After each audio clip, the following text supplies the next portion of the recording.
You want all unmute them. Thanks for helping me mod. I was just trying to. We had audio chaos. Did you hear? Were you able to recognize the audio chaos? You're the chaos, dude. I'm the calm in the storm. So, okay, so you were able to. No, dude, feigning dulcet tones and telling us you believe arms catching rockets on TV is not calm. That's calm. I'm saying it in a calm manner. Not like screaming it. You're feigning. You're feigned dulcet tones. Anyways, I'll make it brief. If I showed you the maths of Superman's leaps and boundings that appear to be flight, and it all checked out, because you see, Krypton has 7 times more gravity than Earth, therefore, fill in the blank. If I showed you these maths, someone actually wrote a book about it. Two editions, and I have the maths deep inside my screenshot treasure trove, highlighted and everything. If I dug those maths up and showed them to you, would you then tell me for a fact that there's a guy called Clark Kent who flies around when a hero's needed? 2 things. One, you should probably go take care of your kid, man. He's like screaming in the back. But well, I'm sorry. She wants to measure herself, and I'm going to go do that. We're going to measure her against the wall, since you must bring up the background noises. But that's what I'm about to do. Have I ever achieved anything in my life? Yes, I have. So all I'm saying is, well, I was going to answer this. If I showed you the maths for Superman, does that mean there's a caped crime fighter flying around? Well, that's just theory, right? Yes or no? You smart ass. So yes or no, you smart ass. You can't. There is no formula for Superman, right? It's not possible for a human being to be Superman. It's not there possible sure to shit defy is gravity. a formula for Superman. You can't. It's not possible for a human to defy gravity and start flying. Like so. Well, he's not, dude. He's not. You missed what I said. Well, no. Krypton has 7 times more gravity than Earth. It's not possible for anyone to do. I'd like to see it. Show me the math. Okay, I'll dig it up. Please do.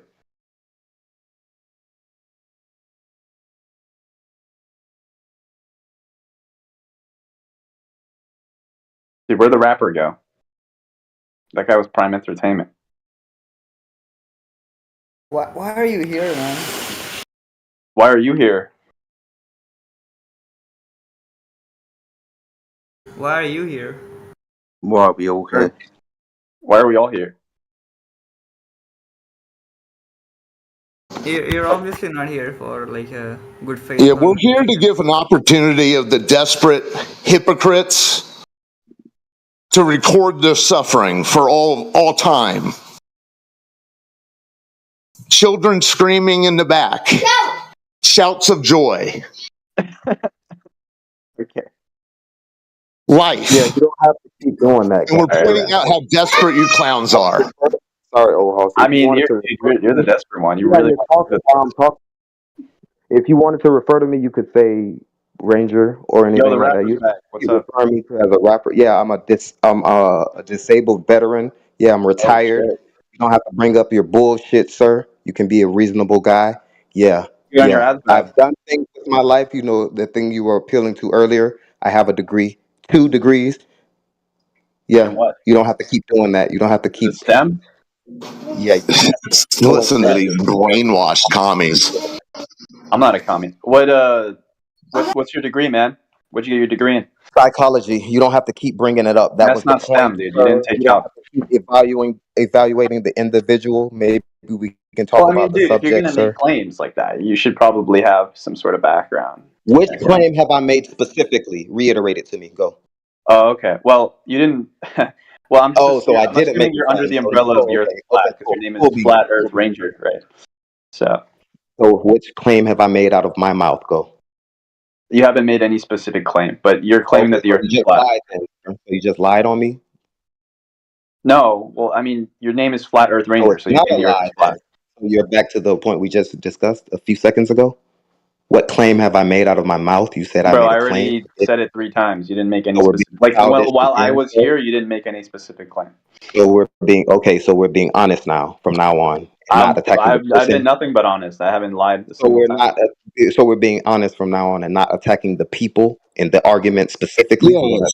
argument. This is the problem I have, my boy. Hold on, dude. You have a degree. That's really childish behavior, sir. Yeah, you're the one that had the blanket statement of "you're all ignorant." So get a grip, bro. Why didn't you prove him wrong? I've got a grip. Because he's spazzing too much, Parmesan. He's feigning calmness. I mean, that shouldn't stop you from proving him wrong. That you're No, not I mean, time out. Remember when we rate you? Hey, Parmesan. Going to be the best argument ever made to me. Argument and not the argument. That's the point, Parmesan. Not attacking. Yeah, Parmesan. We asked him what his best. Hold on, Parmesan. Before you arrived, we asked him what his best evidence that he was on a ball flying through outer space, and he said he saw a rocket on TV get caught by tower arms. Well, hold on. Hold on. Hold on. I'm talking to Parmesan. I'm getting him up to speed. Well, you're just kind of misconstruing what I said, right? Those are the first things that came out of your mouth when I asked you, how do you know that you're on a ball? Well, what I said was, let's look at you and let's look at the guys who did that, right? Like, do you think the engineers, the engineers who worked on that spent their time debating whether the Earth was flat, right? The audio-visual engineers, the guys who made the TV show, yeah, I have equal expertise to them. You do? You're talking about the thing that was. You're talking about the thing that was packaged and shown to you. You don't know that this rocket went anywhere. There, right? I think they saw it. What? I think the human beings. Oh my God, dude, you're so fucking gullible. If they put people in the foreground, listen to the last thing I'll say, because I do have a life to tend to. Going to the beach, you loser. Not going to McDonald's today. Okay. Good. Yeah, I've worked jobs in the past. I've washed dishes at nursing homes. Yeah. So what do you know? That's the past. You don't know anything about anything. So now you assume everyone here is a hamburger flipper for life. You assume wrong, you little clown. Okay. Well, I mean, washing dishes and hamburgers go hand in hand. Time out, bro. Part of the same. In this video of the tower arms catching a rocket TV show, they have a person in the audio. I had to play it back 5 times and check. I couldn't believe that it was from Elon Musk's actual feed. But there's a guy in the foreground who screams at the top of his lungs, okay? This great scientific achievement, and this is what they're presenting to the people, okay? The guy screamed, "Oh my effing God!" Well, if these engineers and experts and people who are in the know that are there on the site watching it, filming it, why are they so shocked? You've been duped by a TV show. You're highlighting your naivety, bro. They could put anything on the TV. It wasn't guaranteed to work. They could put anything on the television that has to do with outer space, and you would eat it up. You're gullible. They didn't know it was going to work, right? It was like a first ever that humans have ever accomplished anything like this. Right? Yeah, rationalize it, bro. Well, I mean, it makes sense, right? So I think questioning things that are like obvious just shows your lack makes sense. No, you're asked a direct question. What's your best? What's unfortunate is like people like this get to carry their genes on. Why are you interrupting him? He's talking. He just started his sentence. He just started. Listen, you're getting angry. I don't want you to start mumble rapping on me, okay, dude? You sound jealous, bro. Jedi's trying to talk to you, smart ass Vero. We get it. You're jealous you're the of smart us. one, dude. Okay. Yeah, no shit. Right. You wash dishes, man. You know, lefty, righty. I have. I'm not ashamed of that. I'm not too proud to admit I've done any job to make ends meet. So fuck you. I hear a guy trying. Hold on. Let Jedi get in here for the love of the God. Guys, you all shut up. I hear Jedi trying to get his sentence out. Go ahead, Jedi, please. You were asked a direct question. What is the dean of your profile picture, bro? I can't get behind that. This fucking. Oh my God! Just be quiet for a second. Be reasonable, sir. Be reasonable, sir. Be a grown up. So you're asked a direct question. You're asked a direct question. what's your best proof that the Earth is a ball spinning in the vacuum of space? You brought us a question. So question is your proof. And you saw it on TV, but not directly. You saw a rocket. You saw a rocket come down. You probably saw the rocket leave, and then you saw it come down. This isn't proof that the Earth is a geometric shape. This isn't proof that the Earth is rotating, and this isn't proof that the vacuum of space exists. Right, but like, even if I were to give that to you, you wouldn't accept it because I'm definitely not the first person. Depends what it was. We'll agree that this isn't sufficient evidence. So maybe we should. Of course, it's not like a objective metric. Yeah, of course. So, but this is the point I'm making, right? Like, so this isn't your guys' first rodeo. Sorry to interrupt you, buddy, but this isn't your guys' first rodeo. So even if I were to sit here and give you all the proof in the world, you would not accept it. So, like, what's the point? Right. If I just showed you the let's start everything behind it to prove that it was true, you wouldn't accept it because someone already has, and you have to take it. So you've you're telling me not a single person, my friend, a single like academically inclined person. Why are you going to keep research talking? papers, pulled up all the evidence, and gave it to you? You're telling me not a single person. So you've tried to give us evidence that we've agreed isn't sufficient evidence. Well, you're not answering my question, dude.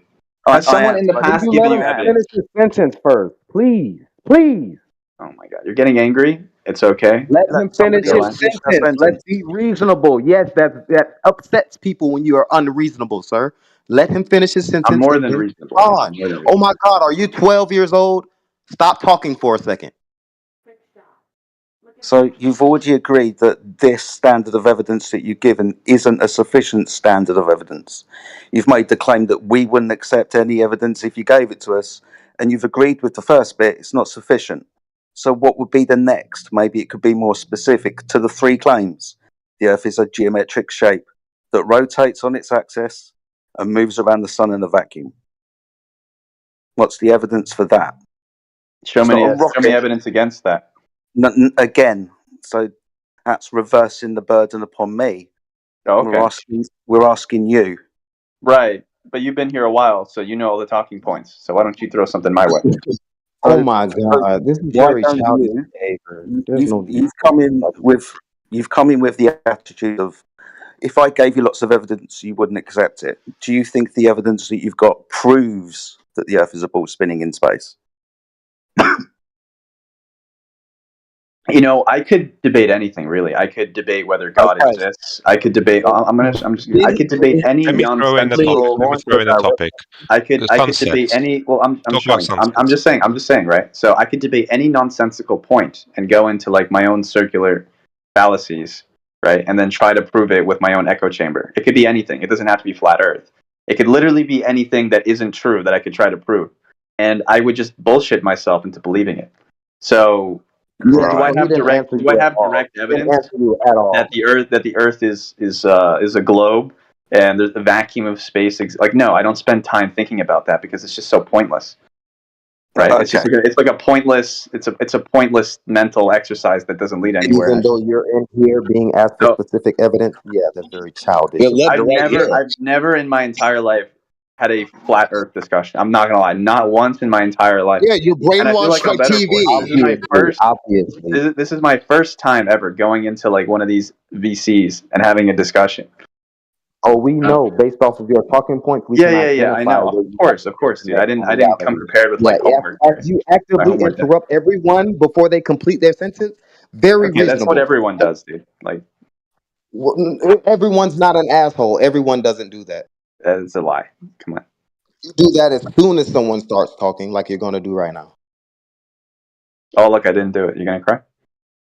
Surprise. What is this? I don't understand this kind of interaction. This is a stupid jerk about the point. This is like an echo chamber of dumbass. We're not interested in any of that. We're just interested in the subject at hand, right? The Earth and how it measures. Right, but like obviously you've done your research, right? You've looked at the documentation, you've looked at the publications, you've done the math. So I'm interested to hear. Educate me. I'm ignorant. I'm interested to hear why you're right. I got 10 minutes, then I got a dip. But okay, so I'm interested. Okay, So mean sea level is a measured and used horizontal datum. That means the waters of the Earth lay horizontally. They don't curve. Being as the waters measure and are utilized as a horizontal datum, then the Earth can't be a curved surface. The Earth Okay. Does measures. the moon exert gravitational force on the Now he planet? wants to talk about the sky and what the moon does. That's fine. Yeah. That's fine. Answer the question. So that would be your preconceived idea of what the moon is and how that works. Well, answer my question. Does the moon exist? No. I'll interrupt you, buddy. Does the moon exist, and does it exert gravitational? Yes and no. Yes, the moon exists. Okay. Whatever the moon is, your idea of gravity comes from the heliocentric model. You're not answering my question. It's a yes or no question. Can you let him finish first? No. Let him finish. I answered it yes and no. Yes, the moon Okay, exists. so gravity, in the sense that the moon is exerting a gravitational pull on the Earth, is not real. You're correct. Never been scientifically verified. Okay, why do we have tides? I don't make a claim to what tides are. You make a claim, but that's unscientifically verified. Well, like I'm fairly certain tides are because of like the moon's gravitational effect on Earth. I understand that you understand the story, but what I'm trying to tell you is the proof for the story doesn't exist.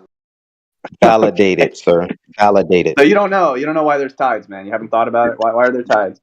No, I don't know the causal mechanism of why the water rises and descends, and we call this rise and descension a change from mean sea level, a change in horizontal. So the waters are horizontal. If you were to guess, what would you think? Why do you think that Right at the happened? end of your crucial point, he interrupted the very end of your conclusion, which is very crucial. Dude. You're overstating how much I'm interrupting. Like you're hyper fixated on like each single sentence. Dude. The conclusion. It was the conclusion. It was the last of his sentence. You started talking right through the end of it. Okay, dude. Rather than just worrying about the meta, please provide something that would be compelling. Oh my. Well, there's no. You seem to have a claim. You claim that it's gravity. Can you prove that claim? Can I prove gravity? Didn't Einstein do that a while back? Hold on. Specifically, the gravity that is acting and causing on tides produced by the moon. Yeah, but like you'd have to agree that gravity exists, and like I'm pretty sure Einstein had a whole spiel about that. You have seen you to prove that thing. It's where you learn. Well, if I were to literally give you the research, is where you learn.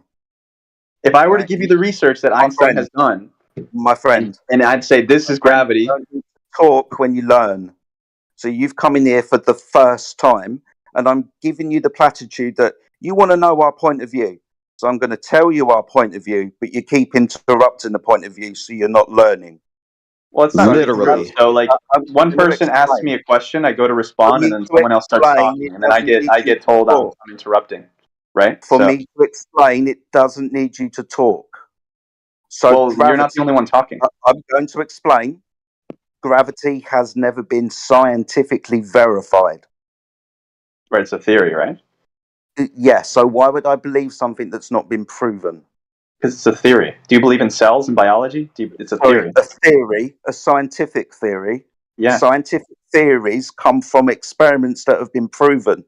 You build your theory upon the knowledge that you've gained by completing now we're getting somewhere. Method. Do you believe in cell theory? Do you believe that you're made up of cells? Why are we now chasing the red herring? We're talking about gravity. Gravity's not because there's substantial evidence for both, right? Gravity and cells. So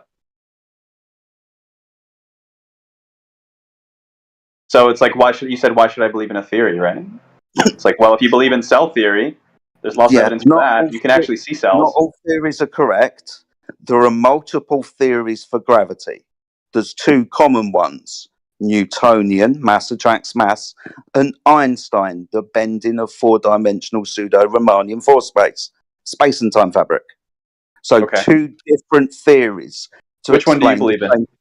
I don't, because they've not been scientifically verified. Well, which one's interrupting before you so you'll believe in something that isn't. You'll believe something that's only fact. It's only like you they're not different theories, though. Which one do you believe in? Like theory of relativity, right? Okay, so have you got a scientific experiment that proves that? Yeah. Okay, then. What's the dependent variable? Okay. Was it time, space? Well, what's the one they did with? What's the one they did with? No, what's the one- no. Not new point. Stay on topic, sir. What's the one? No. I'm trying to remember the exact study. It's the one where like the curvature of light. The curvature of light that from the would be moon. during the It eclipse where was they. the first study that Einstein did to like prove his theory, right? It was like, what was The it? first, so I'll tell you. The first thing he did was demonstrate the precession of Mercury lined up with his equations. No, it wasn't that. It wasn't Newton's that's the first thing. The second thing was 4 years later, whenever there was an eclipse, they saw the light from stars that should have been obstructed by the sun was visible because the light bent due to the gravity well of the sun. So that's the solar during solar eclipse they had to do it because they couldn't see the stars otherwise. So 1919, Einstein and Sir Arthur Eddington made an observation of a solar eclipse. They made a prediction about what would happen on So the I think the eclipse. dependent variable would be a lot of people what was it? did It was like the light intensity, right? That'd be the It's dependent very- variable. It was like the light very intensity. So to answer your very earlier question, it would be the light intensity, right? No. So Yeah, it'd be the this is- light intensity. Excuse me. They, Gonna try. yeah, and then gonna the try and independent. explain. Well, you Gonna asked. try- Okay, go ahead. Why is this conversation so hard with you? Don't understand. So this is the one that you're going to go with, Einstein, the bending of light within a 4-dimensional coordinate system, 3 dimensions of space, height, width, length, 4th dimension, time. You're saying that this mathematical concept is the cause for why pennies drop and why we see light from behind the sun. Yeah. Okay, so what's the dependent variable? Light intensity for that specific Light example. that I was given. intensity. We're talking about specific. Yeah, a specific thing. A specific experiment. Do you know what a dependent variable is? Yeah, it's the thing that changes. It's the factor that's being measured or observed. Yeah, as a result of the independent. So light intent. I'm talking about the specific study with the moon. I think in that case it would be and the gravitational effect of light. Oh my so the dependent God. variable would be the light intensity. I'm fairly certain. So the independent variable is now the light intensity. No. The dependent. The dependent. That's the dependent. Yeah, you said independent just then. No, I said dependent. I said dependent. Right, this is getting hard. Shut up. Okay, relax, dude. You're getting a little angry. You gotta relax. You're making the claim that the phenomena, the thing that is happening, the dependent variable is light intensity. Well, based off the specific experiment that Einstein did. Based off this phenomena, what's the cause of light intensity, and what's the light we're observing?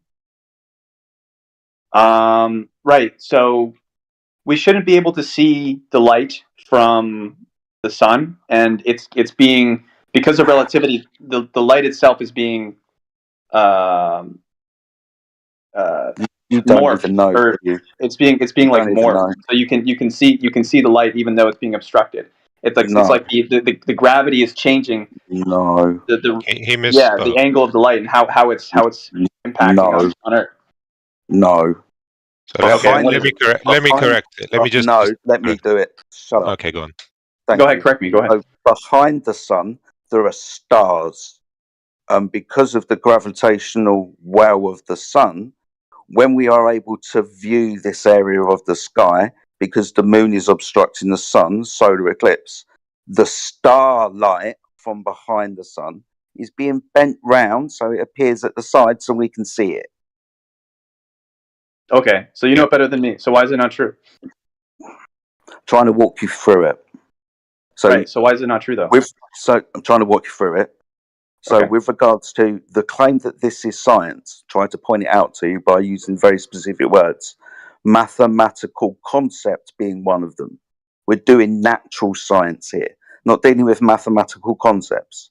We're not going to reify things like space and time into a coordinate system and tell the math that because mass is in that coordinate system, that the coordinate system could be stretched and curved. That's what Einstein did. This isn't science. This is just a reification of a mathematical concept. It's an observation that fits the prediction. Based upon a phenomena, and this is a way to explain the phenomena. So they made a prediction based on the theory and the prediction, and then checked the observation, and it matched the prediction. So that that confirms that.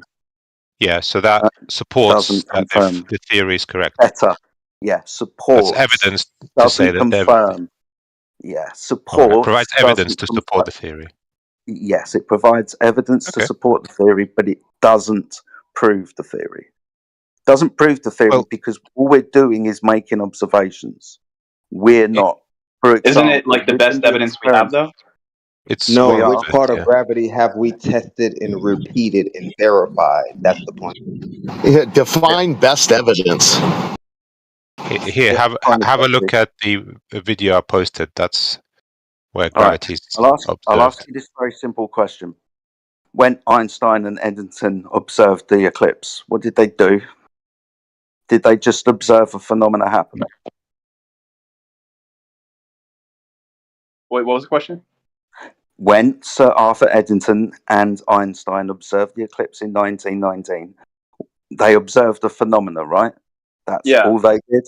They predicted that phenomena would happen. Okay, that's cool. But what we have to do is actualize that hypothesis. We have to physically. But that's what they did. They saw it.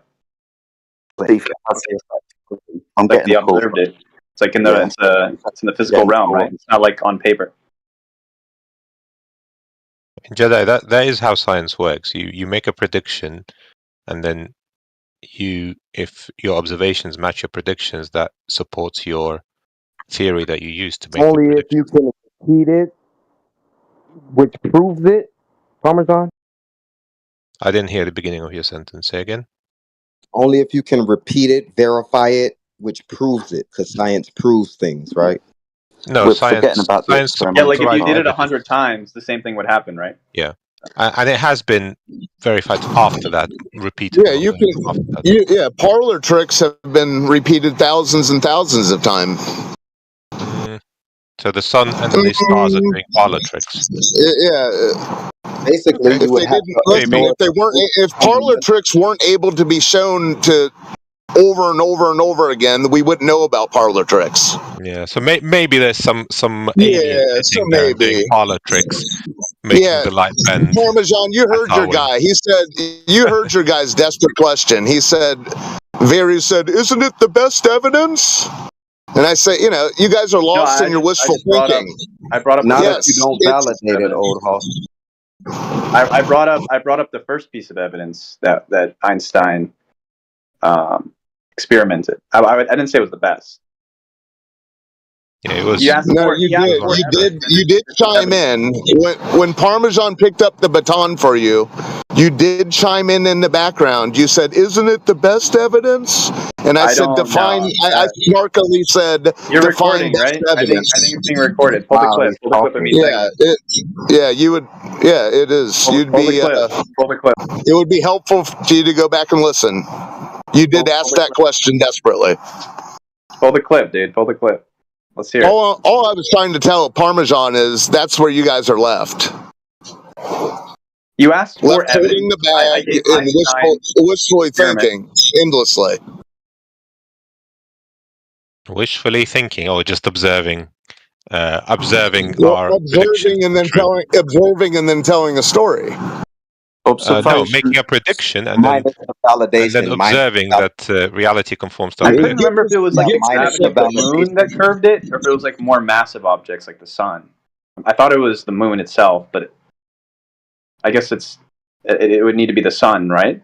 Would affect the curvature. It's all relative, dude. So both would have this. The moon would have too small of an effect. That's what I was. Yeah, it's gonna make sense. It's the sun gravitational well that causes the light to bend enough for us to detect to see a change. The problem is when there's no eclipse, that part of the sky is obviously too bright to see the stars, so had to wait for an eclipse to block the sun light so that you can see the actual stars. You can change the exposure on your camera without blowing out the whole picture. Does this happen every eclipse or just that eclipse? You can do it at any eclipse, any time. It happens all the time. It's just difficult to see. It's not possible to see without. So it's difficult to see. It's not possible due to exposure. See. How many pictures did Edison and Einstein take of it, and which one shows the phenomena?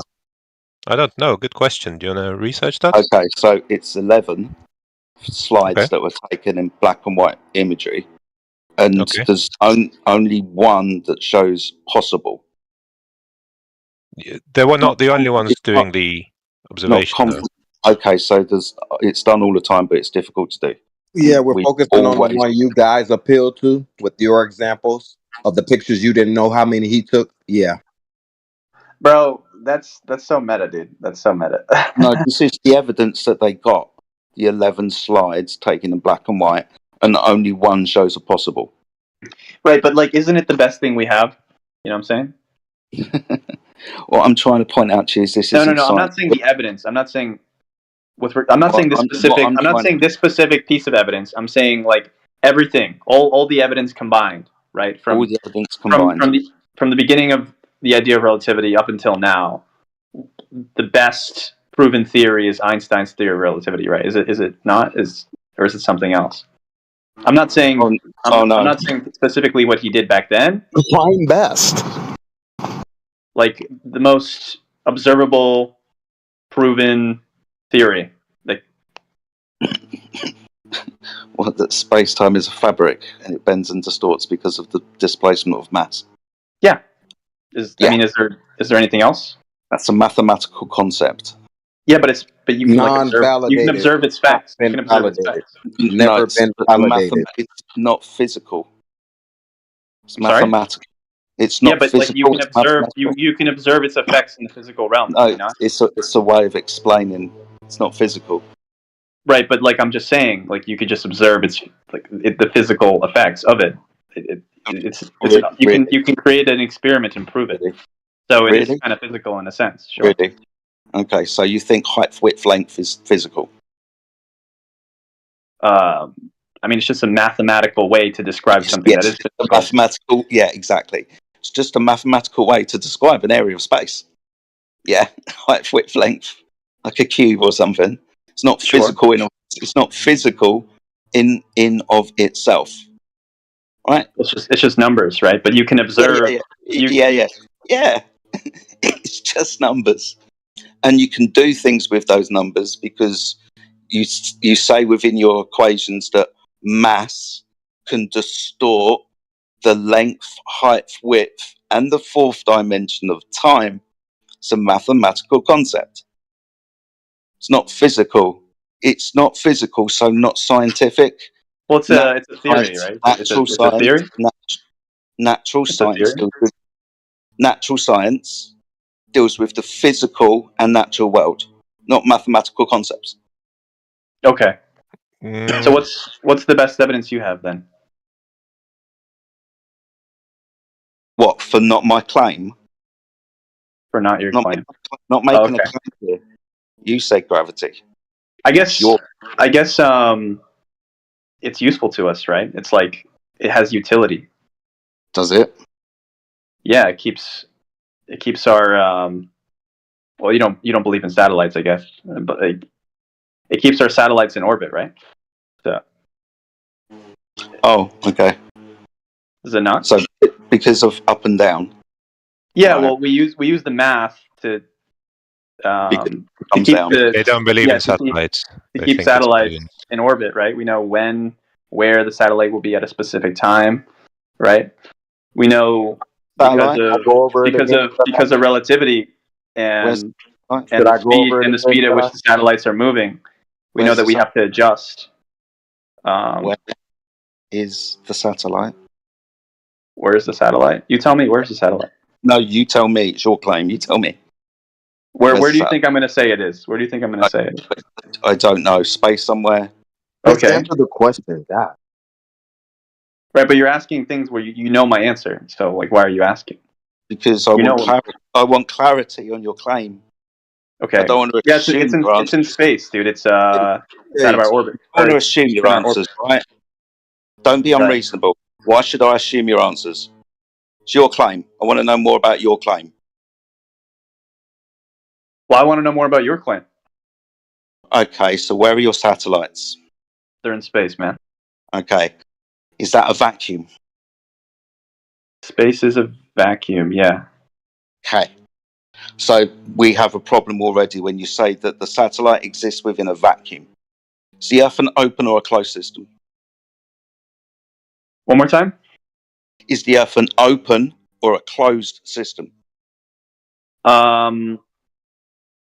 Define, because like it's technically, I don't know if it's exact. I think it's open because like it's still interacting with the vacuum technically. Like there's air. Is that what you mean by that? Okay, yeah, so it's open, free matter Yeah, it's transfer. open. We've already got the rockets taking the satellites to space, so matter can leave. If it was closed, matter couldn't leave. Energy, like heat, could enter both systems, open or closed, but physical matter can't. So the Earth's an open system. Wait, hold We're on. breathing gas. Can you repeat that one more time? The Earth's an open system.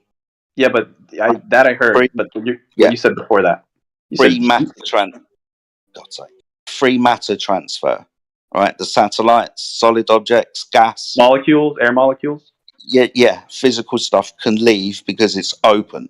If it's closed, it can't leave. Yeah, so it's open. Sure. Energy can enter both systems, open or closed, like heat. Yeah. Sure. So if the Earth is an open system, how do we achieve pressure? Because of the weight of the atmosphere, right? So the atmosphere exerts a certain pressure. Not every, and gravity actually, I'm pretty sure gravity keeps the atmosphere on Earth. Like if we had less gravity, the atmosphere would be stripped away, if I recall correctly. So gravity is the answer. That's why we have pressure, if I recall correctly. Do you agree that gas expands and entropy will increase? Gas fills space, right? Sure. Yeah. You put gas into a container, it'll fill that container. Yeah. Gas expands. Yes. In definite straight line motion. I don't know definite straight line, but it'll fill a space. Yeah, indefinite straight line motion. Right. So I asked you, how do we achieve pressure? What's the definition of gas pressure? Do you know? It's like the weight exerted by. I don't know the exact definition. It's essentially the weight exerted by these molecules. It's in large numbers. I don't know the exact definition. It's not atmospheric pressure is different though, Jedi. Yeah. To gas pressure. You explain it differently, but we're still dealing with gas. Okay, but we can agree what it is though. So go ahead and give the definition. It's not weight. So pressure is omnidirectional. Weight is just a direction downwards, right? Weight on scale. Yeah, but you know what I'm saying. Pressure, gas expands in all directions. So when you contain the gas, it's pressing in all directions on the limitation of its volume, causing the gas to be not able to expand. Okay. When you remove the container, what happens to the gas? The high pressure gas when released into the lower environment of the atmosphere. But I already said gravity is what's keeping the. At the moment, I'm just trying to get you to agree with laws of nature that we work with all the time. And understand that you're trying to invoke gravity does something. What I'm trying to do is point out to you that actually it doesn't. Not when we try. Well then, okay. You understand that gas expands into space, right? Yeah, it interacts with space. Yeah, it does. Interacts with nothing. Well, it's not that it interacts. It floats away. It expands. It expands and dissipates. Right. Yeah, that's exactly what gas does. It expands and dissipates. We wouldn't be able to achieve pressure What would happen to the first gas molecule? Let me ask you this. Okay. It's a thought experiment. Let's a thought experiment. Why does the moon not have an atmosphere and the Earth does?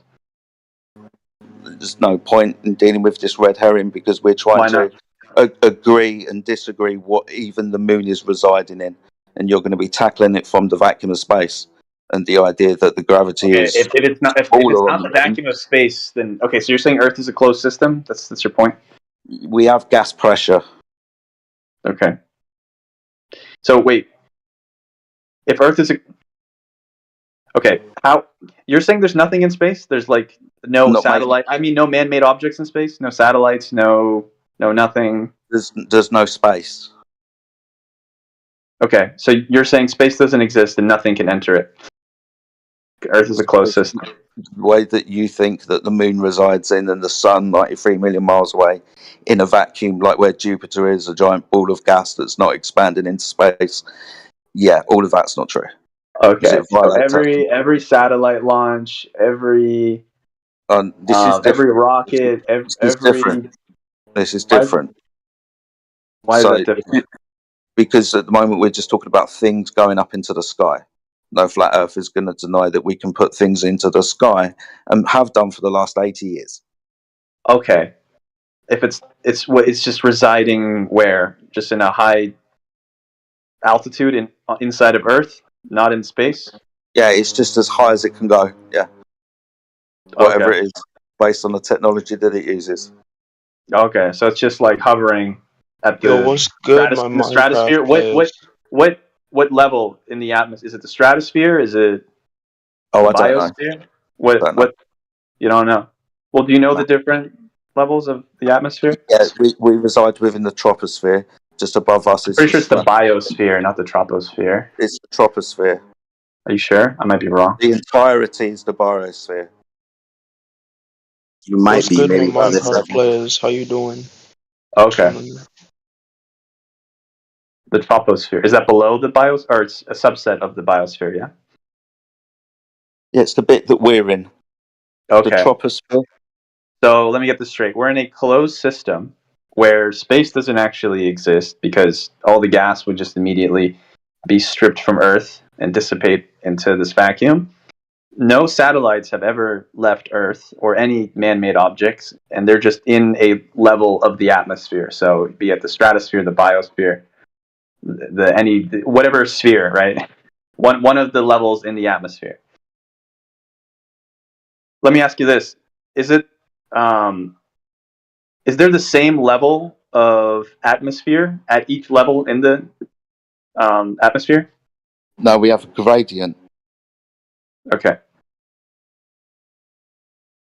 So is the atmosphere affected by gravity? Well, he already today. He doesn't believe in gravity, so like there's no point. Oh, but I want to just ask him, Jedi. Does air have weight to pull down? Weight to pull down? No. Does air have weight? No, gas expands. So you think air has no weight? Well, that's a vector downwards. Gas expands in all directions. Okay, I'll post you a video where they weigh the air. It's about a minute and a half. I'm not going to disagree that when you put gas in a container and stick that container with gas in it and stick it on a scale, it's probably going to weigh more. I say that in quotation marks, but the gas inside is still pressing upwards and outwards and outwards. It's moving on the downwards more than it's pressing upwards. Otherwise, the scale wouldn't change. Wait, that's a false assumption. You've increased the density of the tank, and therefore, the more density it has relative to its environment, it will have a greater downward vector. It's all about density. It doesn't have weight. Well, the gas inside must have weight. Do you believe that satellites exist in? No, not as you think of them. No. He's still on satellites. My goodness. Yeah, no, because this is interesting to me. So, do you believe that satellites exist in a certain level of the atmosphere, or do you think it's just like they don't exist? No, I've what's a already satellite? It's explained this to balloons. you. No. I've already explained this to you. I'll say it again. No one denies that we can put technology in the sky. Okay. Well, my question is, what keeps it there? What keeps the satellites in the sky? Depends what What the do you think a technology satellite is? Well, it's a satellite, dude. You have the booster that gets it there, and then like what's keeping it there, right? So, as someone who worked alongside the people who work on the balloons, which put most of the satellites in the air, yeah, mostly balloons keep it up. So there's a balloon keeping the satellites up in the air. Well, how would you do it? Like, say, what's something a satellite does that you could do? What was the first satellite? Can you even remember? I mean, depends. Like most, I don't know. Give me an example. Well, no, this is your example. So you've got something in that. I can't use GPS. I can't be a human GPS.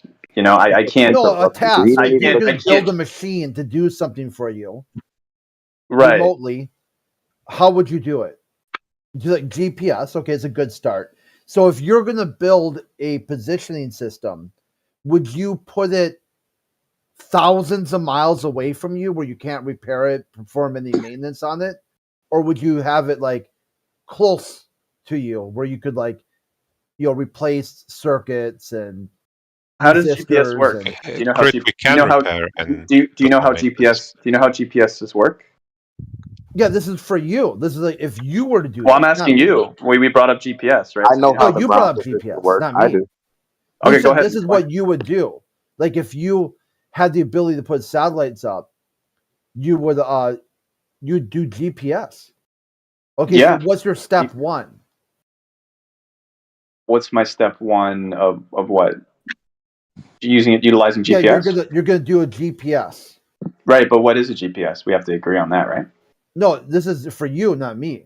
Thank you. I am not going to subscribe to your service. Oh, okay. You are lost in the sauce. It's your claim, Bureau. I would not. You don't even know how they go up. Why would I say? Here's this guy who's got some vaporware. He wants to sell you a product. I'm like, what can I do with this? He can ask you a bunch of questions with it. No, I'll say no, thank you then.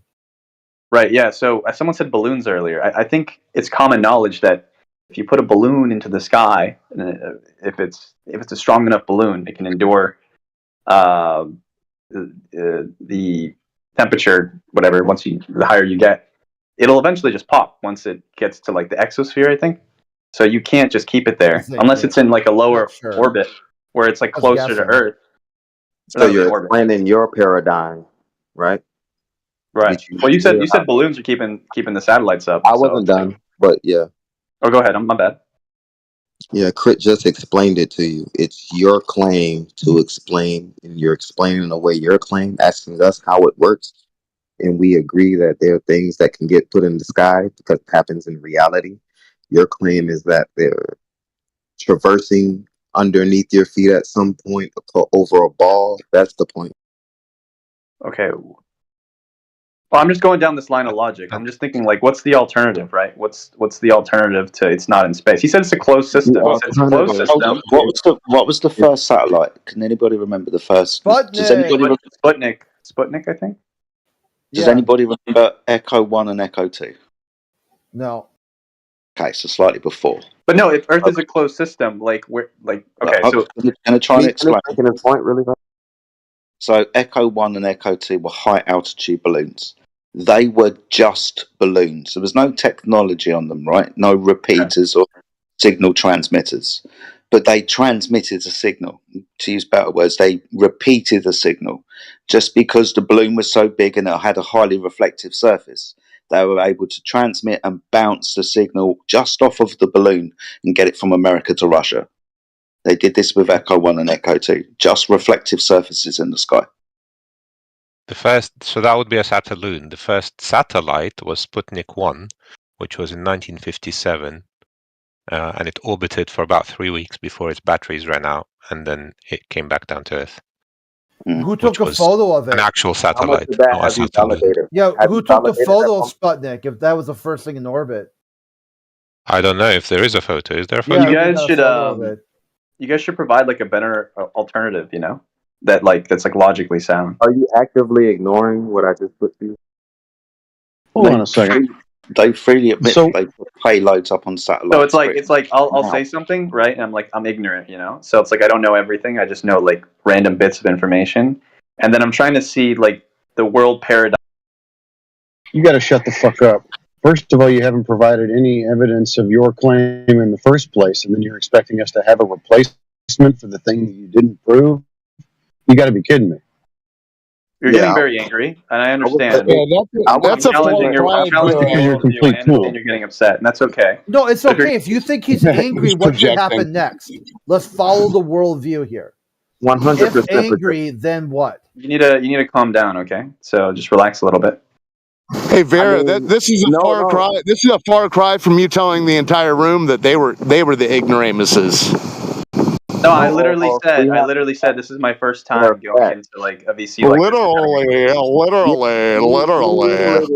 This was your first time, and you were ignorant to the subject. But an hour ago, Yeah, that's what I said. I just know random pieces can I of finish my information. sentence, please?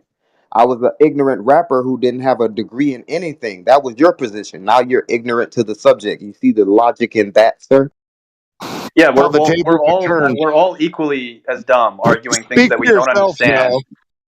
Like I'm not better than you, right? I'm just as retarded as you. I'm glad So it's you like can- I'm not. This I'm isn't glad coming you from can a admit place that of now, like. sir. I'm glad you're I'm not being like reasonable patronizing now. you, right? You're not attacking the individuals in the subject. I'm glad you're. Yeah, but you being don't know anything. So like, what's Yes, I I don't know do. anything. Neither do you. We're just You circle can't jerking. ask. As soon as you ask, your worldview is contradictory. Because I know No, not I've to been ask you asking. anything. The one been question I did ask you ended up with nothing. So now I know to never Why ask did it end you up in nothing? Why? I just said, Because we're hey, ignorant. how would you Neither do of it? us. Neither of What's us Why are step you one? interrupting him? You're He said, provably hey, can you give me unreasonable. what you're You're not going to say 8 things at once. You want to say one build thing, a I'll machine respond to to that. do something. What do you want to do with it? And you said, I don't know. So you No, I don't said even GPS. know I what said you GPS. would I gave you a do. direct example. Oh my God! Just stop for a second. Just listen. So to then him. now I know not to ask you anything because you don't even know what you would do if you. I answered the question. I said GPS, and then like And then I you said, couldn't okay, give me. so what's You couldn't step tell me one? what a GPS You was didn't and how know it that worked. either. Neither do you. You don't know anything. Yeah, that's why So where I does that know leave us? not to ask you, childish. and you know not to ask me. So if you do, if you suddenly ask again, I know now your worldview is an incoherent, hot mess that even you can't follow. This is projection on another level, dude. It's crazy. No, because I know It's not to ask you Crit's anything. specialty. This is max projection, dude. Like I've never heard someone project so fucking hard. I mean, you can say You that, just Phil, told me but that, it's hey, happening no in one real here time. has It's any happening answers right just now. like you.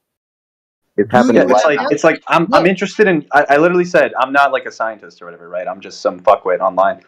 Yes, But and now I but know I not want to to ask you anything. understand. I want As to claimed understand by your. you, if you're Right. just a fuckwit online with Yeah, we're all nothing to fuckwits offer. online. But here's the thing: I'm a journeyman. You're a shogun or whatever. Like you've been at it for a very long time. So I was trying to hear some compelling arguments from people who've been doing this for quite some time. can't You know, ask if you're a flat earther Your for a worldview very is long time, incoherent if you you ask must that. really have some compelling evidence to Yeah, support your your worldview would be worldview. incoherent. You're actively ignoring it. Crit has put it to you. I've put it to you. Apocryphon's put it to you. Necron's. No. Whenever I ask, you tell me I have to prove something.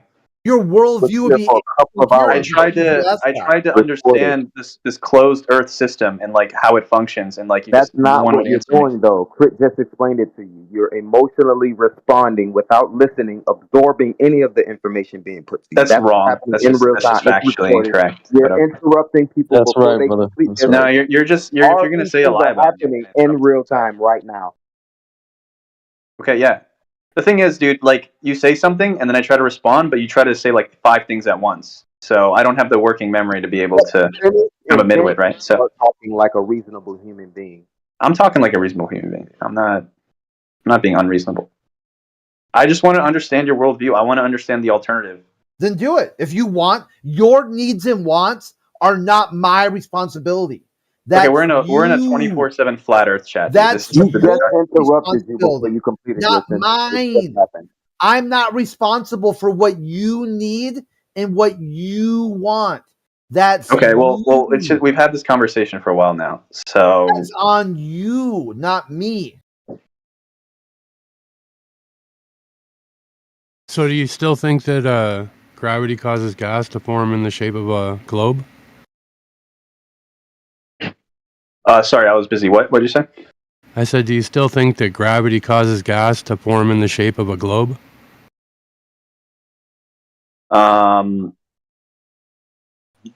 Yeah. I mean, it's not that it would form in the shape of a globe. It's that there's rock, right, in the shape of a globe, and the gas just happens to be wherever it is closest to that object, and therefore it looks like it's a globe, right? So, but like in space, it wouldn't form a quote unquote globe. It would just be in like a contained area, right? So, contained area in a vacuum, the gas will be in. No, the gas will well, expand. if it's in a container, it wouldn't be in a vacuum. Expand. But if it's in a vacuum, it'll just expand outwards, right? Yeah, exactly. We wouldn't be breathing. The first gas molecule wouldn't have been able to achieve pressure because it would have fucked off, never to return. And you want to have gas giants anymore. But like in a vacuum, it wouldn't just form a globe or whatever. You need to have like a how about Jupiter? Rock. That's what you claim about the gas giants. Yeah, how about Jupiter? Is it forming a shape of a globe there? Oh yeah, fucking Jupiter. That's a gas giant, right? Yep. Yeah. Mars got an atmosphere around it. Oh, I guess I'm retarded then. Yeah, it would create a globe, like a spherical. No, that's the sun too, right? The sun initially was a gas giant, and then it became. Became what? You are not retarded, but the idea is the retarded idea that you can have gas giants or gas. No, it is. What if Jupiter is a gas giant? Isn't it? It's not a rocky planet. No, I love space stories. No, hold on. Even if it's got rock beneath the gas isn't going to keep the gas from dispersing. No, it's the gravity of it, right? But you don't believe in gravity. Yeah, because gas expands. And that's that's not me just saying gas expands. That's the simplest description that we can have for the second law of thermodynamics. Well, let's do a check on learning. So he wants to understand that. Let's see, does he understand that or not? Yeah, let's see if he's being genuine. Because he wanted to. Apparently, in his worldview, he wants to understand it. And no, Crit, you didn't hear what he just said now. The last thing that he said, it is because of gravity, and you don't believe in gravity. So now he's just contradicting himself because he just agreed with what Jedi said. Well, I'm just listening for the alternative, right? So it's like, how can you explain the existence of Jupiter? He didn't even. I'm not done talking. Yeah, he breaks Use your ears and your brain to process the information that is from. Okay, relax. Calm down. Yeah, relax. So how can you? Don't tell him to relax. You relax and shut up. He's not done. Guys, calm down. Yeah, you gotta chill out, dude. How can you explain? So just agreed with Jedi that gravity won't help you get a spherical shape inside the vacuum, and you just agreed with that. Now, 10 seconds ago, you said, "Oh, it's because of gravity," and you don't believe in gravity. Yeah, so let's do a check on learning. Okay, what was it? Who was it? This guy at the bottom here, Vero. Okay, Vero. Which way does gas go? According to Jedi's understanding of natural law, it dissipates. So it goes. Okay, which direction? It goes wherever there. If it's in like a where in a vacuum, right? Like where on Earth? Does your did you said you wanted to understand? Did you get what you wanted? Did you gain some understanding? You have to be more specific. Jedi, are you saying in a vacuum or what did he say? Why couldn't he just be honest? We're talking about reality. I'm being honest. He is being honest. He's got needs and wants that he can't fulfill. He can't understand it goes. He wants you to understand it for him, and since he lacks the ability to understand even basic words, you tell him, "Hey, gases move freely in all directions," and he says, "Explain Jupiter." He didn't understand it. So you try again. You're like, gas moves freely in all directions. You got a balloon full of gas. You pop it. What direction does the gas go? How did the balloon get filled with gas to begin with? Why it's a circular shape? You start asking these questions to see a check on learning. And he never will get there because his needs and wants are all dependent on if you understand what he doesn't understand. 1000%. It's like the most peak level of ignorance that one can achieve. And his comeback is that he wants a replacement from us. Talking to him. Yeah, fuck him. Just get the fuck out of here, dude. You're annoying. You're boring. You're completely bricked.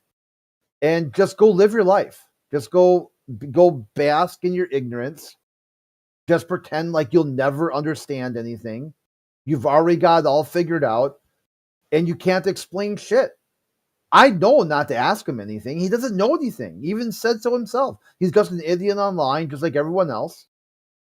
So there you go. Just use your lack of understanding as your worldview. And sooner or later, he's going to come into a contradiction. At some point, he won't get it. Like, you'd be like, wait a minute. But if no one knows anything, how do people know stuff if no one knows anything? And then he'll have to square the contradiction. He'll have to find a way to either accept it, explain it, or fix it.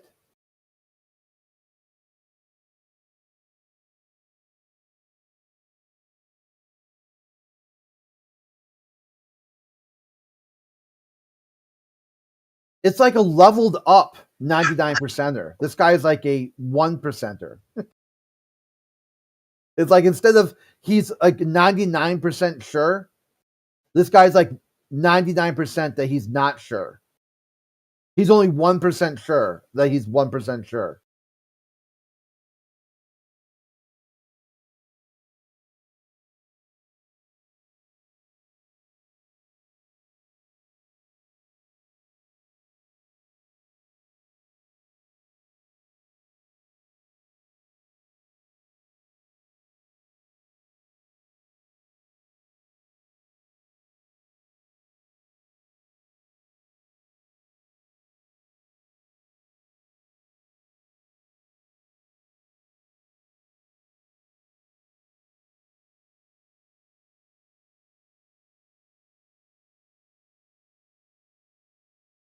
Hey, go ahead, Nerve Agent. Open your mic. You got a question? You did. I saw you did lowercase e Earth. So you're using like a non-proper noun. So dirt. How much is dirt from center to rim?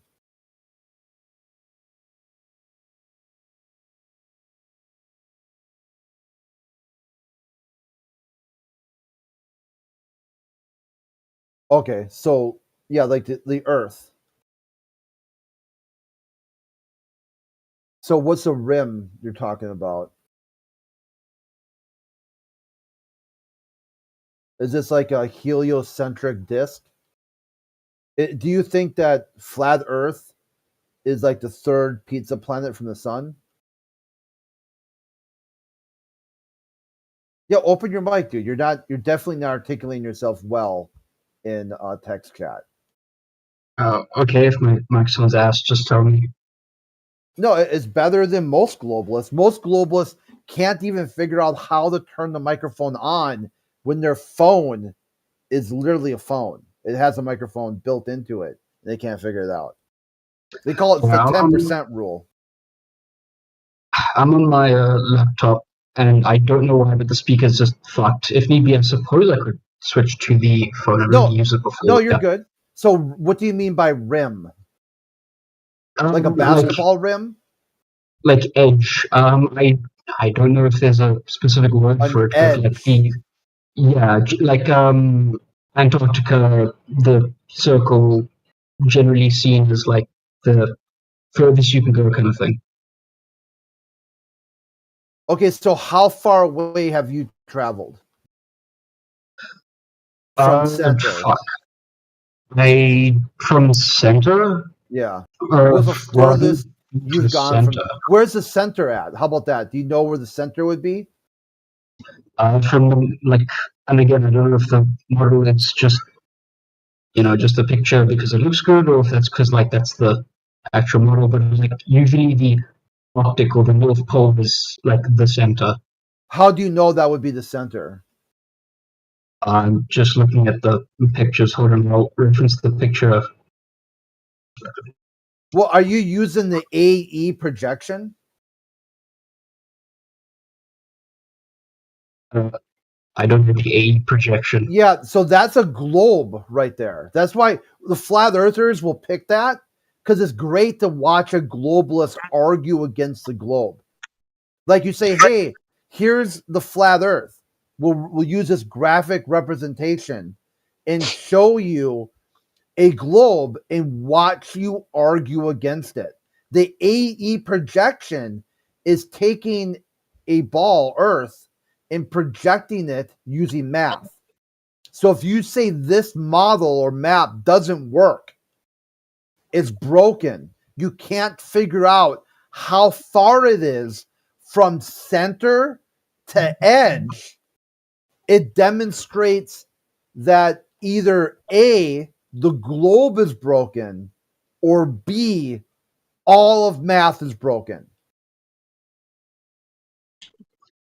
So that's the best part of the AE projection, is it supposedly maintains perfectly accurate distances north to south. So if you're saying, hey, here's a projection of your globe maintaining perfect distances north to south, and you can't use it to get your distance north to south, that's a problem for you, not for me. So what's wrong? Is it the globe that's wrong, or math that's wrong? Cool. So the Earth is flat. I assume. Okay, yeah, the Earth is flat. Okay. So where's the curve then? Where would the curve be? My question is like, where's the curve and whatnot? But just like, what's the longest distance you can go? How about this? Let's try something very easy. If the Earth is flat, would it be flat or not flat if the Earth is flat? It would be flat. Okay, there we go. It's a truism. So you said if the Earth is flat, then whatever you say next would just be more proof of the Earth being flat. Yeah, cool. I'm assuming. You can more assume, to ask the question. if you assume the Earth is X, like if you assume, like, say, if today is Thursday, then why is it? Why is tomorrow Friday kind of thing? Yeah, I know. Or if today is Thursday, where is the edge at? Somewhere. It's somewhere, right? The edge will be somewhere, but it's still Thursday. Yeah. Which projection? Just catch me up, Crit. Which projection were you talking about? Yeah, he said he used the AE projection, and he couldn't figure out how far it is from center to edge. And I'm like, that's one of the bonuses of using the AE projection, is you're supposed to be able to figure this out. AE projection distorts the distances. It's not north to accurate. south. Yes. No, not north to south. It's perfect north to south. It fucks up east to west. Okay. But north to south is supposed to maintain perfect lines of longitude. Oh, I see. That distance. Okay. Yeah, so he came in here. He said, "Hey, bros, I got a question for you." What's the question? I'm looking at this AE projection and it's fucked up. Well, it is east to west, like you admitted. Yeah, but he said north to south. He said starting from the Well- center, going south, he can't use it to tell me to figure out where the edge is. Or to, The thing is, because so what's wrong? What's wrong there? Is it So I math or the globe that be wrong? Look, I can type into Google distance from North Pole to South Pole, but I don't know if you would take that as like any kind of weight, you know? Is this guy in a phone booth? What the fuck? He said his laptop is playing tricks on him. It keeps switching Okay. the microphone or something. If it's too bad, I can always mute myself.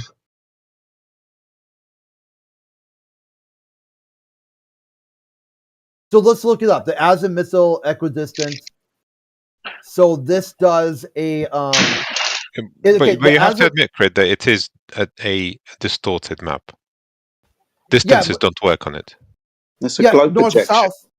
The north to south Yes, work. which causes distortion because it's a projection. Yeah, it's a globe projection. Yeah. Yeah, it's a globe projection. So this is the best part. When using a globe projection, and it's got strengths and weaknesses. So what is the strength of the AE projection? It shows the all AE countries in projection on maintains an aspect from north to south. But that's not the strength of it, though. The strength Huh. of it is that it shows all continents in one 2D image. Well, that would be like another That's part. that's why a lot of agencies use it that want to be inclusive. So world agencies, because they want to show all continents and not leave a country out. Well, That's the use a advantage of Mercator. it. But other than that, it's kind of useless as a map because They could it's use a not Mercator then. distances are messed up. Yeah, because you're using this projection as calculations you can do to readjust. So it is useful if you know how to readjust. Like any map. I if you know the suppose you can key- work if you know out the- calculations. Yeah, you can. But why Just would like you any- do that if no. you have the original? So some aviation and nautical charts are based on the AE map. They're practically used. The old ones, now they use the digital. Yeah, but it was practically used. Okay, before, yeah, okay. Yeah. So when we say the distances don't match up, yeah, that's because we don't do the mathematical calculation to readjust for the projection. Okay.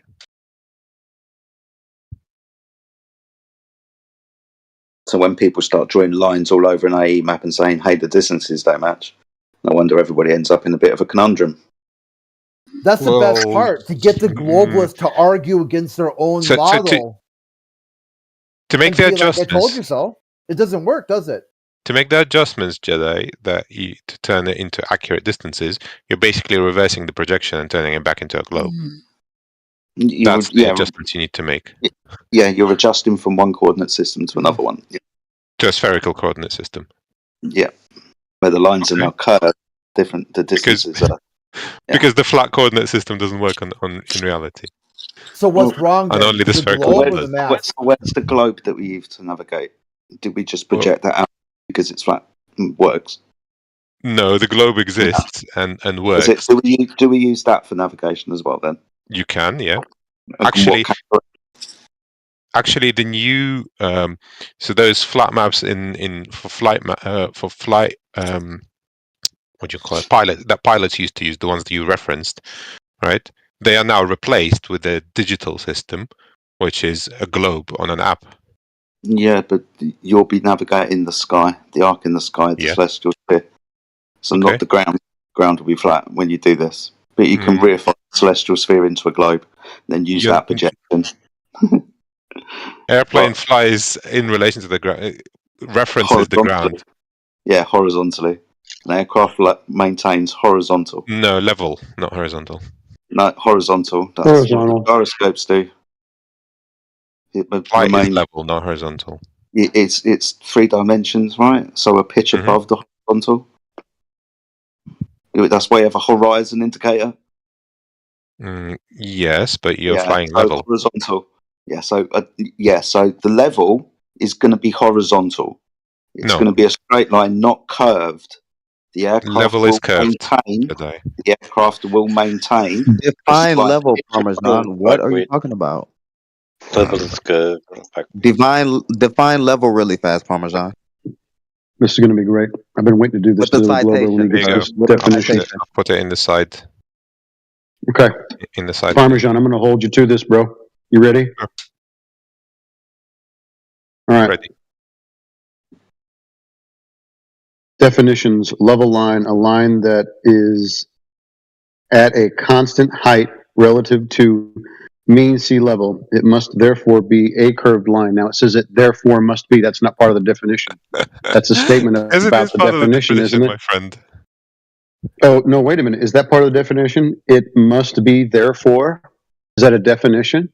See at the top it says definitions. This is from a geodetic Right. surveying. Definitions: a line that is at a constant height relative to the mean sea level. So let's go to sea level and let's take a section of the sea and see how curved it is. What do you say? Sure. How are you going to do that? Okay. Well, we can do the black swan. You like the black swan? That doesn't show how curved the sea is. Damn right. Right, because there's no curve there, is there? Precisely. No, it doesn't show any. It doesn't show anything about curvature. Yeah, no curvature. You're right. It just So shows a lot of distortion yeah. due to atmospheric. Oh, distortion. Well, no, the water looks pretty clear to me. I don't know what you're talking about. No, it's not. It's not clear at all. Especially if you compare It's it not to clear. a clear day. 20 of them. And it's not Same the same picture one that we. on a clear day. Hey, Parmesan. Go ahead, Jedi. It's not the same image that we've had for the last 4 years. We've got other black swans, right? Okay. Atmospheric conditions, extreme atmospheric conditions can happen multiple times. Oh, Not gonna awesome dispute stuff. that. But it'll be interesting if you could point out the atmospheric conditions in the images, right? You claim there's a wobbly crane. Awesome. That's, fantastic. Mhm. But we've got others, right? You do know this. So they're all showing a horizon. Some of these are done at night as well, or dusk when the sun's setting. So you can see the clear demarcation of the horizon because of the light difference, not hazy backgrounds. Okay. So mean sea level, at least in this geodetic surveying book, mean sea level is a curved line, right? So Okay, so all we need to saying see is a that this curved ocean in definition is wrong? reality. Parmesan, shut the fuck up. We need to see a curved ocean in reality. I don't give a shit what your book says. Where's the curve in reality? It's right there, wherever you look at it. Yeah, you can The show it fucking on the picture, piece of you paper dumbass. I want to as see you it in actively- reality. Okay, I don't like talking to this Says Who guy, so I'm. All right, well then shut the fuck up and quit Bye. coming in here with your bullshit. Bye. Good job, You Spencer. tell a psychiatrist that level is curved, bro. Yeah, there's no Bye, you need to little talk bitch. to him at that point.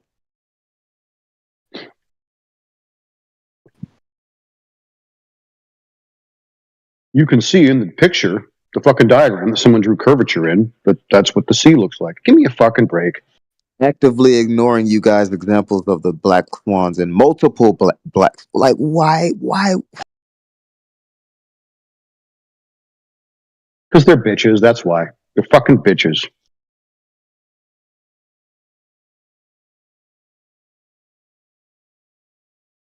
We Morning, keep Sasu. reiterating. We keep reiterating that they need these pieces of papers and these concepts and calculations while they actively ignore reality happening in real time, showing them multiple pictures of the black swan. Oh my, why is it happening?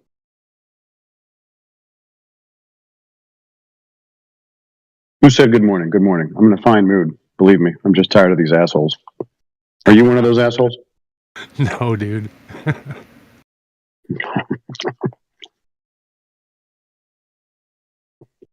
As you can see in the diagram. Yeah. I was just going to say I'm an arsehole, but not one of those arseholes. Gotcha.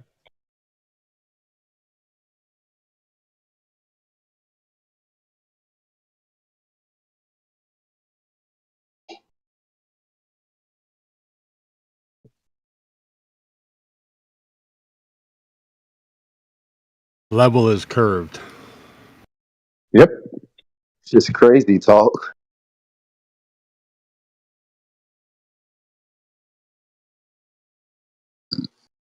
I'm going to save that definition. I like that one.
Yeah, like tell your girlfriend that her hips are nice and level. She'll be wrapped.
What the fuck?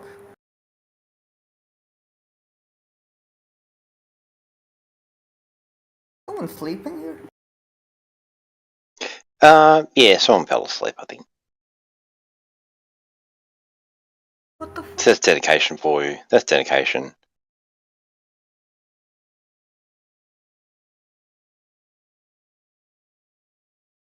Look, 7-Eleven is open, or at least it used to be 4 hours, right? But you'd still catch people sleeping in there. Crazy.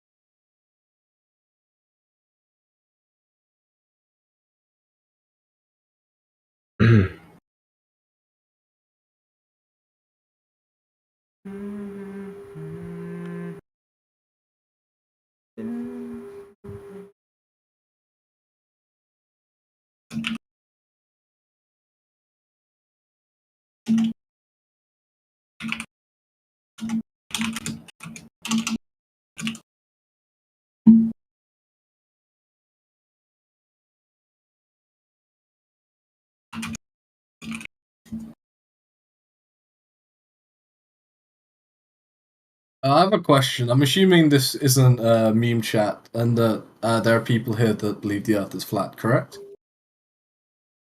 No, nobody here believes it. That's really sad. My condolences. Why are you uneducated? Is this how you're going to start it out? Because I'll just put you on mute or ban you, one or the other. Yeah. Okay. Peace out, homie. Bye. Starting a LARP is the hardest part, it seems.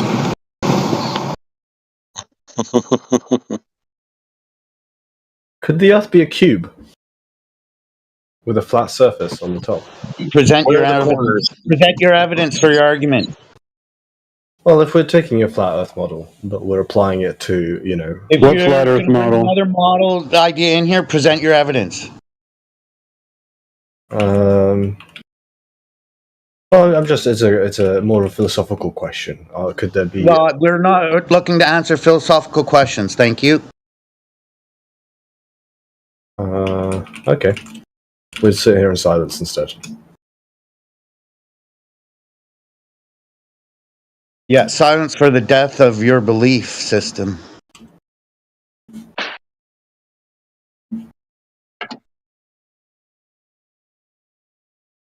I think it's a philosophical question, though.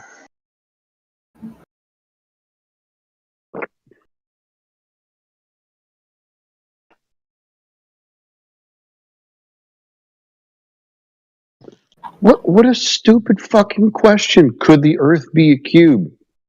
Well, even a necessity for a cube is to have corners, right? A 90 somewhere. So where's the fucking 90?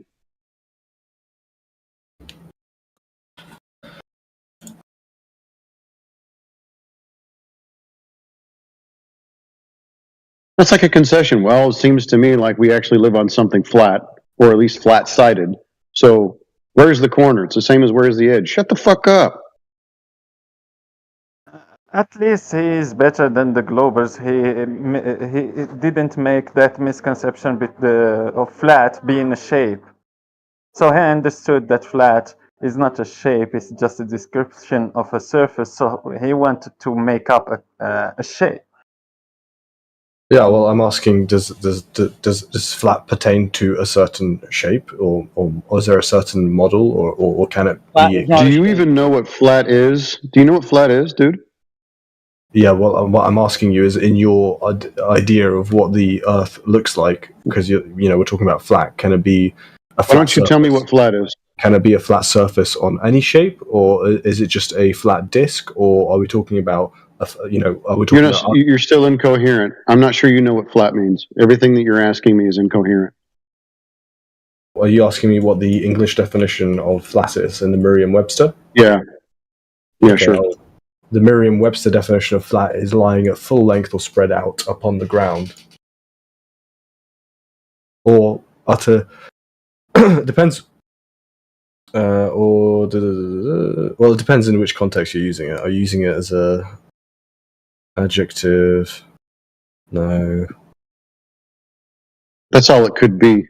Unless you're talking about a flat in Britain, which is like an apartment or a condo, right? Yeah, correct. A level surface, so a level surface of land, or lands, if you want a plural, or a stretch of land without obstacles. What else is it? That's the Merriam-Webster. A flat part or surface, and then the rest Flat of it surface. is and the rest of it is irrelevant because it's about flat tires and stuff like that. So it's a description of a surface, right? Correct. So flat. You can envision flat in your mind. In fact, a wall can be flat. Correct. Right? But level, surface, smooth sometimes. Yeah. Right? Well, your so that's a desktop description. map. Sure. So that's a description of the surface of the Earth. Flat Earth. Now, obviously, it's got some undulations, it's got some topography, Sure. but the overall surface, if you were to look at it as a whole, or if you were to even look at an elevation profile of the entire Earth, which Google Earth does, it is extremely flat, very smooth. So even with the Everests and everything on it, relatively very smooth, like a table. And is this flat surface attached to a geometric shape? No clue. So the answer to could it be a cube would be, in your idea, you would be agnostic about that idea. I have no idea, right? How would I know? You know, like my budget's limited. Everybody in here has a very limited budget. The people who have the money are saying that it looks a certain way, and then we go outside and we test it. Well, it's not that. So the people with all the money are obviously in knowledge of something, but they ain't telling us about it. Now, do they know the entire composition? I actually doubt it. Have they found the edges of this place? Possibly. No way to know.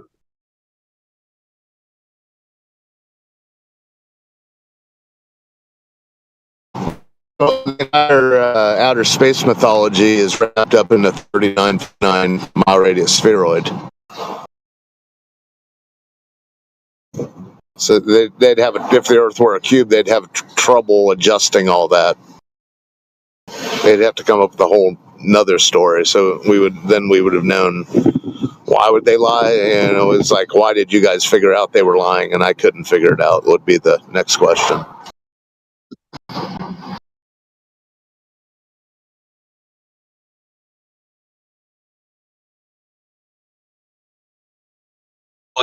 Well, Globers can't get the overall shape right. Half of them say it's a sphere, and the other half reckon it's oblate, chubby pear. So you're projecting in that, dude. I'm projecting. Yes, you don't know what the overall shape is of your globe. So you're projecting onto flat Earth. What's your overall shape? I don't think I ever said Do the you have word. an overall shape? Because we don't. I never said globe. You? I think you're projecting that argument onto me. No. Do you think not knowing the overall shape of Earth being flat debunks all the other evidence? Or is that your best argument? Like, well, show us the edge. Is there any more strawmans you'd like to throw at me, or are you going to just keep making things up that I believe in? No, I'm just pointing out that you don't know. You don't seem to know, or the globe side doesn't seem to know the overall shape of the globe. I'm globe side. There seems to be. You seem to be, yes. Okay, and whether you're flat Earth or not, I'm just pointing it out that the globers don't know their overall shape of their globe. They can't seem to make up their mind, right? Sure. Not to mention there's 75,000 maps of the Earth. Sure, I agree with you, but that's why I said this is a philosophical question to say, if we agree that that you believe that the surface of the Earth is flat, could it be on any geometric shape, such as a cube? That was my question. There was nothing to do with the globe or anything you talked about. Possibility of that? Yes. Well, a cube is a shape. Wait for us to find out. Flat isn't. Looking if there's a possibility that this is a surface of a cube. Now, I couldn't rule that out. Also, I can not confirm it. So it's kind of a pointless question.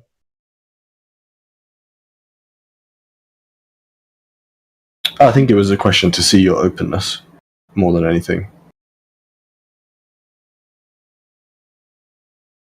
I mean, we're plenty open to any and all evidence of things. But if you're going to ask us questions about, for instance, motive, which some people do, I'm not saying you do, about people who would hide certain information, I can speculate best I can do, but I'm not going to tell you that I know.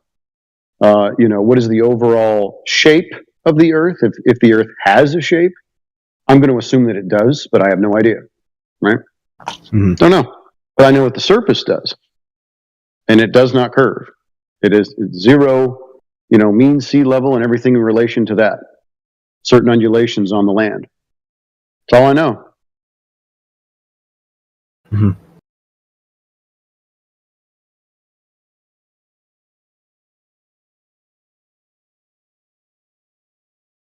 What would it take for you to be convinced of, what evidence would you need to be convinced of a certain shape, whether it's a cube, a sphere, a flat disk, whatever shape you can imagine geometrically?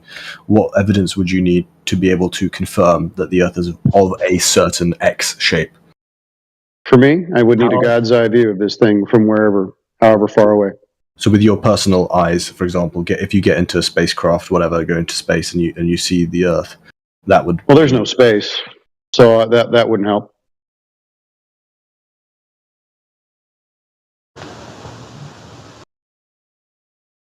There's no evidence for space at all. How about any of what NASA claims to be somewhat easily observable? Like somewhat easily, right? For example, I jump from airplanes. I've never seen the horizon curve from any fucking altitude. But yet, on their side, they're claiming a boat disappears behind the curve from ground level. So I hope that helps in some way.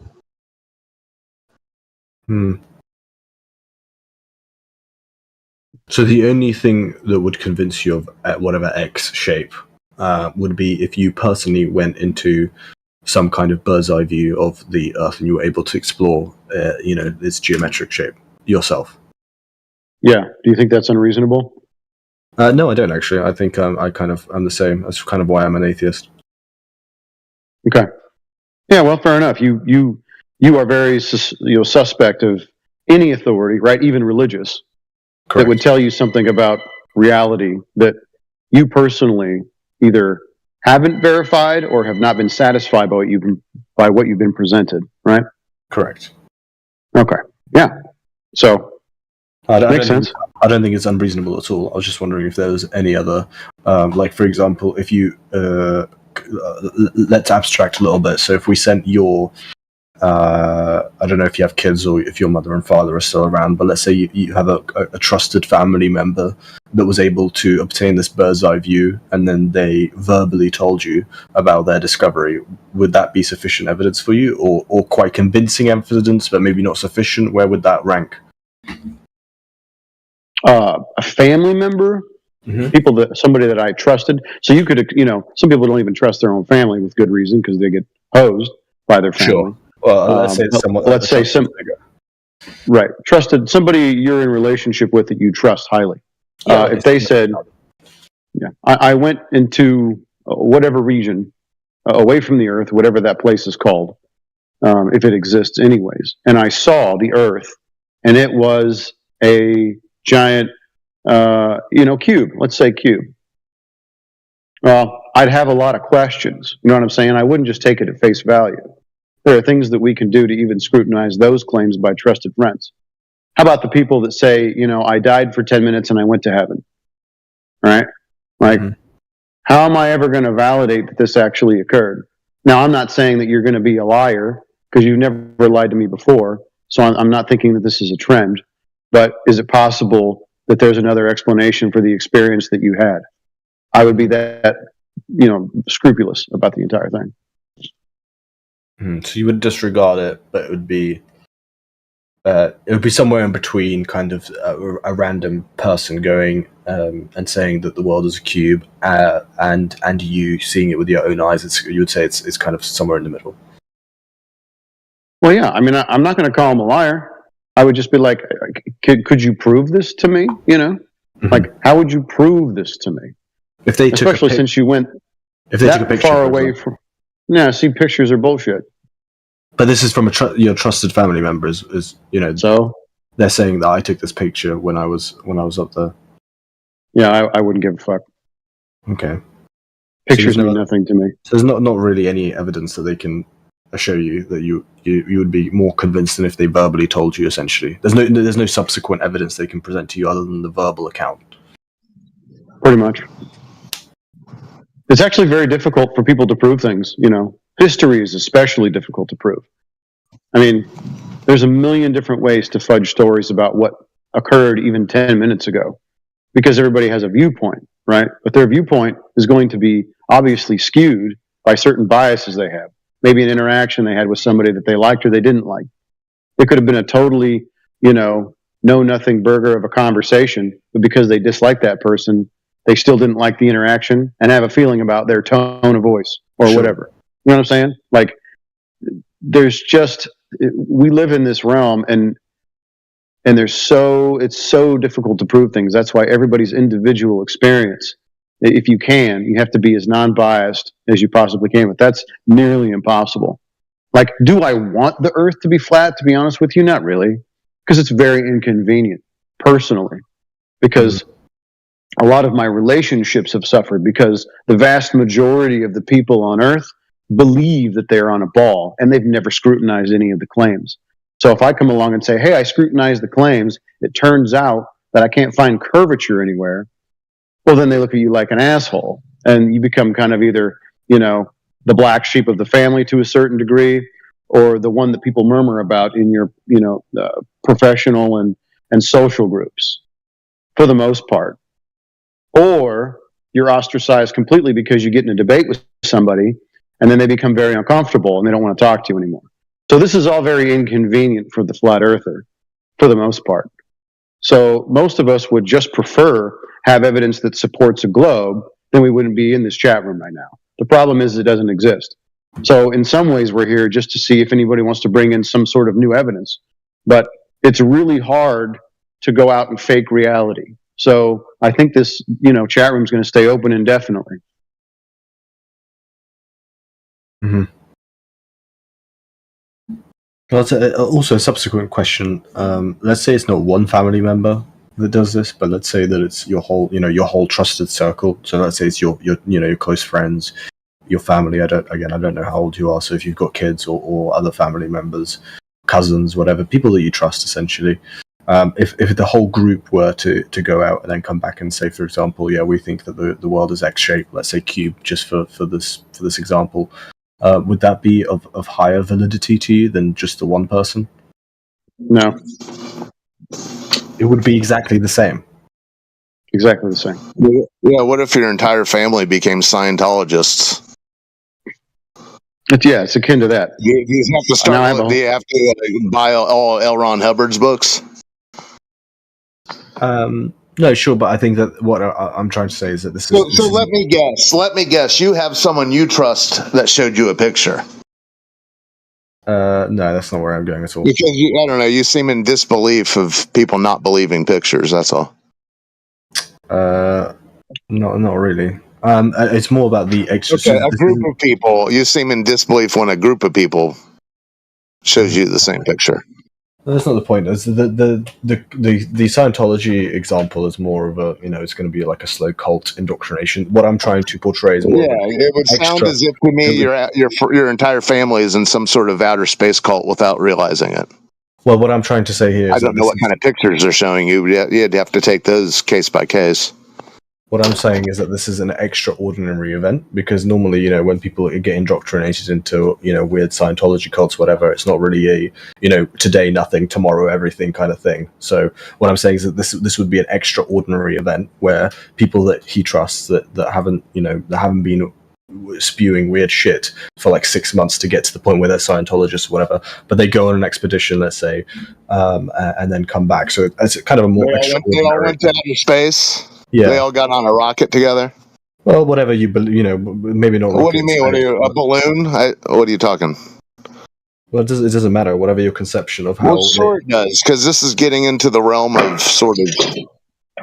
They're able to view whichever way the means of how they got there. They are able to view the shape and geometry of the Earth.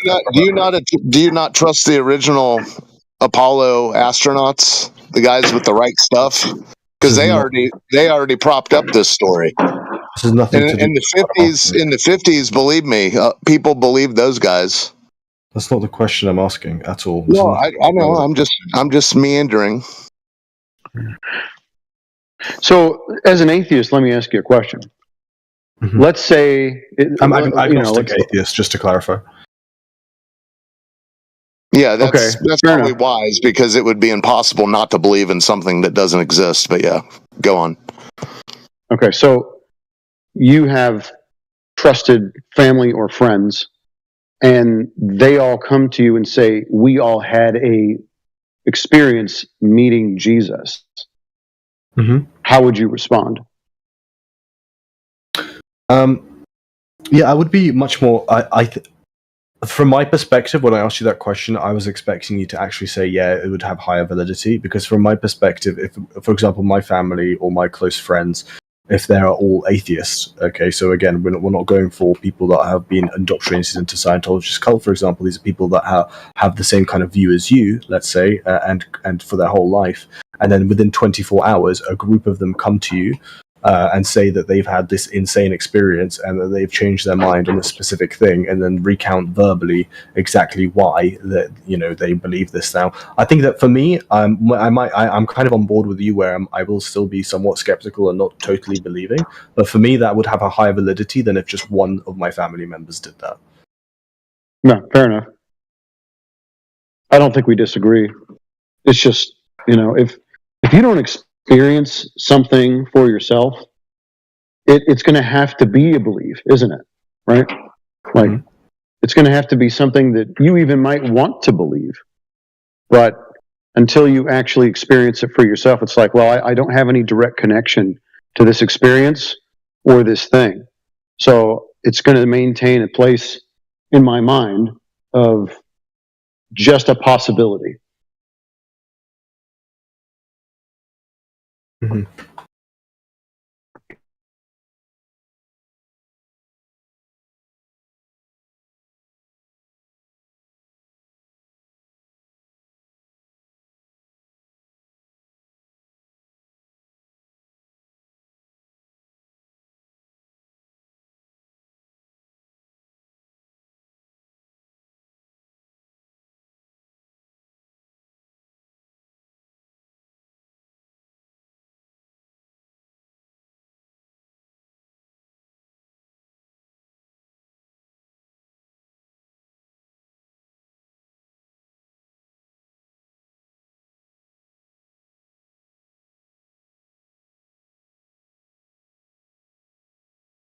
Personal biases are interesting too, because they will also affect information that we accept. Because when I first came across this information, and I'm willing to bet most people that do aren't just necessarily like, indifferent about it or neutral or whatever you want to call it. I totally ran away from it, right? Saw some long distance observations, over water, geometrically, we'll say impossible according to the metrics of the globe. And I turned those videos and stuff off right away, like, I don't want to see that, because that's upsetting to me. I like the paradigm that I believe in. So I don't really want to look there. And it would have been just as easy for me to maintain that position for the rest of my life. However, if we do that, we also realize that we're sort of compromising our intellectual integrity. It's like, well, if the truth is the truth, then I must acknowledge it. So I can't just ignore something because I don't like it. It would be better for me to live in accordance with what's true and what's real than to pretend that it isn't and live in ignorance willfully. I think that is kind of the coward's way out. So we have to kind of, Sorry to interrupt you. I was going to say it's interesting that you say that, because I was listening to, there was a talk by, Richard Dawkins and Jordan Peterson that just went live the other day, and it was quite interesting because while I don't really agree with, I'm not really religious and I don't really agree with anything that Jordan Peterson says when it comes to religion. It was quite interesting because he kind of made the claim that what you just kind of hit on there, the fact that truth kind of prevails and truth shall set, quote unquote, shall set you free, and that truth is a value that you seek because you think it's a good value to seek. It's kind of there's an underlying Christian message there. Do you think that you're, I'm not sure where you are on Christianity or if you're religious, but does the value that you hold towards truth, is that influenced by any kind of religious or Christian background? Or Judeo-Christian, I should say, so any of the Abrahamic religions, really. Well, I'll be upfront with you. Yes, you could probably accuse me of being Christian, but I don't even look at it in that way, because I think the term Christian, quick sidebar, has been abused, right? So a Christian can mean all kinds of different things. I prefer to use the term disciple or follower of Christ, because that way I don't necessarily want to be lumped into a group. However, I do believe in the Bible, right? But what came first, the chicken or the egg? You have a document or a compilation of several writings that talk about the importance of truth. Truth is separate from the Judeo-Christian religion. Truth is something, I don't even know if it's fair to call it a virtue. The thing that we call truth is just that it's what we experience and we know to be reality in its purest form. I don't even know if that's an accurate description, but it is what it is, regardless of anybody's biases, right? So the Bible does say, yes, you shall know the truth and the truth shall set you free. Jesus, in that sense, is talking about you will know what is actually real and is unconditional, and that will set you free. Now, that's a whole nother topic, but we have to at least say that there are things in the existence that we live in, the material world, that are, without any of us and all of our greatest efforts to change the fact that they just are. Now, are we supposed to deny the things that are to suit our own biases, or should we acknowledge them and then live our lives according, knowing those realities and, accepting and living around those realities, working with those realities instead of bucking against them because they're inconvenient? Mm-hmm.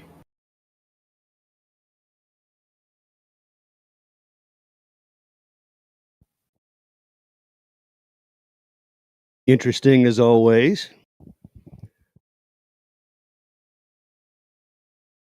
And good afternoon. Says What's going on, Roto? Hello. If you don't mind, let me weigh in on this a little bit. Truth is a very unusual thing. When a man comes around to assimilating what that is or is not, right? Is it a solid foundation type of thing? So when something resonates and it's reasonable, right? I want to use an analogy to point at something that I feel is very similar to seeking truth.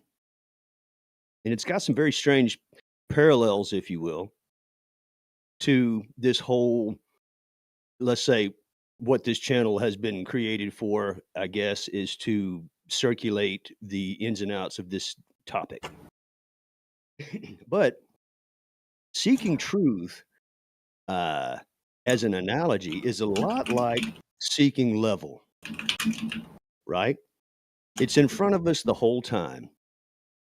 And if it had a voice, it would say, I am level, I am God. Seek me and be in harmony, and then you can build, right? And when people understand that you can do that, you can seek this and you're in harmony, and then you're in a level and you can stack bricks, let's say. And there's this reward for seeking it, right? But it's a strange thing about seeking level, because the first thing you're going to see is people are going to deny what level is to begin with. And that seems to be one of the oldest chestnuts, right? Just to simply separate and rebel against something that all you have to do is submit and observe. And it's right in front of you everywhere. But it's that submission part, right?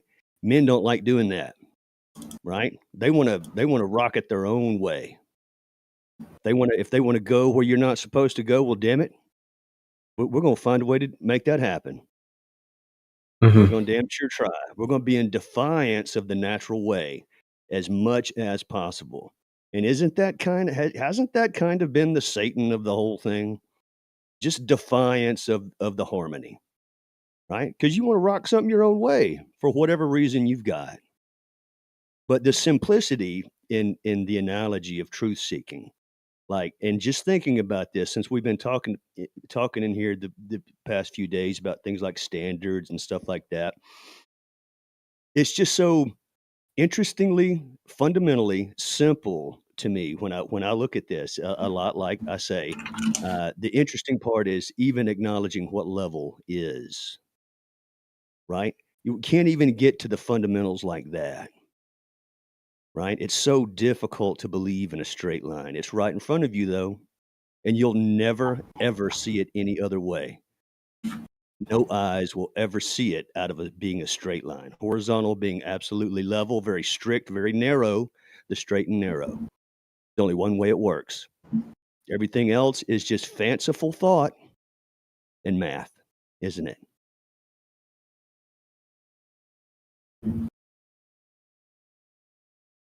What did you say just before fanciful thought? Straight lines. Yeah, could you repeat that last kind of sentence or two again? Just that straight lines are in front of us. Level is a straight line. It's not an arc.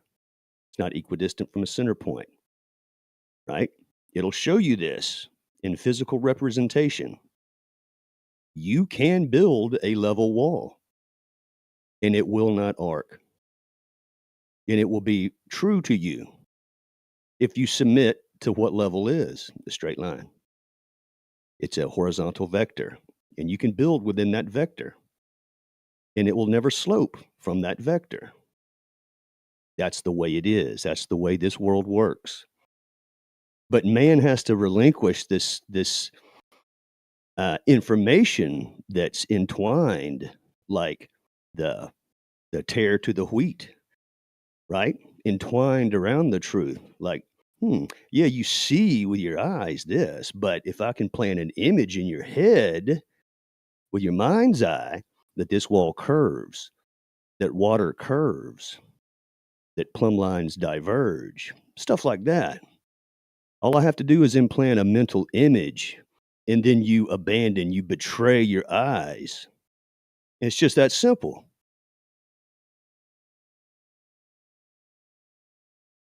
I mean, I don't know if I necessarily agree with that, because if you know some things like molecular biology, you're not going to be able to see, quote unquote see with your eyes, but it still exists. Would you agree? You have never seen water curve. Well, about its face when it rests, okay, a body of water when its face will never be concave or convex. Will always be level. We use water to orient level. Do you agree that sometimes there are things that we can't see? This is getting Rodalox. This is a perfect sign that his cognitus is kicking in, and that's what this is. It's the people suffering from the cognitive dissonance, they're going to have no idea to drag themselves from it. Yeah, I'm retarded, and I'll happily accept that I'm a retard before you go on a tangent about something that we're not talking about. Because I think the ad homs just to get a little bit boring. I'll happily accept I'm retarded and I have cognitive dissonance, but there's no need to do ad homs because it's just a waste of everyone's time in this room. Would you agree?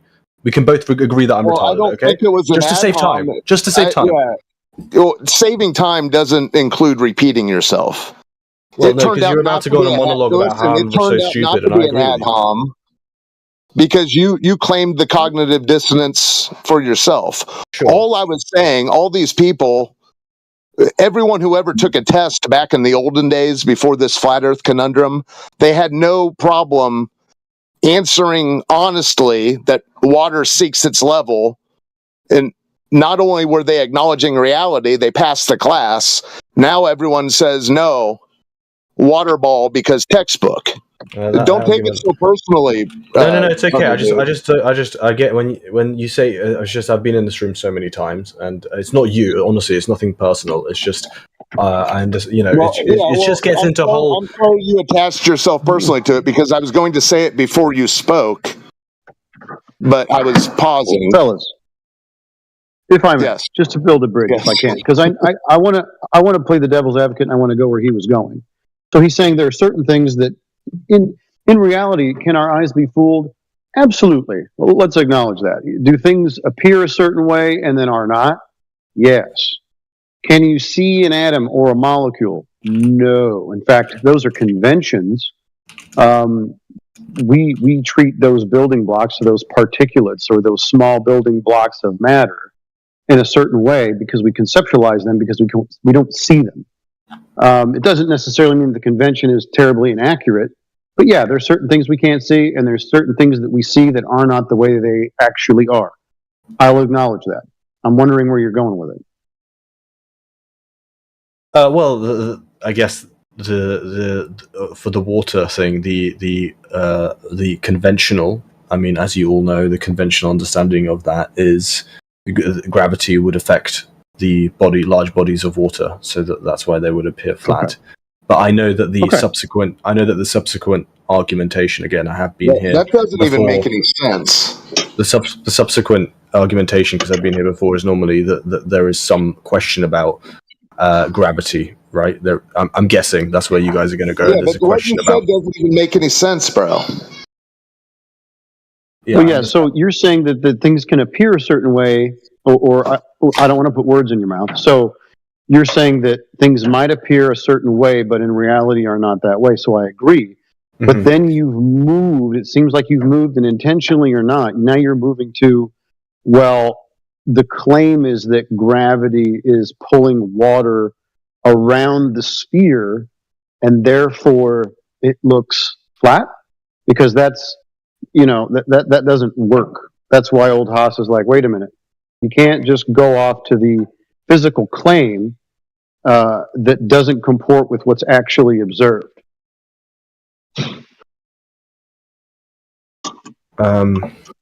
Yeah, this is normally where we reach impasses, I think, because I think that normally, again, first of all, I'm not an well, maybe examine your own words then. Maybe examine your. I don't think it's intentional doublespeak, but I think you've got your wires crossed.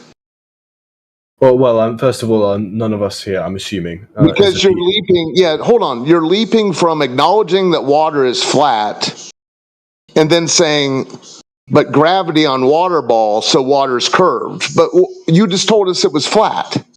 It appears flat. Yeah, I mean that's kind of why. Yeah, you can measure it flat. Let the water evaporate out of your fish tank, and then measure from the bottom all around the sides. It's flat. You answered these questions back when you had to take tests to pass classes. Does water seek its level? Yes, it does, teacher. Oh, you pass. But now you're in this conundrum. Not you, but the globe reifiers are left with talking out of both sides of their mouth. That's all. So that's why it reaches an impasse, because you're not realizing you're talking out of both sides of your mouth. You're not realizing your cog dis that you suffer from. Sure. I mean, I think that's why I brought up molecular biology. It was, things can appear flat, but maybe there's factors beyond either our comprehension. I'm saying that the conventional understanding is that it's gravity. But let's, for example, just think of a world where it's actually not gravity. Let's forget about gravity and the conventional idea. Gravity or whatever you want to chant, the water in reality is flat. Okay, well, let me finish my sentence. I don't interrupt you. Let's ignore gravity and let's say that there's other forces beyond our kind of visible understanding, or maybe even beyond our comprehension currently, our physics comprehension at the moment. But there's other forces that could be at play here. Do you consider your wishful thinking a force? Do I consider what? Sorry? Do you consider your wishful thinking a force?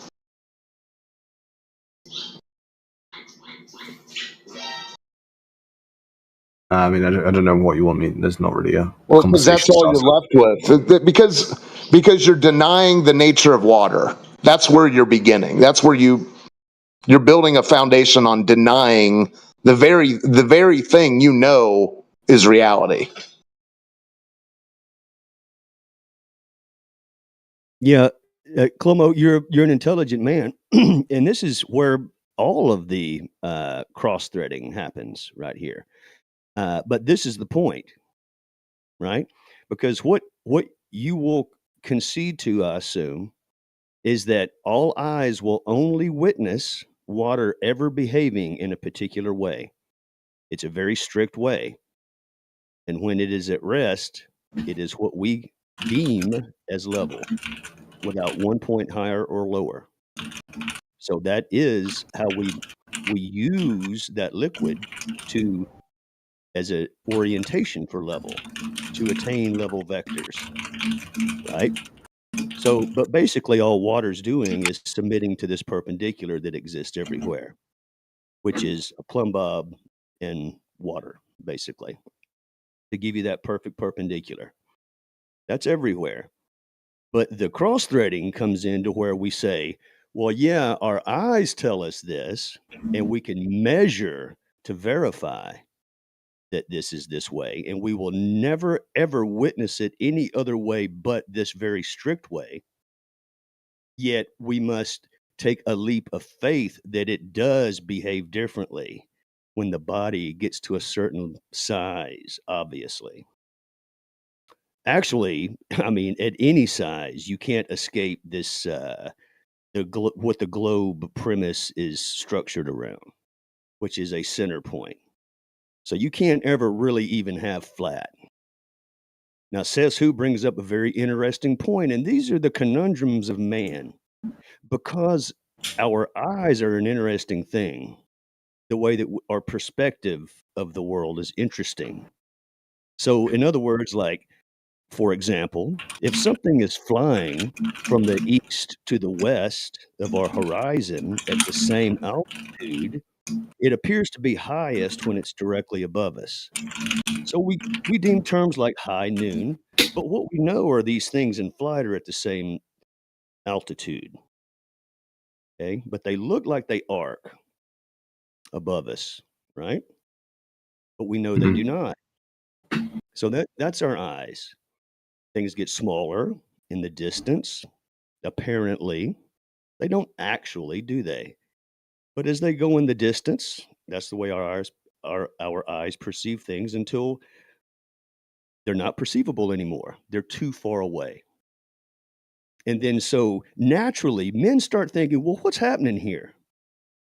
This thing goes into the distance, it's out of sight. Does it just continually go out of sight straight in front of us? Or does it go over a curve? It's a reasonable question. Our eyes do perceive a celestial dome, right?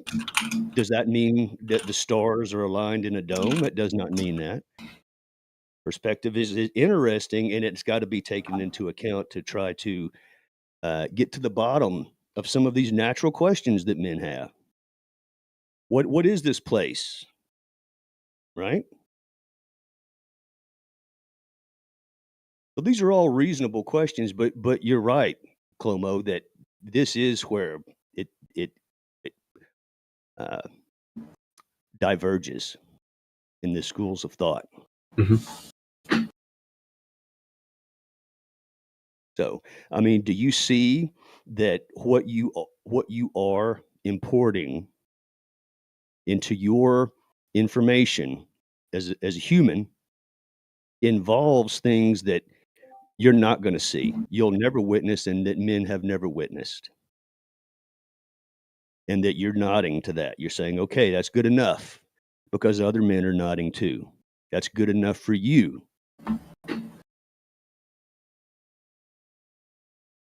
Is that correct? I think to some extent, I'm pretty sure that we all, I think, no, actually not even, yeah, to some extent, we all do this, yes. I'm not sure. A lot of the mission here with a lot of the people involved in this channel that I can kind of tell you through testimony are seeking a very basic and fundamental, back to the basics, just things like water. Start there. That's step. Well, I wasn't really, it wasn't in related to this subject, but I think in everyday life, we all, we all have to rely on some kind of other person nodding. When you eat a certain food that you buy from a supermarket, you have to. No, I just look both ways when I cross the street. You have to assume that the person that created What do it you have, has an a amount personal of chauffeur?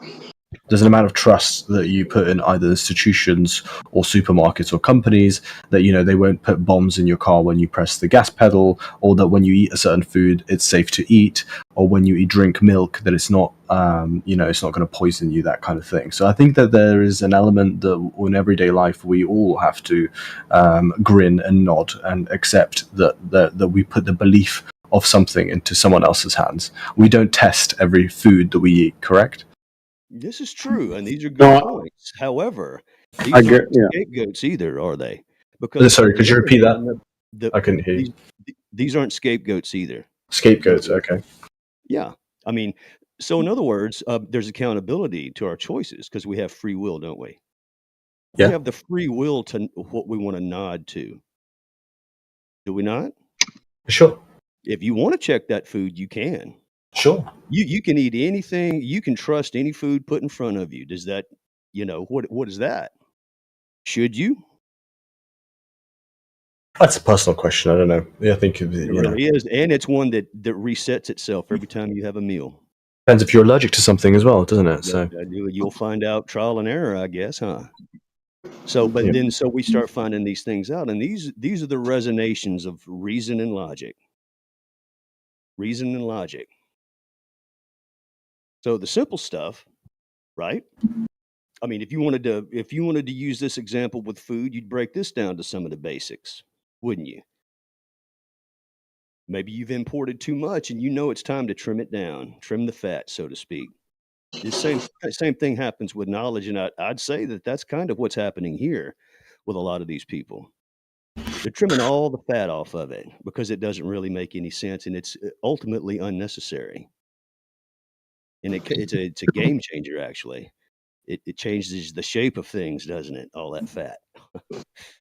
Yeah. Hey, you've heard the stories and seen it in the movies where the kings have the tasters. So I mean, what are you going to look? You're going to watch the king and say, "Oh, what a goofball," or are you going to say, "Huh, maybe that's not a bad idea"? Oh, well, I'm talking about real everyday Lonely. life. It's lonely at the top. So, anyways, I'm sure there's all kinds of people out there who have their food tasted for them. I don't think there's many. So, Clomo, you've been here that I've noticed the last few days at least. Mhm. Yeah. I've been here 2 days. Just the last 2 days. All right. Well, and I've heard you talk to some smart guys here. I have Has been you- here prior. I was speaking to one of your good friends, or I don't know if he is one of your good friends, Grizzly. I've known Grizzly for a long, long time. Okay. Well, Grizzly's pretty basic and straight up, as far as I can tell. Now, has anything been said to you that registers at all? Well, registers, sure, but what could you elaborate what you mean by register? Makes Well, an why do you? If it registers, why do you have to rationalize it? You're the one that realizes that there's a fork in the road, and we're trying to tell you you're waltzing down fairy tale lane, and you're just saying, well, so are you. Why do you have to rationalize it if it's sunk in? You're the one who realizes this is where the rubber hits the road, so to speak. Yeah, no, I mean, I'm going to be straight up, and I said the same. Why water it down? I've said the same thing too. I mean, Grizzly, I've known, not personally, we're not close friends, but we've spoken years back, and I'm someone that's interested in psychology. I do kind of, I work in psychology academia, and I do some counselling. So that's kind of my interest. It's more the human mind. So I actually know nothing about physics, and I will never. But you should understand that it's easy task for someone to implant thoughts in people's heads. Look at the entire advertising industry and subconscious tactics. So sure. Don't put it past them to put a blue marble on a textbook when reality isn't so. It's easy to manipulate people. You should know that. Yeah, solicitation is psychology. In its expression. I mean, yeah, I'm not here to, just to be clear, I'm not here to debate any facts. I know nothing about physics, and there are plenty of people that are probably all of you, because of what you believe and the amount of. There's something about the simplicity of water finding its level that you don't seem to like.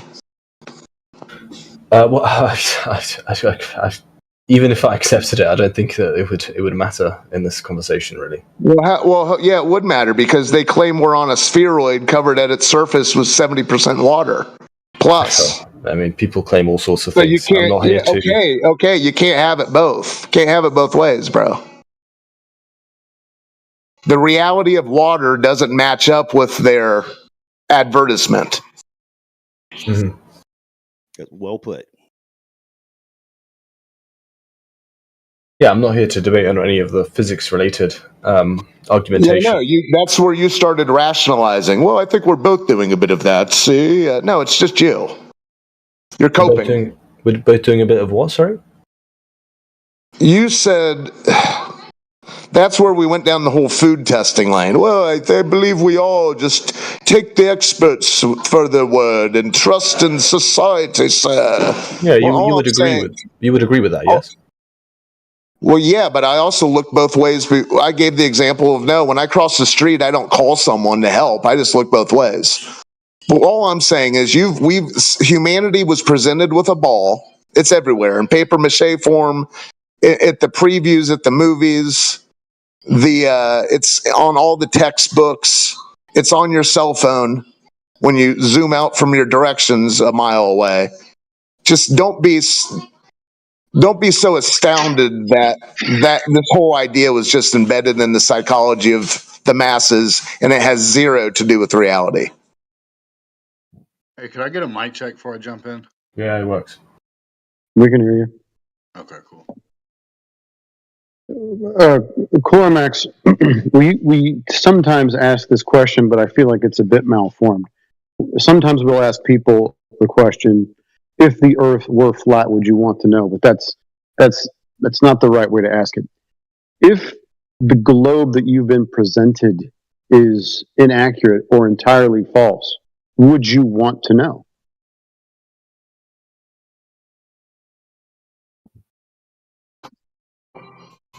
I think that this is a two-parter, maybe I'm perceiving this question wrong. If you're asking me as a person, or would we want to know as a human race? I mean, probably. I think the advancement of the human race. I think any kind of scientific discoveries or any kind of technological advancements are probably better shared. I mean, that's generally, obviously. I mean, we've seen what nuclear power does. Maybe one example. I'm asking you.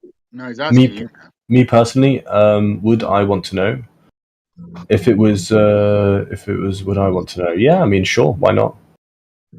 Okay. Well, then we don't have to worry about whether or not you're a physicist or a scientist or whatever, because, and I'm not trying to be hard on you, but that's really kind of a cop out. It's like none of us here are necessarily physicists or scientists. Okay. So, Old Haas gave you a perfect example. Your experience with water is that it finds its own level.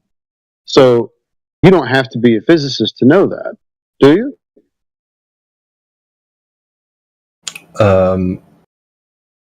Yeah, but I think it's slightly reductive because you're talking to someone that doesn't have any physics education, and I think that is somewhat relevant to these discussions. Have you never bathed? You have experience in life, though, and that's kind of the point. Is like that you have it in your head that it's so complicated that you need somebody smarter than you to tell you how it works, when really all you have to do is just look at the world around you.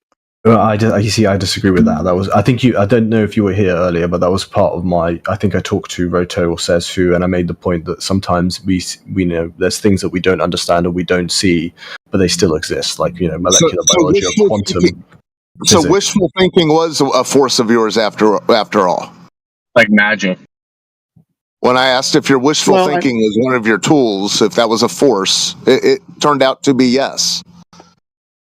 I think he's appealing to the fact that the physicist probably knows something more about nature and reality than he does. Correct. Now, that may be true in a few instances, but there are certain simple things of your everyday experience that the physicist experiences in the same way, and they have the same conclusions, which is why we have the statement, water finds its own level. So some things are plain and known by all, and is all you really need to know where you live.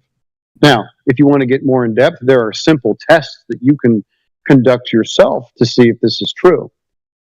Reality does not lie to you. Men, it turns out, do. I think for the purpose of this conversation, my point is that it wouldn't help. I mean, I can sit here and say, sure, water finds its own level, but I mean, where do you? I mean, you think it's a gotcha, or whatever. I'll happily admit it if it makes you happy, but I don't think it will. Bye blue marble then. Of any interest. Yeah. Welcome to Flat Earth and bye blue marble. Well, are you just telling me that it's not going to do any good because you are still going to defer to what you perceive as an expert? Yeah, correct. I think, and this is my point. I think we all do this. And you earlier, you said, you agree with that. We all appeal. Were you bragging about your agnosticism earlier? Your atheist agnostic. Now you're highlighting the religiosity of the blue marble now. Not everyone is apathetic to this, man. I think it's very interesting, circling back to what Says Who was asking. Would you want to know the truth if it was presented to you?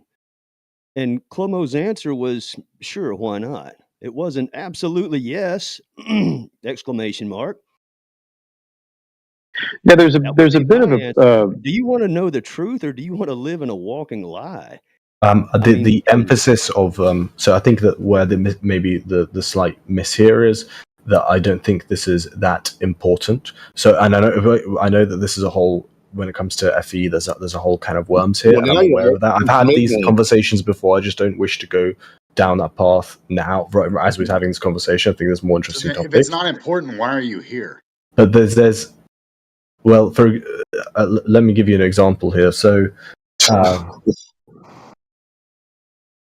I think we've become a case study, haven't we, Chloromax? You're studying our psychology, correct, and we're studying yours, right? Correct. So you say I am atheist agnostic, and yet you still have priests and holy books that you defer to with blind faith.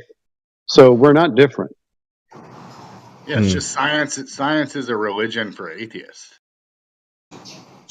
Sure. But I think that this is silly to say because again we rely on exactly the same authority figures that you're saying science is all fiction. These are the same people that you're relying on when you turn on your car ignition and when you get on an airplane. Oh, bro, that's tired. That whole thing's tired. Well, here's and going back to the factories produce lemons on the hour. I think it was Says Who or Rotox, I can't remember who said it, apologies, but one of you said, if you can see water's level, then surely you believe in a flat earth. I think there's quite a wide gap here. So for example, if I was to say, when you go scuba diving, or let's say you go really high up in the air pressure changes, right? So your ears you'll feel it, on your sinuses, you'll feel that there's an air pressure change. Before the explanation of, we can't see air pressure, we can't really understand air pressure, but we have to use science to kind of understand it. So you may have that effect on your ears and think, okay, when I'm a certain height, God punishes me and makes me feel odd or makes my body feel certain sensations. Okay, so you can measure the air. You can measure the air pressure. So can you measure the Earth's curve? I think conventional science would say that's what this is all about. Let's do that. I don't know if you were aware of what I just said. I said conventional science would say yes. Yeah, you're going back to the religion. Right. Can you measure the curvature? It's so funny. It's so funny. You want to be atheists are wrapped up in a Catholic's chalkboard warriorism. It's crazy. It's so bonkers. You asked, can I measure personally the curvature of the Earth? No. Can you? You said no. You said the priest can. Though we heard you. Yeah. Right. And can you even show where they have done it themselves? I can't. No. Right. They do it behind the curtains. They're handshaking behind the curtains. He's seen their silhouette.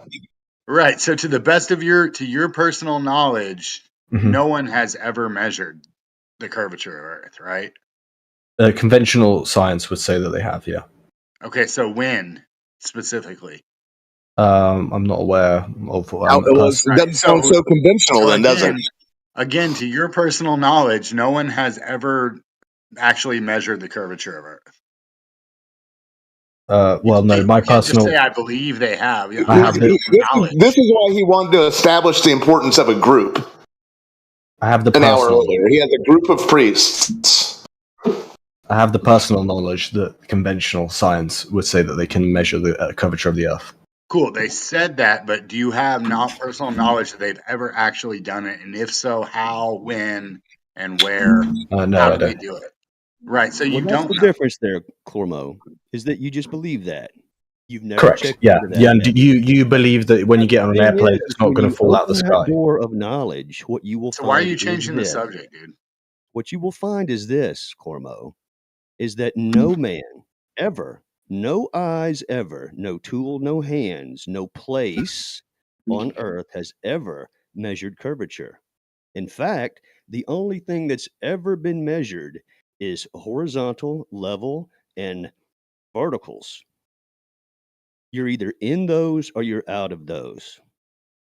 You're in vertical, all those verticals are going to be parallel, no matter where you drop a line, or you're going to be level. You're either sloping out of that or you're not. Those vectors remain constant. And if you took the time to look into this door, this is what you would find. It wouldn't be vague. I'm trusting people that I've never checked on myself. That's you being ignorant because you're not looking. And that is just as bad as hiding. Not looking. Because the right? The deceiver's job's done for him by you not looking. Isn't it? Well, there needs to be a deception in the first place, but sure. That's You've correct. already We're telling you that there is a deception going you've on. already admitted that there's a deception. You've already said like I can't trust my own. You can't even trust your own senses. So like by definition, what you believe is nonsense. So then by definition, you have a mental disability. But yeah, I just don't think it's the gotcha that water is level that you think it But is. you That's don't it. really think very much, do you? That's kind of the whole point. And then what you're admitting to. Sure. I mean, do you know the intricacies don't of know the? hold on. You don't know much about the claims of the 39, 59 mile radius spheroid, then. If you don't think that's important, well, how you've heard it? You've heard it a million times. I already said it. How much of the surface did they say is covered with water? I think is it between something like 60 to 80%, 70, 80%? Yeah, it's always in the mid early 70s, plus or minus for some reason. It's always more than half, which is all that matters. Yeah, that can't be if, say it with me, water seeks and finds its level. Those two things can't be. It does have to do with the other. I understand. As much as you want to cope rationalize, put it in your notebook. I understand that you believe that, but I don't understand. No, you acknowledge it. You acknowledge water seeking. Dude, you acknowledge. Listen, you just said it's no big deal that water seeks its level. So what do you mean? What do I believe about it? It's just the way it is. No, that's the nature of what do water. you wish? That's You keep repeating that's this. a glimpse into reality from your Cognis lenses. Sure. Do I you don't know understand what I'm saying, though? Why? When did this become controversial that water seeks level? Sure, I'll accept that water seeks its level, but I don't Okay, understand why you want me to accept that so badly. Bye water. Bye blue marble. Sure, Bye from your outer perspective, space sure. mythology. I believe that you believe that. I do vehemently believe that. You would follow. Yeah, all you have to do is follow your own logic. Yeah, let's see if you understand. Why do you think it's important for us to point out that water seeks its own level? You're saying, I don't think it's a debunk that you think it is. Why do you think that's a problem for you? I don't think you're seeing the forest past the trees. Why is it a problem? I don't really for me? think you are. I don't think it is a problem for me. All right, think about it. Water lays flat on its surface on large bodies of water, right? So it's going to lay flat on its surface. Wait, we keep going back to this, but I've literally I don't know how to help you here, but This is where it's at. All right, so I'm do not you going- understand? Do you understand this? Yes or no? Do I understand? Could you repeat the question? Sorry. Okay, so water seeks its level. You already established that. You agree with that. But large bodies of water. Yes. Sure. If you want me to agree You with that. agree with it or not? Do you agree with water seeking its own level? Finds equilibrium. For the purpose of argumentation, I'll say yes. No, this isn't the purpose of argumentation. You either understand physics or you don't. I've just said that I don't understand If physics. you don't about 20 understand times. physics, then we need to find out where your lack of knowledge is. Okay. Well, do you understand the intricacies of the plane engine? We're not talking about intricacies of the plane. We're talking about water seeking level.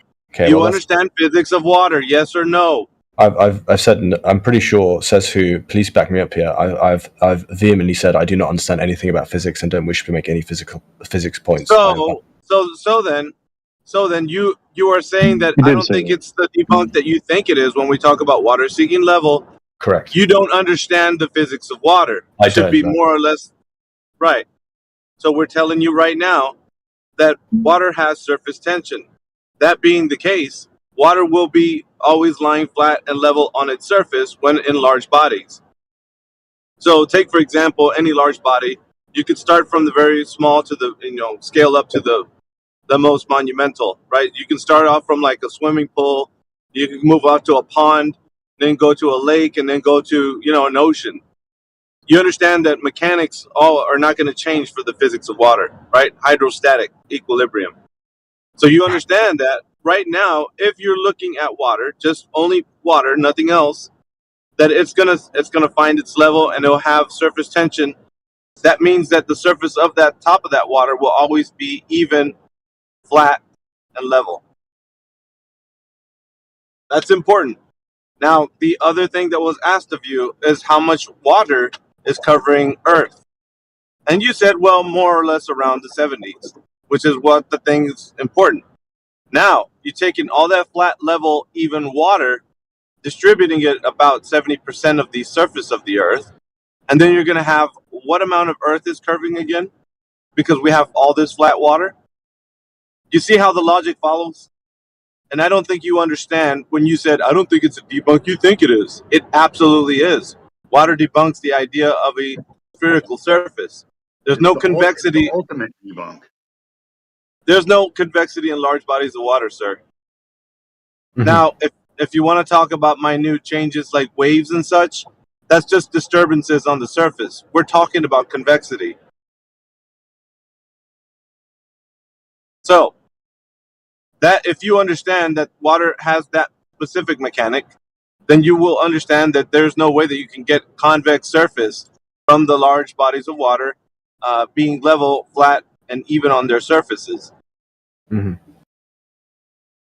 And it is a debunk, but I don't think you recognize it because physics, I guess, for you, you don't really understand how physics works. So now that you can realize when you pour water in any container, it will take the shape of that container. Also, the surface of that water in that container will always remain flat and level to the ground. This is just the physics of water and how it operates. And, you could take some water and you could put it in a container. You manipulate that container in any direction. The surface of that water in that container will always hold that rigidity in space. So that surface will always remain flat and level to the surface that you're standing on. And that's how we know what level is, because water holds that rigidity, and it's referencing the Earth being the reference point. So if you're tilting that container in any direction, that surface of the water always remains flat and level to the surface of the ground. That's how you can hang pictures on your wall, sir, with the spirit level. That's how you know what level is. You're always referencing the Earth. There's much more that we can detail to you about this, but as long as you can realize that physics of water debunk the idea of convexity, then we can proceed forward with much more examples. I don't really wish to explore more examples. As I said before, I'm not really interested in physics explanations of why you believe what you believe. I'm more interested in the human mind and psychology, and more interested to discover a little bit more about what You're these cope rationalizing right now. what these beliefs lead to. The human mind is a very interesting topic. But the part that you're not realizing is that when faced with reality, will you accept or deny?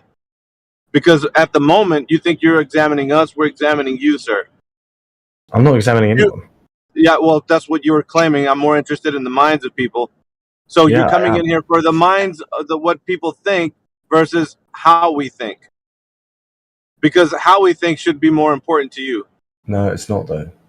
It should be. I'm It should telling be. you, it's not. So It should be because you're denying the fact that the physical and natural world are detailing to you what reality actually is doing, and you're denying reality, sir. You are a reality denier.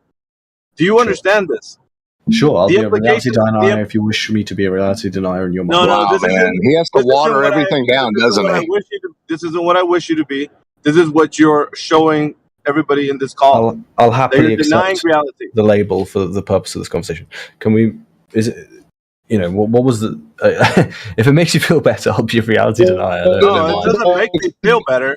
I don't feel better by telling you that. Yeah, you're You're, roboting. you're lagging quite hard.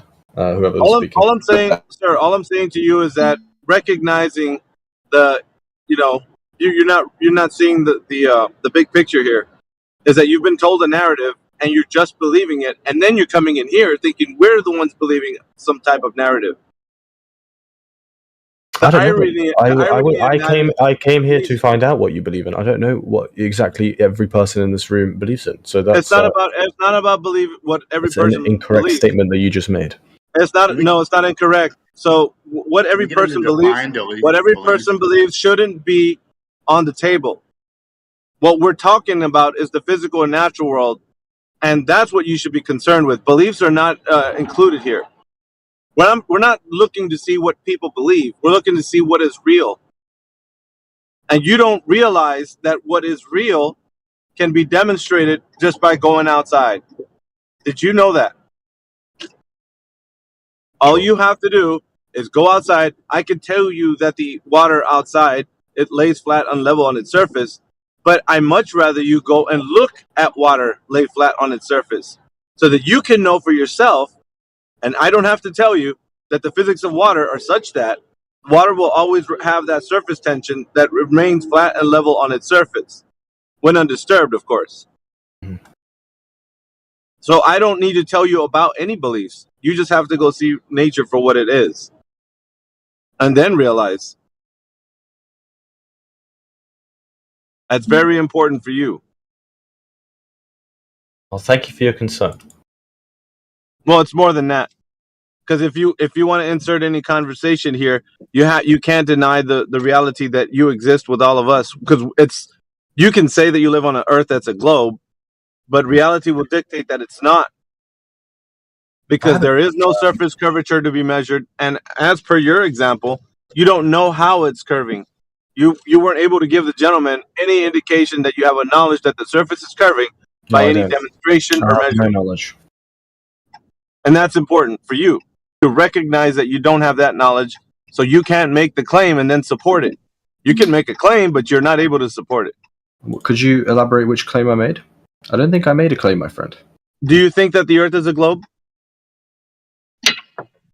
Scientific convention would say that the Earth is globe, yes. Dude. Yeah, but do you advocate for the Earth being a globe, sir?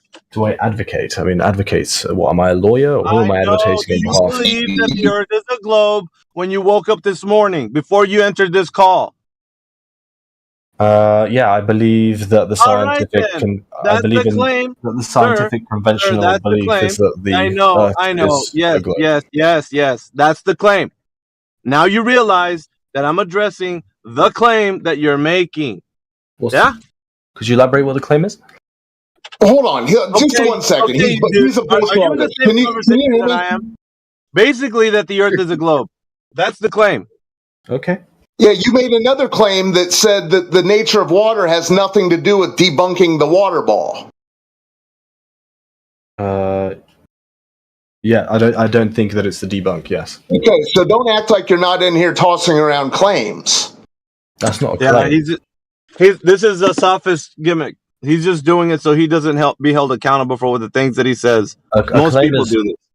No, you're not going to tell us what a claim is, sir. You're not going to tell us what a claim is. We already know that you're claiming that the Earth is a globe. That's pretty simple. Everybody knows this. Don't be in this call making everybody seem like fools because you're going to redefine what a claim is. Just own up to it, admit it, and just say that that's what you think. That's all. That's all you got to do. Well, also, conventional. it's actually worse than that. All right, Yeah. I'm gonna So hand it off. yes, here's what he's saying. Hold on, guys. I'm gonna hand it off to you guys. I gotta get going. See ya. All right, later, bro. So Chloromax is worse than making a claim that the Earth is a sphere. You are actually claiming that it's an appeal to authority fallacy because science is not dealing with the geometric shape. So it's a category error. So you don't even actually know what you're claiming. Excellent point. I was going to bring up something very similar to that, says who. And again, see, as we see, this is another example of being ignorant, meaning you're not taking the time to look in the door. So he flippantly, right, just easily throws out the term scientific convention. Now, unless you look into what you're even talking about, what does that even mean for you? What does that mean in reality? What is science? Does that mean that these things have been observed, tested with repeated testing, No. empirically That's tested? cause and effect relationship. See? Don't I ask don't him think to that he does. clarify. This is when he becomes more and more vague. Right. Yeah. But we could ask him if he is aware go what backwards every science and the scientific method is. Yeah, but we keep So, we keep going Chloromax, back to is science. the science... I don't know how many times I have to say that I'm not really interested in investigating physics claims. I'm not someone that knows anything about physics. I'm not someone that knows What the anything hell are about you doing in science. here then? Yeah. What Why are you're you in doing, this what you're room, doing dude? is putting your trust wholeheartedly in what you term scientific convention. Correct. So you're Yeah. saying that you're not willing to put forth the effort or energy to see for yourself. You are just going to hand over your trust for the knowledge that you think they are giving you. Correct. Right. See? Dude, Now there you go. There you're you go, a coward, people. Chloromax. Here's the psychological structure of this man. This will be repeated over and over. This is all it takes. This comes back to standards, doesn't it? Chlormo, would you say that that's high standard on your part? Sorry, I'm not understanding what you mean Would by you say that standards. that's a high standard decision on your part? Well, I'm sorry. To Well, just you're going to have to define what you mean by deep standards. throat information that men give you without asking, what is this that I'm importing? Without you check. But this was my whole point, Rotox, is that we all do this. If you remember going back to the kind of, Well, I hear you say this over and over, but nobody's agreeing to that. you did agree with me earlier. Do you test your food? I hear what you're saying. I You- agree that Please what stop you're saying saying we. is done. But what I'm saying is that most of the people here are not doing that. Yeah, but I counter to that. did you not agree with me when I said that we eat food because we have to trust a certain amount of Right. authority that they're not poisoning No, us? Did you not? Hold on a second. Do you? Roto, Set up in an industrial line. Nobody You're agrees with that. going to get steak delivered to a plate. That doesn't mean you had anything to do with raising the cow. And that doesn't so make it a miracle because somebody raises and butchers a cow and Well, puts it you're on putting your plate trust. either. You're putting trust in It a is couple trust, of. but however, hold on, Roto, please, just for a second. I'm sorry, I'm roboting. Am I right? You are lagging Just a a little little bit. bit, yeah. A little bit. Okay. Hopefully this is a little bit better. Now, You're better now. we all, right. The appeal is we all do this. Now, logistically, people are not going to have the time to test every claim or every piece of food that's put in front of them. Correct. Does it make it okay that we do not test these claims? Yes. No, because it turns out that, guess what? Our food, not so great, is it? Right. Well, So, I think I would disagree with you. No. Oh, your disagreement would have no water to hold. Right what I'm saying? Like, there's a lot of things that we don't test that we're actually getting ripped off. We're getting ripped off. Let's flip this food argument on him real quick. So, dude, what have you eaten today?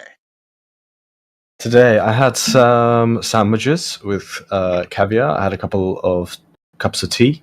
I had some eggs and I had some bacon. And where did that come from? From farms that were entrusted in institutions such as the government to put regulations on certain farmers, which then create food which adheres to these regulations so that we could safely eat our food. Dude, you have Yeah, no, so the you have government no needs to tell the farmers self-awareness how to at farm. all, dude. Brilliant.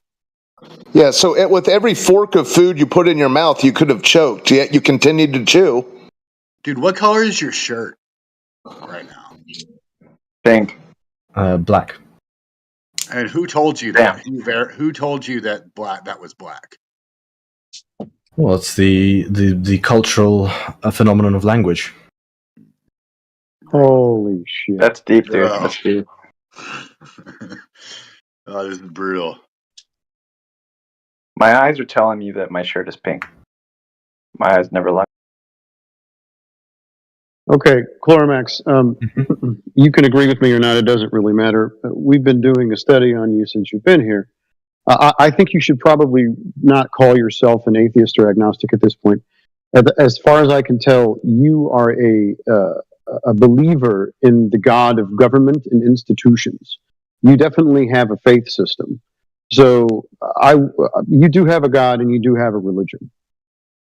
Okay, if that's what you believe, I'm comfortable accepting That's that. what you're. No, you've exampled it. Sure, I mean You're that's what you do. demonstrating that. I personally think that when institutions such as the government, they are tangible, they are real things that we set up. They're not a deity which is impossible to prove. So I don't think you can make the same comparison. Cool. So who specifically? I didn't say anything about deity. You mentioned the word God. Would that be a deity? No, God can be any authority higher than yourself. So God is not a deity. No, see, God is a very ambiguous term. It turns out that all the gods that you are trying to think about, let's say Yahweh or Prometheus or Baal or all those, they have names. God is an ambiguous. So the term God is ambiguous, and a lot of times it's just referencing an authority higher than yourself. You are a religious man. Yeah, your God is Big Bang. Sure, I mean, I'll accept your statement. Oh yeah, dude, we get it. It's sinking in. That's why you're putting up this shield. Shield. Repeat it. Chuckle. Dude, these guys are great, man. These flat earthers are amazing. Yeah, you don't. I mean, we were all sold the bill of goods. I mean, you're not alone. No, but It's gonna be okay, dude. It's gonna be okay. You did agree It's with way me. better.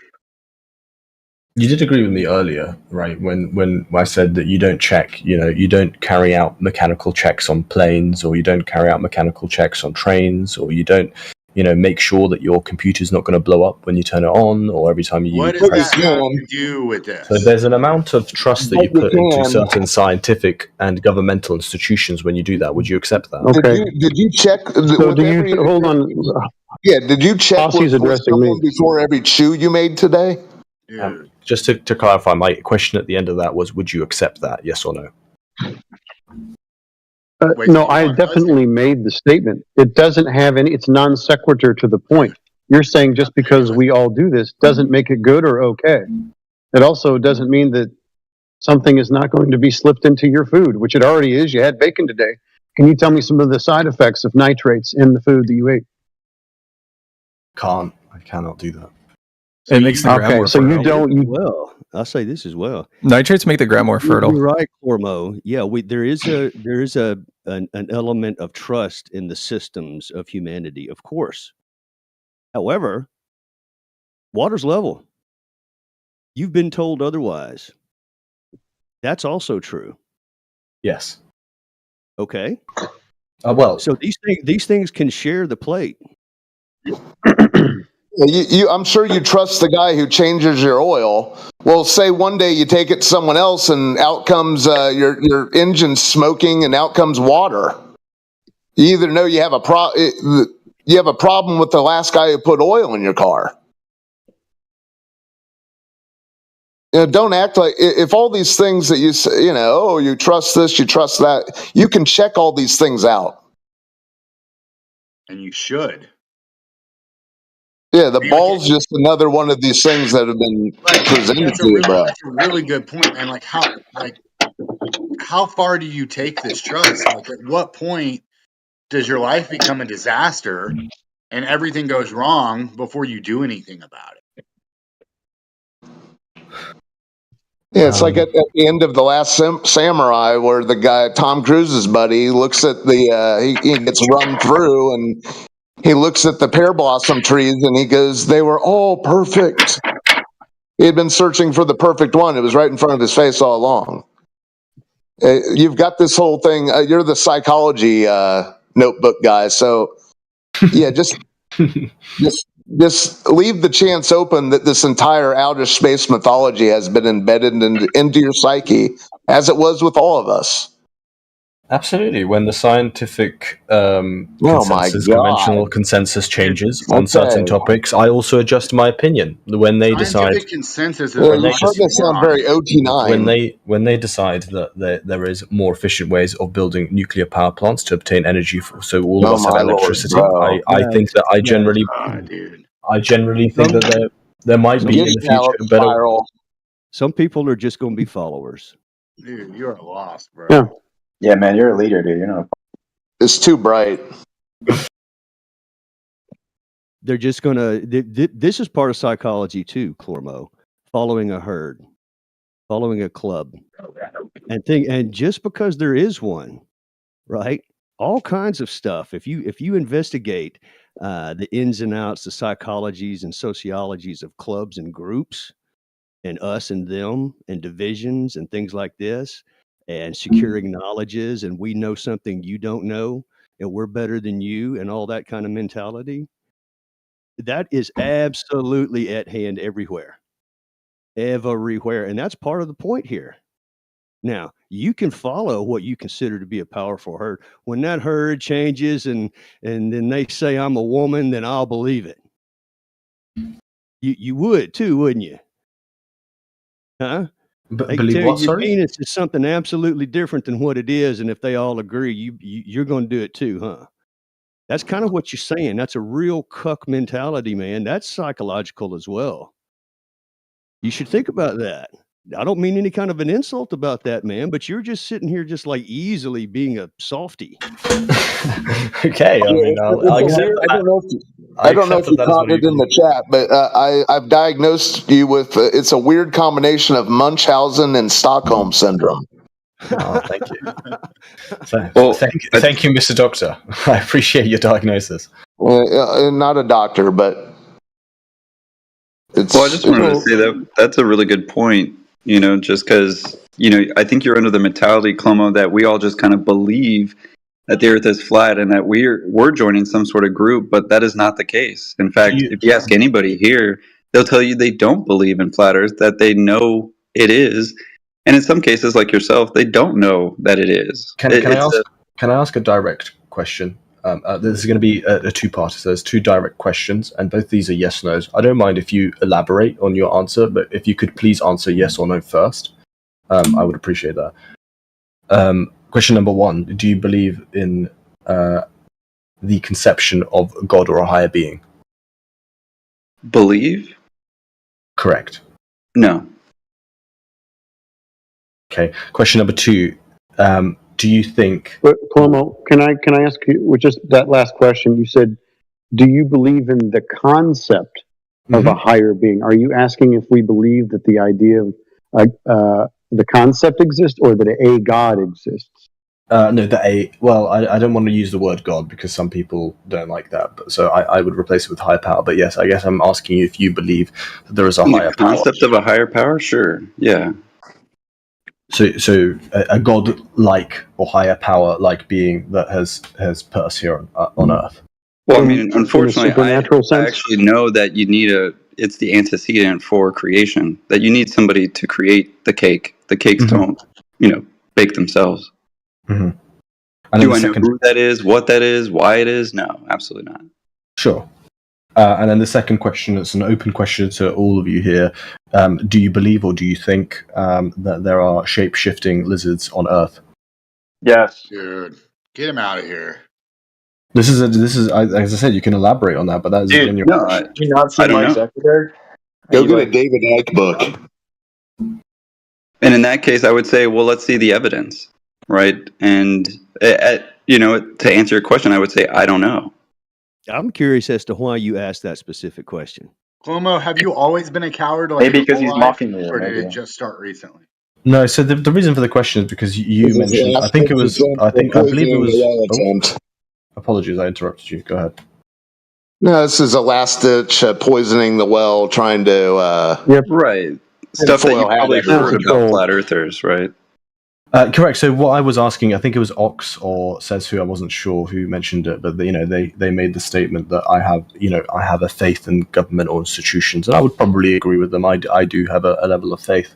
I guess I was asking you if you have a level of faith in anything else. And one of the common, obviously, flat Earth beliefs is that there are shapeshifters on Earth. So I was asking you if you believe Well, that. you just found out that that's untrue, and I don't believe that.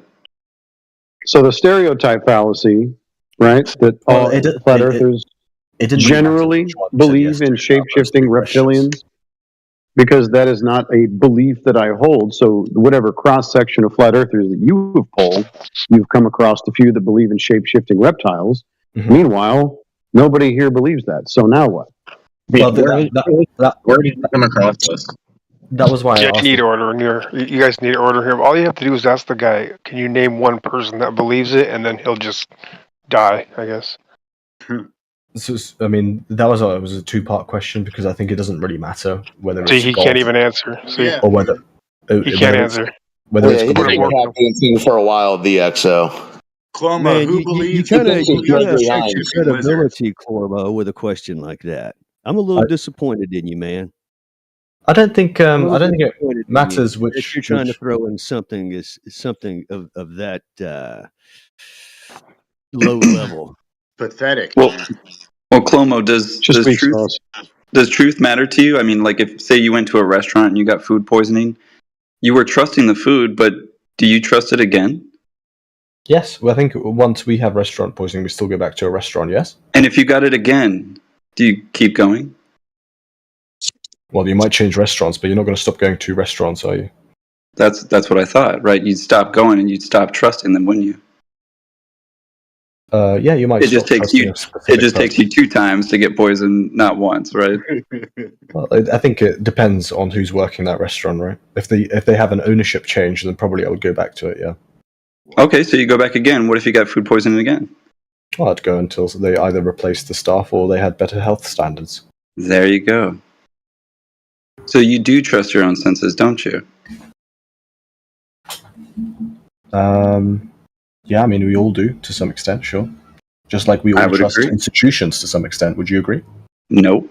Oh, okay. Well, I disagree with you there. Because I do look at my food. I see if there's any hairs, regardless of whether I trust the restaurant or not. Do you have a car? I do check into the plane before I board and actually see if it's one of the models that it keeps getting recalled, like the Airbus. I forget it. Is it the 787? Anyway, I do look into these things for myself. How do you know that the other planes won't have issues? The ones that aren't being recalled? Who knows? Because you're not investigating, are you? Well, I'm not, an expert pilot or anything, but I do look into. You're not an into expert things. pilot. That's an interesting, insightful statement you just made. Notice how it's really. You think you have a gotcha? No, it's not a gotcha. It's This just is an not a insightful. It's an insightful statement. You seem very excited. No, it's neither one. The problem is that things that can be checked up on, let's say the nature of the surface of Earth, can be independently tested by you. That way you can figure out whether or not you're actually being ripped off. Exactly. Yeah, it's quite easy So to to- buy a test for E. coli. So to but I don't ignore think it- many people do. You But we have, and you want to know why? Do you? Because the restaurant Do you that test we've your been McDonald's? eating at called the restaurant that we've been eating at called, the authority or the institutions that you believe in, have already given us a lot of poisoning. So we've begun to test our food. And guess what? There's poison in every one of those foods. So now we don't have to believe in this institution. It is no longer our God. You have decided to live in ignorant bliss. You're like Cypher from The Matrix, right? Ignorance is bliss. So live in your ignorant bliss, and you don't have to apologize for it. We're not trying to convert you. But if you're going to say that we're the same, you are incorrect. The things that we can test and that we find important, we do test them. You find important? No, I agree with you. I don't find this important, which is why I don't test it. I would agree completely. So hit the bricks. Hit the bricks. Cormo is a steak eater. Yeah, you Something must wrong with find you. Something wrong with you you, must find something. You must find something very damning about the simplicity of water seeking level. We keep going back. You know what I'm saying? That, for you to say it doesn't matter, sir. Well, Clomo, the point of my question is, I would agree with you. We do put trust into certain authorities, especially outside of our expertise. Sure. But what happens when we can test it for ourselves? And that's why I asked you, do you keep going back? Because I do think it's kind of a blend between those. When do you actually go, you know what? Maybe I should trust my call on this one because I'm not getting the results that are good. And what point that was for you, it was going back to the restaurant maybe even 3 times. Maybe even changing staff or management. Sure. But you did eventually use your judgment to stop going there. Yes. That's all my point was. I don't think every time we go out to eat, we don't test for E. coli, etc., etc. So I think that this is kind of a moot point. It just doesn't work. Well, this is your example. You brought up the food, bro. Well, that's why we don't rely on trust for empirical evidence. We test it ourselves. So Cormo to be. But my point is that we don't, right? You don't test your McDonald's every time you go to. For your I don't go to McDonald's, but McDonald's, dude. Whatever sauce, whatever food you. Chlora, why do you deny my initial? I've told you this will be the 3rd time that every time I cross the road, I look both ways. It's all on me, and here I am, never hit by a car. Call me Frogger. Did you call a scientist first and be like, "Hey, I'm looking left"? I don't check in with some expert every time I get to a crosswalk or jaywalk, because every time I jaywalk, I'm doing something that I know might get me a ticket. I understand what you're saying, but I still look both ways. No, dude, because you start saying, "Have you ever looked inside of the blimp per se? Do you know how the good your blimp works?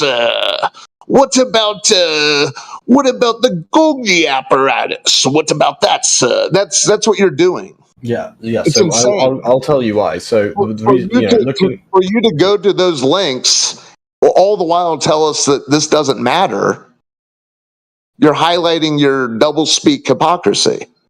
Well, looking both matter to you, and you're starting to realize you're just left holding the bag, and you don't like it.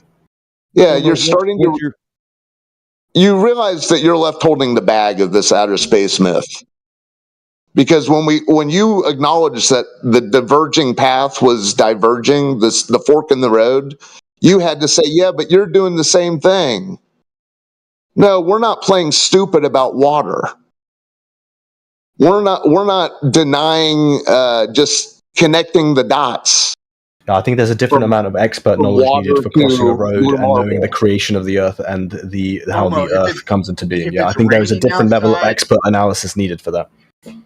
Dude, if it's raining outside, do you go ask the scientists to confirm that it's raining outside? Did you hear what I just said? Do you think the creation? Yeah. Do you think the creation of the universe?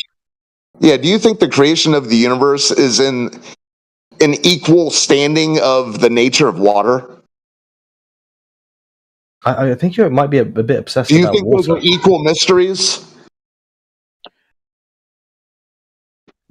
Water is wet. It's a fact of life. Cormac seems to think that all we do is talk about water here. Apples and oranges muddying the watershed is what he's doing. Again with the water, dude. Too much water. He seems to think that we're only applying that level of scrutiny to. No, sir. We do use surveying equipment. We do use all the measuring techniques that you would label people as scientists use, which they are not scientists. They're mathematicians. So we've applied that same level of scrutiny. The people that you appeal to, we even use lasers, long distance laser tests over frozen lakes. So we have used every method that the people that you were appealing to. There is no curvature of the earth. So we don't have to appeal to them anymore. We know that they're full of shit. You see? Well, if you believe your evidence is sufficient, then I completely understand why you have the belief that you do. I don't disregard that. I understand it. But It's not a belief; it's a measurement. You understand the difference between belief and measurement, don't you? Back to watering it The down. question that was presented to me is why don't I look, I don't call an expert when I have to cross the road left or right. And I agree with you don't, because I think there's quite a low level of knowledge needed to clear that. So, but I think when we're talking about physics and, the forces of the earth or what shape the earth is, I think these are slightly more complex and intricate questions and probably require slightly higher bar for expert analysis. That would be my answer. Okay, have you never bathed? Have you never been to a pool?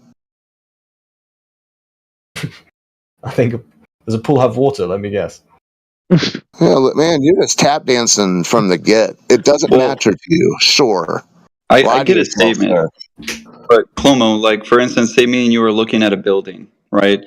And I go, I believe it's 500 feet tall, and you're like, nah, I believe it's 600 feet tall. Mm-hmm. And then we measure it. Mm-hmm. Is it still a belief, or now do we both have knowledge? We did the measurement together. We found out that we were both wrong. It was 550 feet tall. Oh, you raise an interesting point. So I was about to say, what if you're both wrong, and actually what you find out is that the way that you're measuring it is wrong? Well, no, that's what I mean. We measured it, and now we both know that it's 550 feet. Do we still believe that it's something, or do we now know that it's 550 feet? If your method of measuring was correct, then yeah, you'd know that it was 550 feet. There you go. Now we no longer have a belief. We now know after measuring. This is the same situation in which we've put the globe to the test. We found out that it's not curving. So now we know that it's flat. It doesn't mean we suddenly know the creation story. It doesn't mean we suddenly know the extents or what it's made out of. It's just we know that it's not a curving ball. Well, Mr. Flatloyd, can I ask you maybe, and you feel free to not answer this, and maybe this is slightly more personal. Have you personally gone out and done these experiments? Yes. And of course had to, because I wanted to know if I was going crazy at the time. And do you think that the way that you conducted the experiment was correct and would be scientifically valid? Yeah, of course I did it more than once too, and different ways, got better technology. It was great, man. Scientifically valid is a miscategorization. That's not the right term. I don't think you know what science is.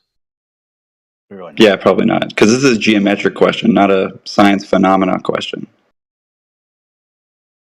Well, I think that's rather reductive, because in order to get to the geometry, you would probably need to use science, no? You'd have to use math, but no, you wouldn't have to cause and effect relationship, would you? So how would you go? Well, earlier, for example, I think it was Roto or Setu. Apologies again, I'm confusing you.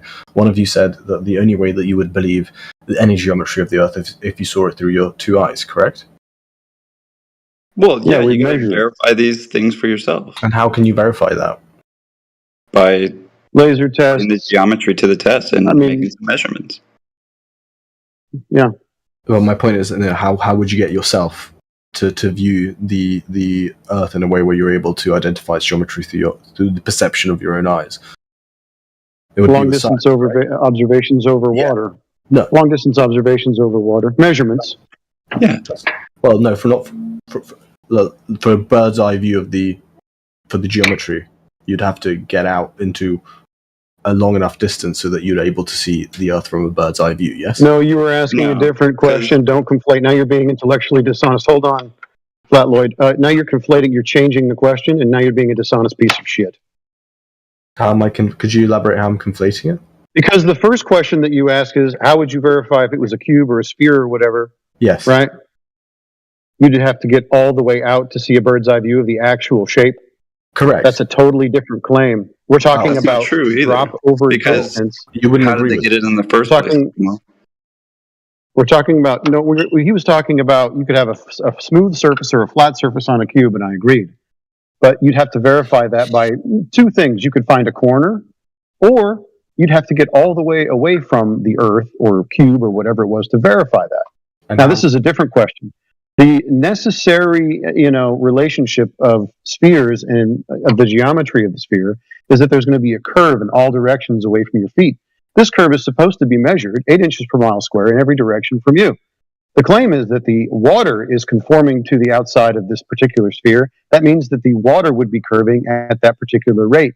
We have tested this claim according to the geometry that is given to us, not science, and found that it is not there in every direction, no matter where we go. In fact, every way that they cartography, all the maps, all the latitude and longitude lines, all the ways that we navigate the Earth, even the data from flight recorders, show that we fly over, use, build on, and treat the Earth and measure it as a flat and stationary plane.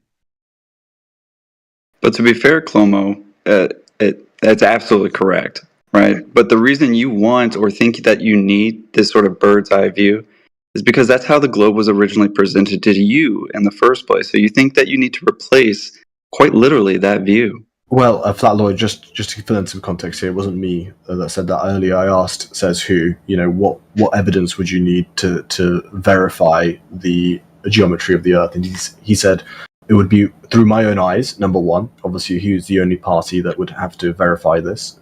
That's a lie. Now you're lying. Dude, I'm going to shut you up right now. That's a lie. We were talking about overall shapes. Yes. Of yes. the Earth. Right. I told you that the surface of the Earth is not curving. I said I do not know what the overall shape of said realm is. The only way I would possibly know the shape of the overall realm. Right. But the surface of the Earth, the place that you and I dwell atop, you are a linear horizontal distance from me. The Earth is flat and it is measured that way. And not by me, but everybody that makes your maps and everybody that navigates between you and I, they're flying over a flat horizontal surface. There are two different things that you're talking about, and you're conflating them, and you're being a piece of shit. I don't think I am conflating them. I said that it says who you said that the shape of the Earth could only be verified by you if it was A, it was yourself and not any other party, and B, if you could see it from a bird's eye view. Is that? Yes, shape. Shape is shape and flat different. Yes, I never said flat. Good. I just said shape. Yeah, shape. So I could not verify the overall shape if it has a shape. I'm talking about the surface of the Earth that we dwell atop. Right. Well. Right. Flat's not a shape, Clomo. I didn't mention flat. I don't know why you think I said shape. I said no. We talked about it in that first particular conversation. We were even talking about what flat is, like a flat in Britain, right, versus a flat as a description. Yes. So we did have that conversation. We did differentiate between two things. We did also talk about the difference between shape and the nature of the surface of the Earth that we dwell atop. I don't see where the disagreement is. Because they're two fucking different things. I never said they were. Could you? I'm sorry if you're saying that I'm being disingenuous, but I think the comment that you just made, you just put words into my mouth. Did I just say that you said that they are the same thing? Did I ever say that in this conversation? Is shape and descriptions of the surface two different things? Did I say that they are the same thing? No, but now you're trying to conflate by saying, says who said that he would have to be all the way away from the Earth. Motherfucker, shut the fuck up. Could you please go back and alter your statement where I said that these two are the same thing? I clearly did not state that. I'm censoring you because you won't shut the fuck up. So, we talked about the descriptions between the two. Oh, he left. What a bitch. Finally. Put words in my mouth, motherfucker. I was wondering when he was going to give up. That was brutal. He didn't bring anything new. No. But you almost had him pinned. You almost were about to make him actually answer the question. Well, that's why he left. Right.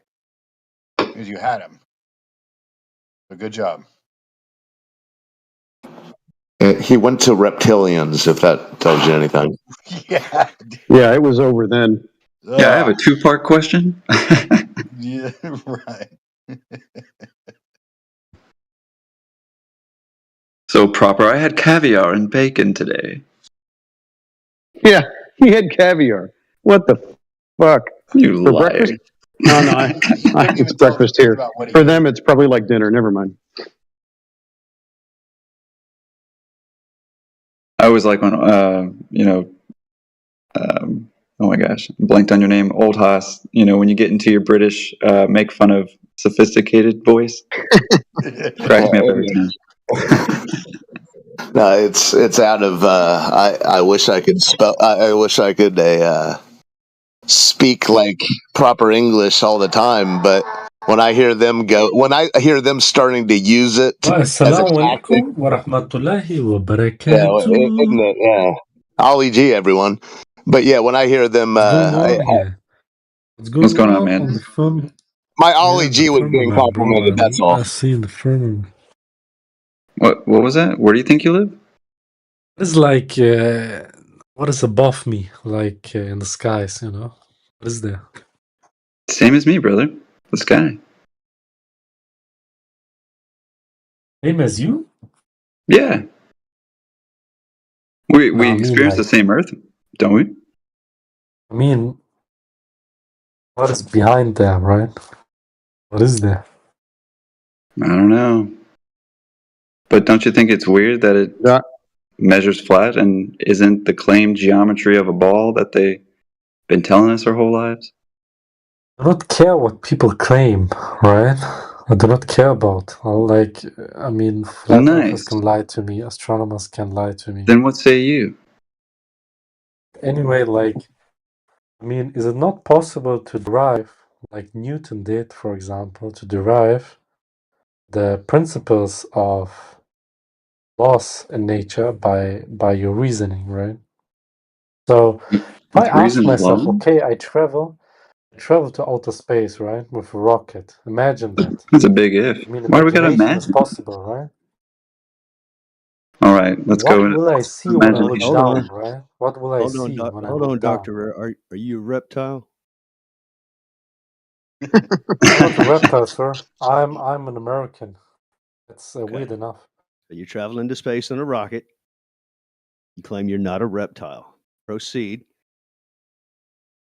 You imagine that, right? You have the right to dream in your life. Okay, there's right. nobody in the States forbids you to dream. Take us on a rocket ride. Yeah, let's do it. I'm ready. I'm ready to imagine. Let's go, man. Let's go. We have Go, the man. right. We have the right for that. Did we exit low Earth orbit Okay, yet?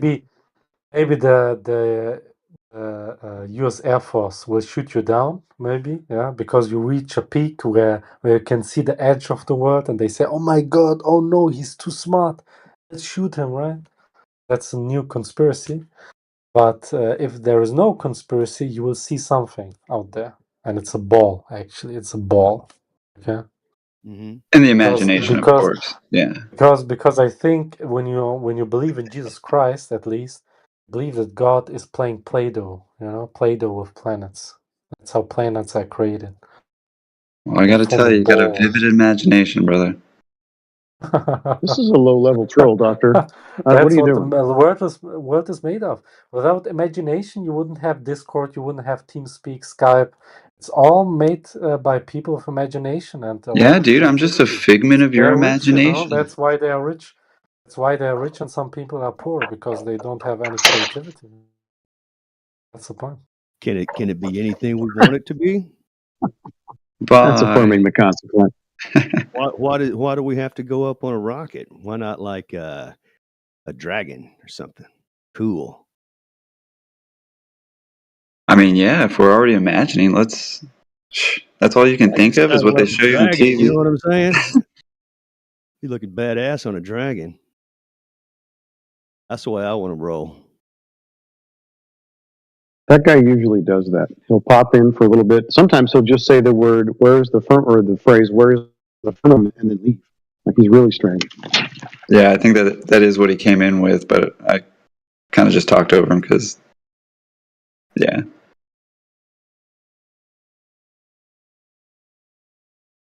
You're the man, Flat Lloyd. That was You two were too, different levels. dude. That was great. Well, I Graham. heard you guys. I was driving home, and I was like, man, I'm gonna get on when I get home.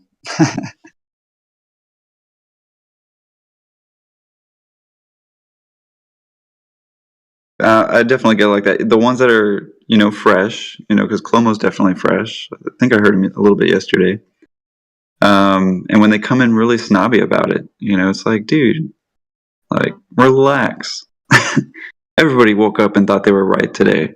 But guess what? A lot of us in this room, we definitely had a weird day where we were like, holy shit. It's not what they've been telling me my whole life.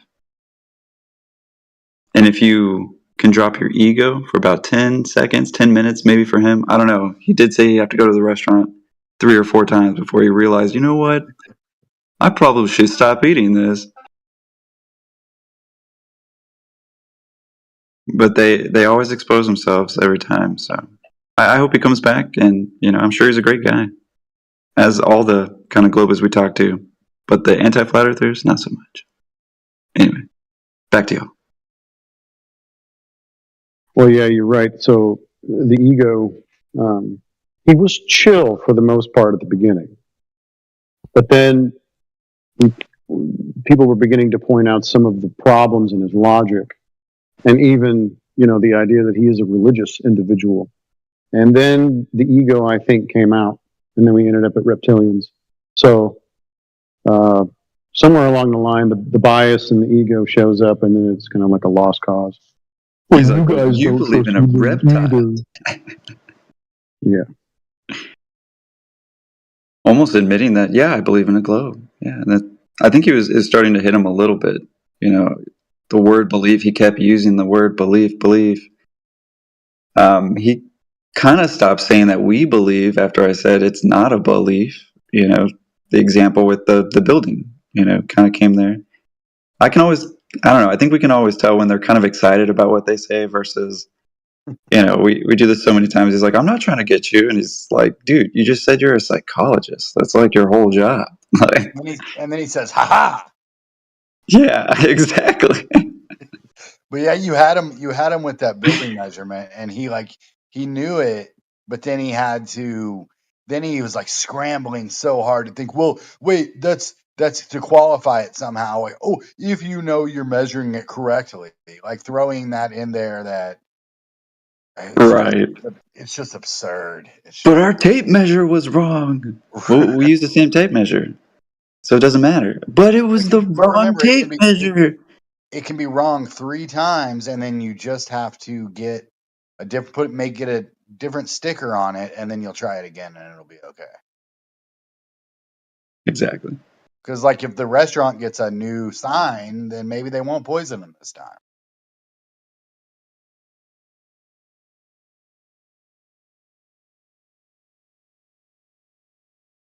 It really messes him up because we have, the Kelvin scale from Lord Kelvin, which he was a physicist and a mathematician.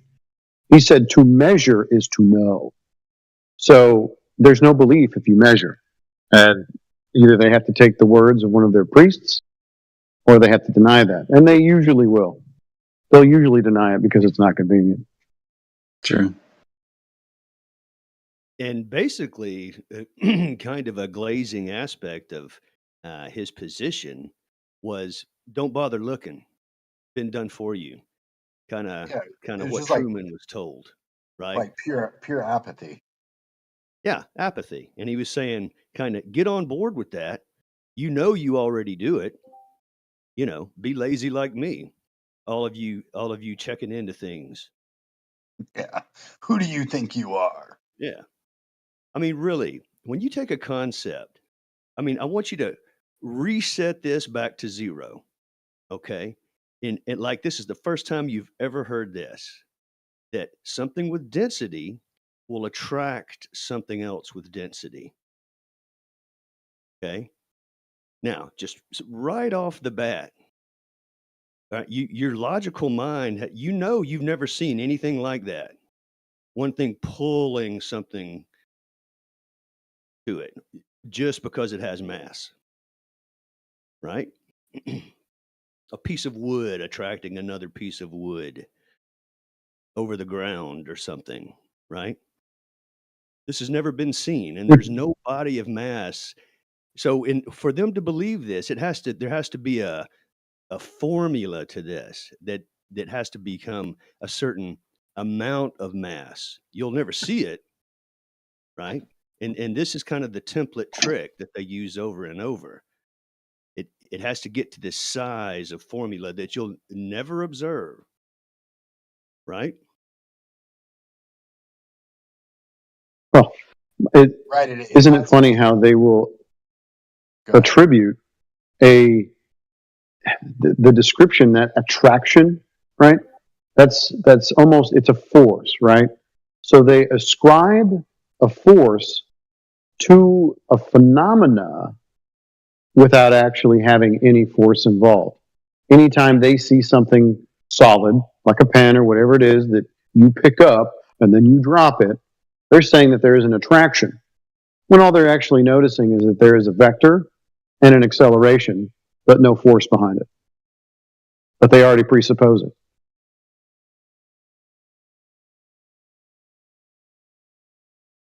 It doesn't really take a whole lot of peering into what you've been told to start picking out problems with what you've been told, right?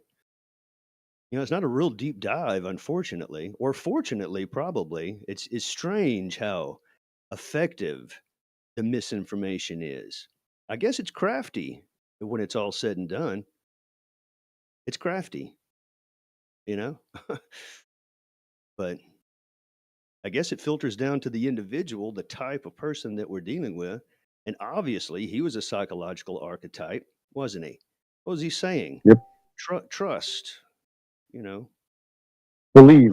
Was investigating these things, even though he hopped in the van when asked, "Does water lie flat?" Yeah, that's all the way I've ever seen it. You know, it's funny the concessions that they have to have, because those are the actual observations, what they'll concede to, like water only being sea level. But then, of course, they've got their threshold. Do you? In do you think when they give that concession, do you think they actually don't understand the implication? There's something about that threshold of beyond sight where it changes, right? When that body of water is big enough to where it begins to become convex. So it has to be. You think in their mind, like it has to be so unfathomable that it's like we're not capable of understanding it ourselves. I don't know, man. If you self-check that and ask yourself that, I mean, I would say no if somebody asked me that. Not unfathomable whatsoever.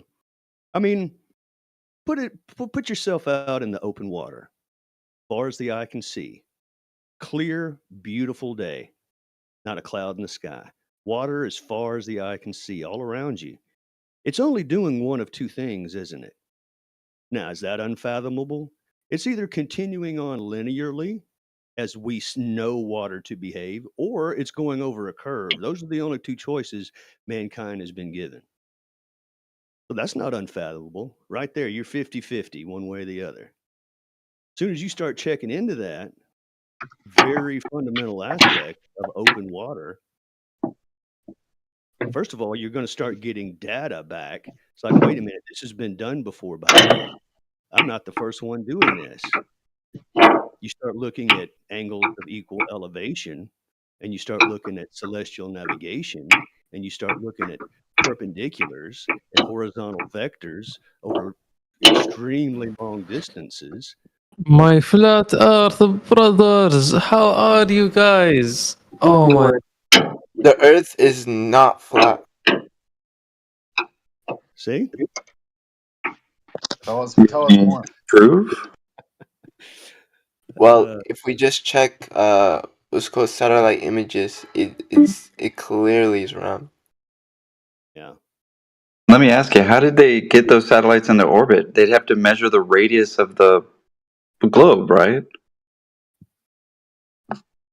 I don't know. This is your best answer so far. How do you know you live on a globe? Because satellite images show that the Earth is round. Oh, so if I show you some images of Bigfoot, and they come from NASA, does that make it true? Well, NASA is critical. Sure, fine, sure. Oh shit. So you actually believe in Bigfoot, as long as it's got that NASA logo. Yeah. Oh, all right. Well, see, what you actually would need is verifiability. right? You need to verify it for yourself. Maybe even go test it. Maybe even go look in the woods for Bigfoot. In our case, what we're looking for is the curvature of that said globe. Okay. So you believe that if someone were to go past Antarctica, they will fall off the map? No, not at all, man. So if the satellite showed Bigfoot in your backyard and you went and looked in your backyard and you didn't see Bigfoot, would you still believe that Bigfoot was there? I think the Bigfoot analogy is done with. Let's say they were. He already he conceded to the proof of just a NASA logo alone. Well, if there was one, then I guess.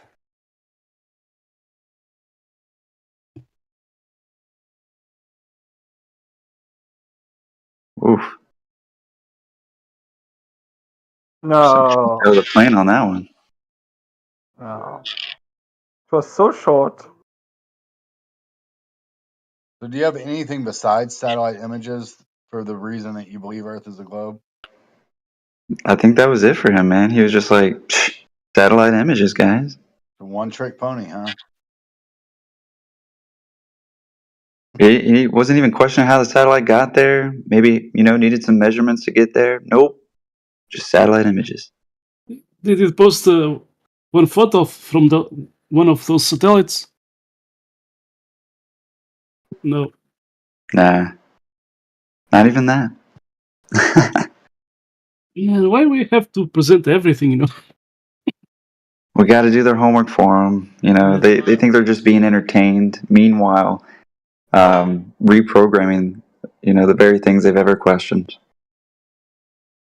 Yesterday there was there was someone here and did invite me to another server, and then it was a cool conversation. She's a lady. She was interesting, what I was saying, and sadly there was John Connor, from that movie, the character from Terminator. John Connor, the guy that loves that movie. So the guy said, you can see curvature from an airplane on the cockpit, 30,000 feet. 30,000 feet, yeah. I did present one photo from 121,000 feet, and the rise is still horizontal, and the guy was... Yeah, he didn't. Oh, I want to know the details of the camera and etc. and etc. Yeah, that's right. The people that want to know, they're the ones who start asking questions like, okay, well, I'll put my ego aside, and what do you have to say? And they'll look into it for themselves. Because I do think it is for myself, I had to verify it a couple of times. The second time I had to bring a friend, During 3 years in some Arabic YouTube channels, because I was watching Arabic YouTube channels before learning English and start to talk with the English speakers. So there was during 3 years some people who just were in the comment section in the Flat Earth Arabic videos. They said that they witnessed the curvature from the top of a mountain, and they could also see the buildings being tilted behind because of that curvature. Literally, they keep saying that thing there in 3 years.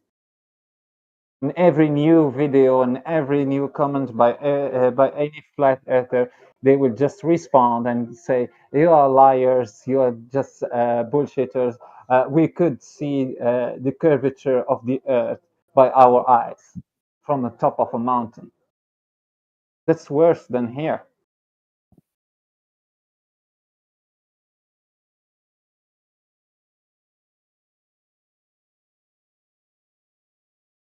Well, that's the claim made by Al-Biruni, right? That's the claim made by Al-Biruni, which is a dip angle to the horizon from a mountaintop. And then all of a sudden, oh crap, it's an angle, which means I'm measuring a flat Earth. They don't get it.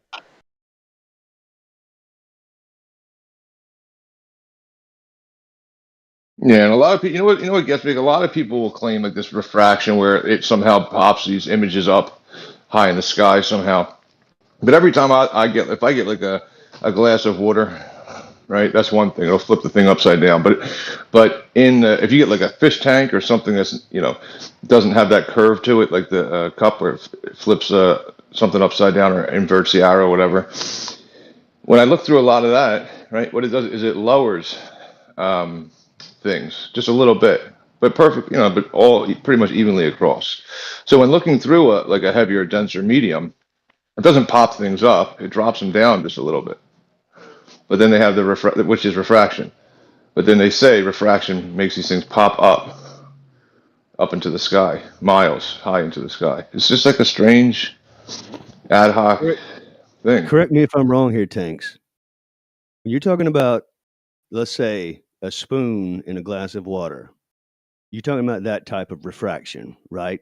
Where the spoon now looks broken. Well, yeah, it depends on it depends on what you put it in. If you put it in a circular cup, it has one effect. But if you put it in like a square fish tank, it has a little bit of a different effect. Let me ask you if it requires this. This is what you could do though, like real quick, do what I'm talking about. You could get a fish tank, right? Draw a line on the wall, right? Put the fish tank in front of it, and the line on the wall will look a little bit lower. That's what I'm talking about.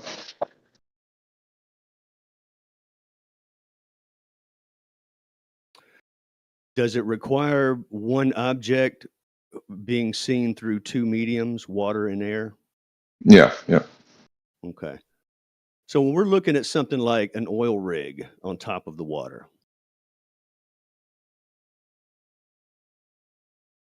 does that meet the requirements of that type of refraction? No, that wouldn't be what I'm talking about. Okay. There are multitudes of different types of distortion, right? Like even your own eyeballs, because we have a convex lens, there's going to be distortion, especially when you're looking at greater distances and stuff. Like close to you, fairly accurate. So what do? They copy the convexity and the design of the lens of the eye, and they create all these optics. Well, there's distortion and there's angular resolution problems, and I mean, there's just really no free lunch when it comes to measuring things at distance. That's why even the surveyors are like, well, our optics kind of break down at a certain distance, or they'll cop out and they'll say, oh, the curvature of the Earth gets in the way. So we only measure within a quarter mile here or a few hundred meters there because it's just not reliable out the distance. Well, yeah, there's distortion even in the lens. What are you going to do? Yeah, so I mean, this room seems to be like a big fan of it, right? As if observation is a measurement, which I get. I definitely get the whole like, well, you got two known distances, et cetera, and then you want to falsify a claim. But that's you don't need to mess with optics to take a physical measurement, right? And so, when you take the measurement, like using you can use the tools like you're saying, like the total station, which are good within like a very short distance, right? And you try it out, you check it, you make sure it matches physical chain measurement or whatever you want, and then you trust it from there on out. So it matches physical material, right? That measurement, the tape measure, whatever, and then you measure. Measure with your eyes closed. You get rid of the optics. There's no bending of the straight line.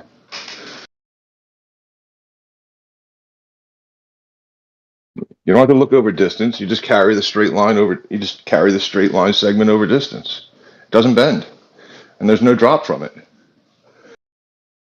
Yeah, that shows itself in the pitch data as well with flight. So it is maintaining that horizontal vector is what you're saying, right? Thanks. Yeah, that's what I'm saying. Yeah, no deviation from the line, right? Not something that you have to see and say, well, how come I can see this way and now I can't see something and I can see something?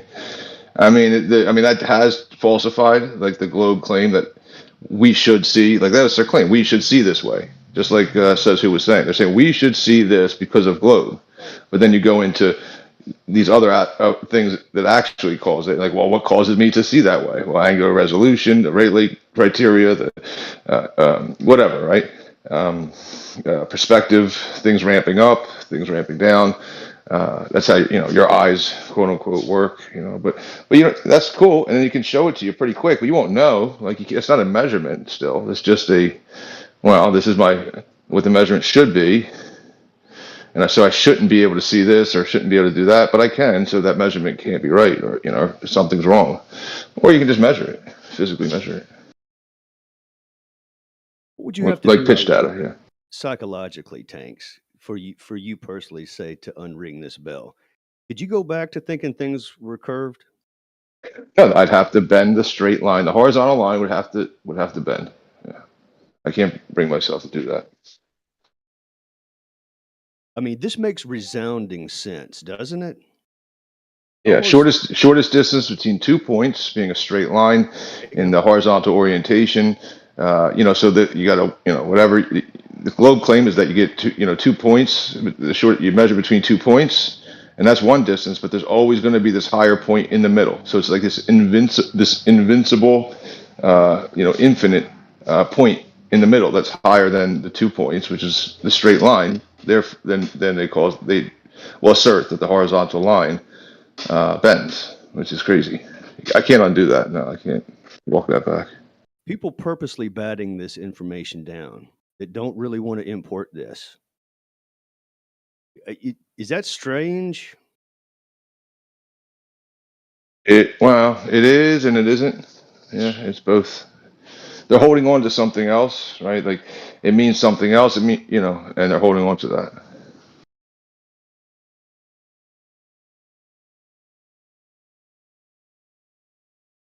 It means correct. Yeah, like just one I was concept. going to say, there's an implication, right?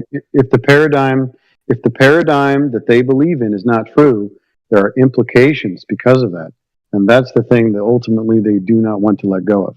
They could say, "Well, it doesn't matter to me that the world is round or flat." Okay, but what about the implications for you, even relationally?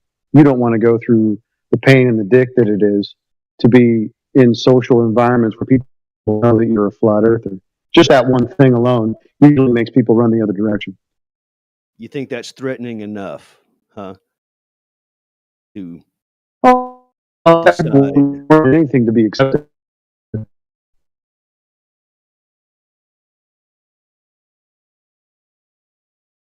Right? You don't want to lose your relationships. You don't want to put those types of things at risk because those are places that you find comfort or a meaning or identity. So if all of a sudden your reputation or your relationships begin to suffer, people bail. It's true. I'll compromise everything that's true to just be accepted. In my experience, I have I have ruined a few because of this information. But since then, I will say, we grow, right? If I were to revisit those opportunities, I would do them different, and I've done it different since because of the way I've grown in this. So it's kind of it's a handling, right? It's how do you steer this thing? How do you steer this information? It's absolutely totally agree with you, Says Who. It's important if it's people that you care about and stuff like that, how you want to navigate. Because this can rock the Casbah in a few different ways. So it's not for everybody at any time, right? I mean, so handpicking that, true. But somebody like Clormo, right? Somebody like Clormo, though, he's an interesting type to me, right?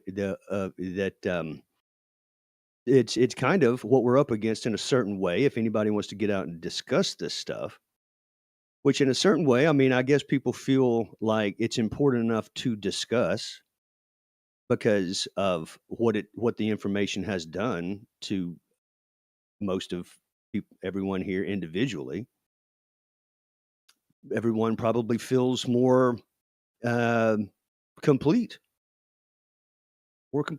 more connected to reality, and that's probably a lot of people feel like that's worth passing on. But absolutely, man. I mean, it's strange in actually doing that physically, verbally, and tonally. But it still gets me though, man. I mean, some of the people that come through here, just the stances. It's almost contrary. You know, it's almost like doesn't matter Well, what you say, it's just going to be the contrarian counterpart. And to me, that's well, just like think a about the strange. questions. Yeah. Go ahead. No, finish your thought. No, go ahead. Well, think about the questions that he was asking us. To me, sometimes I think these people are going, how come you can change your paradigm, but I can't? What is the thing that's giving you reason to change your stance on whatever? Right? Because they're kind of shopping. They're like, what is it about you that doesn't give a shit about all the implications of this? Sometimes I think that's what they're asking. Because he already admitted it.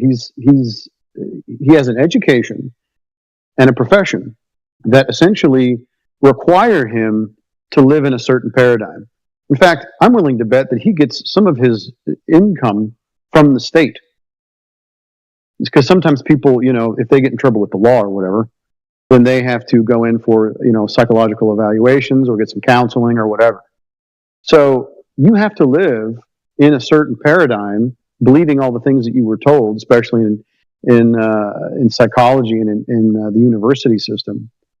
You have to live according to that paradigm, and therefore, the university told me this. All my authorities tell me this thing. It seems to work out, so I can function within the society, no problem. Right? Ignorance is bliss. But then he comes across people that are like, yeah, that's all hooey. So now they're puzzled. Right?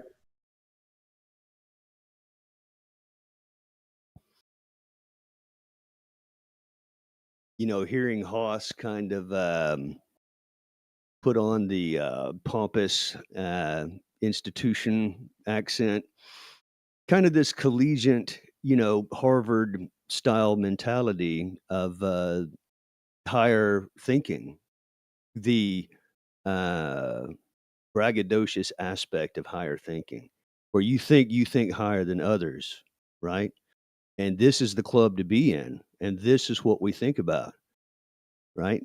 These dreamscapes of stuff you'll never see, but we think hard about it, right? We imagine about it, and we agree with it, and we're going to put it under the marquee of science, when it's truly nothing more than, say, theoretical, you know, whatever. Theoretical. Indeed, sir. Right? But you want to be a part of that. And that's an odd thing right there. Feeling like you're out of some club and your reputation, maybe. It really Yeah, is. they want to go in the fox hunt. You can navigate through life knowing this and only importing this personally. So Clormo can look at the nature of water if he really wants to take a look. And he doesn't have to say a word and still stay in his clubs. You know? Now, a lot of people may be faced with that. That this is going to be a you're living a lie, though, right? What's that, Sesu? You're to a certain degree, you're living a lie. Like, if you can hold a certain paradigm and yet pretend to believe in another one, do people actually really know who you are? Do they know what you believe? Can you be transparent with them about your life? As soon as you begin to believe something secretly and never talk about it, you're beginning to lie to yourself and lie to the people around you. That's an interesting take, too. I think people have gone through that part of information as well. I think that's been brought out kind of scripturally, you know, just kind of like, now you have some information. What are you going to do with it? Are you duty bound now to share? Right? You take on kind of a ministry of sorts with this information, you know. If asked, you certainly don't deny it, right? But I guess it's just kind of the way of that it's done is whether it's going to be effective or not. Would you agree Well, with to that? have an effective rhetoric is pretty challenging, right? Yeah. To be reasonable and also communicate something that is counterintuitive, or not counterintuitive, but counter to somebody's paradigm And they may even believe that it's intuitive, right? Because if you give somebody the deception, let's say of gravity, the magic trick, right? You see something, and then I tell you what it is that's happening by what you see, and you believe it for the rest of your life because it's satisfactory. You never challenge it. So to them, it's instinctual. But then you come along and you say, well, you're really just observing an effect, and there is no cause, or at least there's no cause that can be determined. Now what do you do? What do you mean? My paradigm is incorrect? Yes. And I'm going to give you a reasonable rhetoric, right? Rhetoric does not mean sales job every time. Sometimes it's just a way to present information that is both logically consistent and also approachable or attainable for the listener. Well, then that's a hard thing to do. To give somebody the truth when they operate according to a lie for most of their life, it's a hard thing to do. I'll point out again that I think this is shaping up, this rhetoric, this way. And it's what it seems to be forming into, or maybe focusing on, right? More without getting derailed, is the fundamentals. And it's just the simplicities of things like water, right? I enjoy hearing you guys handle it in here more and more. It really seems to be getting more concise, and it seems like individuals are better armed, than they were just say 2 years ago. We got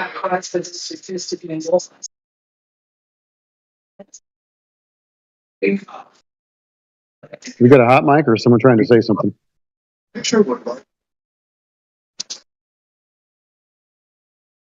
Oh, James. Hey, May. James, you there? It did sound like a hot mic. Well, don't Yeah, sell sorry yourself about short, that, guys. Roto. Sorry about that, guys. You're good. What's going on, man? Do you want to say something, James? Yeah, everything's good. I just came in to see what you guys were talking about. Yeah, we just had a classic Globy and, really actually seeing it through, going thorough on kind of his psychology just because he was a supposed psychologist himself. But I don't think I've talked to you, James, or do you think you live on a globe, or do you know that it's flat?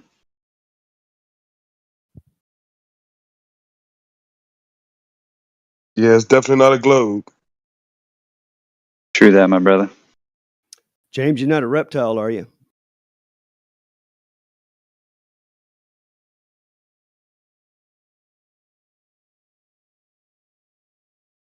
Let you think. Last time I checked.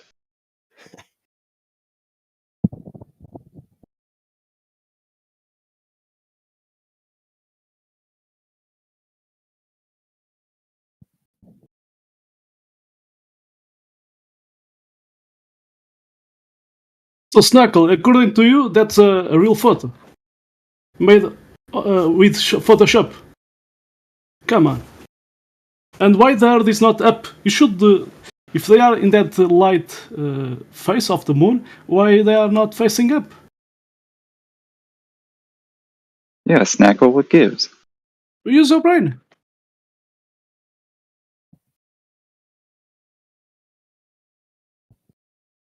And where are the stars, I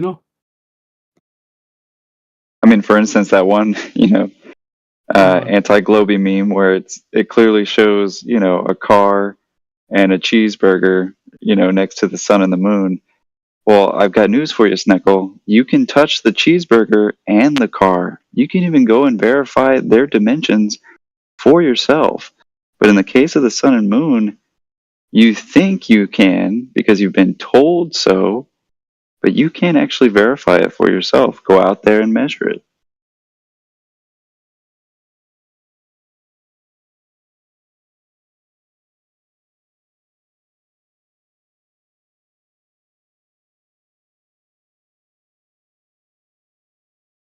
How about this one? I'm going to post this one.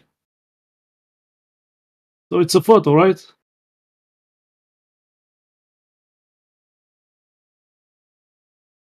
Knuckle, it's a photo, yes or no? You even can't speak.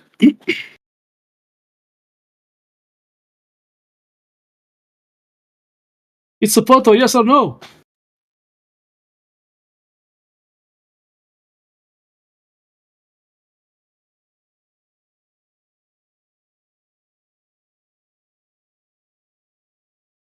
So it looks Yes, like a look it photo. up first.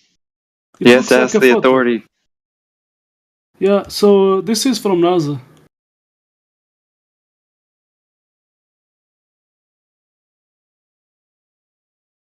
So yeah, they can fake it easily, and they are putting the data available, the Photoshop data of that one. Yeah, I mean, Miguel, in that instance, they even tell you that it is Photoshop because it has to be. They tell you right to your face that it's not a photo.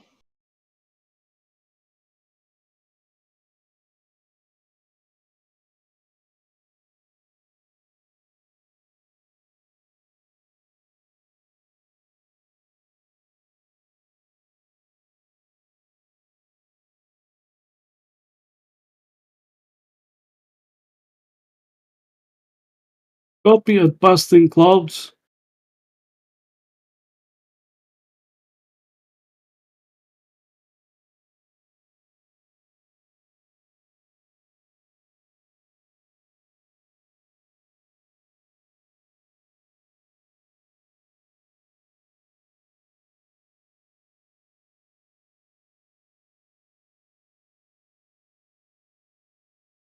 Although It I is always the- like it when they say,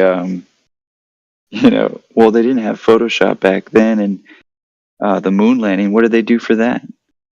And they forget that it's one of the reason Photoshop is actually such a popular program is because we like to put images together and composite things, and we do like to be creative and imagine stuff, but it's when you start calling it reality, I would actually say it's pretty dangerous.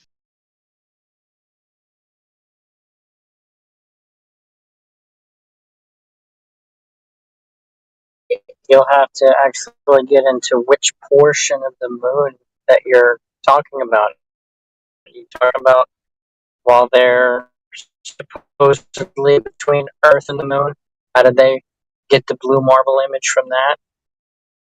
Or Good how did point. they film them on the moon with their jumping? Or how did they create the pictures while they weren't filming? There's at least 3 different types of, well, how did they fake that scenarios just with that?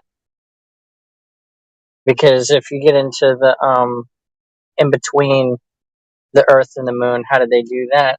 There's giant studio-sized pieces of artwork that they could film little, trinkets next to make it seem like they're flying around the moon. Or funny thing happened on the way to the moon. Will show you how they had put a little piece of cardboard around a window Exactly. to make it look like the Earth.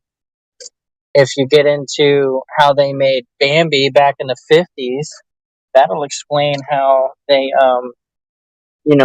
designed the pictures of them doing, golfing on the moon, or the little rover driving, sitting with the mountain in the background. They did the same thing to Fantasia. Just stack pieces of artwork on glass and stack the glass in such a way that it gave the picture depth. And of course, you got the typical, well, they were actually in a studio strapped to bungees. And that's how you got them to have the zero gravity look.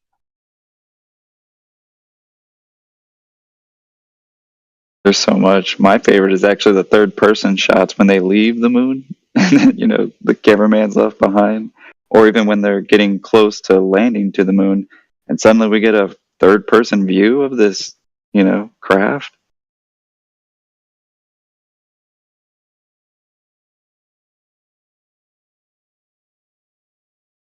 This one, you are talking about this one. Actually, there's people, they did found it's a teacup going It up. definitely looks like a kettle. Yeah. I mean, that one just cracks me up. And then even the coping for it is like, well, they had a remote control camera. I'm like, are you serious, dude? We're Well, talking this how is, many megabytes of computing power to even get here? Like, in this one, you see some colors, but the ones they are showing, it's black and white. oh right. The worst scammers they could ever use it, just to hide the details. Snuckle, if you think that's your problem.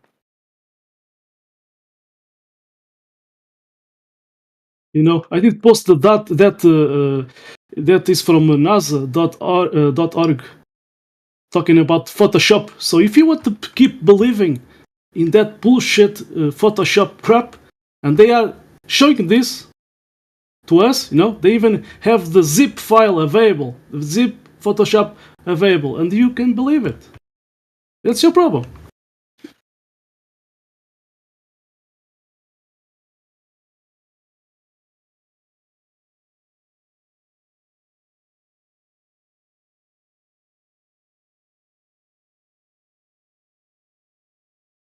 It's like you found something, Sneckle. Do you want to talk about it?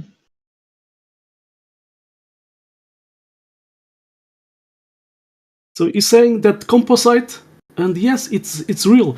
I did show you how they did it in Photoshop.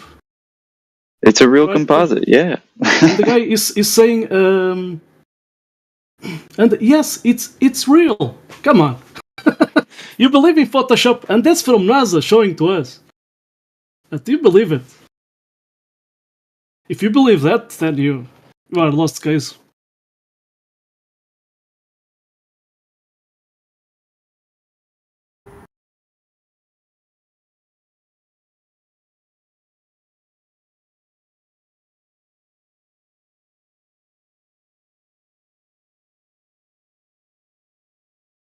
Yeah, it's like they'll ask us the question. So why don't they just permanently shut you guys down? Because when we tell you the truth, you don't believe us anyway, and they count on it.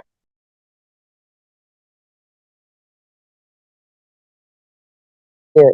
We show you instances of them saying, "Hey, we faked the fuck out of this thing," and you're like, "Oh no, that's just a one case scenario. Wow, they're still making photos. Those aren't images." And then they fucking define it for you as an image. Oh, it's not an image. That's a photo. Then you got to get into how the machine's actually taking the alleged photo. Oh, it's radio waves. Oh shit. Got to make it into a picture somehow. They did wrap the flat map around the ball. That's from Yeah. Robert Simon.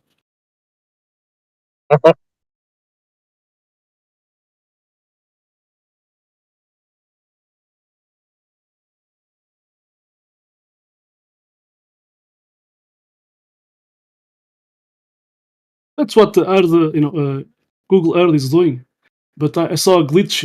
They did wrap flat maps around the geometric figure. I'm gonna post it. Something like this. I don't know if it had. It was a little fast when I saw the glitch, but it was not a ball. Let's see. Where I have it. So someone did talk about that too. The guy did saw that. I did talk on politics and religion. So they did first. They did put flat maps around a geometric figure like this. Don't know if it had more two faces, flat faces, and then they did pop up into a ball. Why they just don't show the ball? So why they have to put flat maps around these flat faces on this geometric figure and then transform into a ball? Very interesting. Google Earth.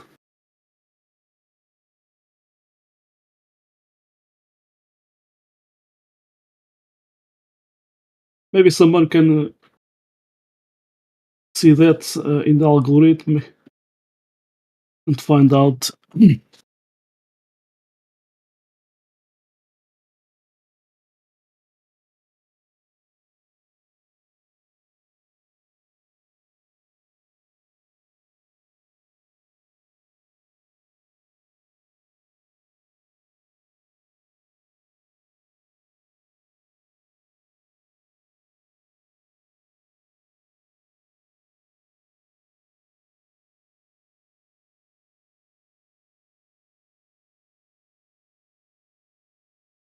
The link I posted, it's really difficult to find. I did eventually find it, and the images, you can see that they used to stitch together the blue marble at very, very small sections of the Earth. So the original images apparently from Otis radio telescope or whatever. 0 of them show any kind of curvature. Yeah.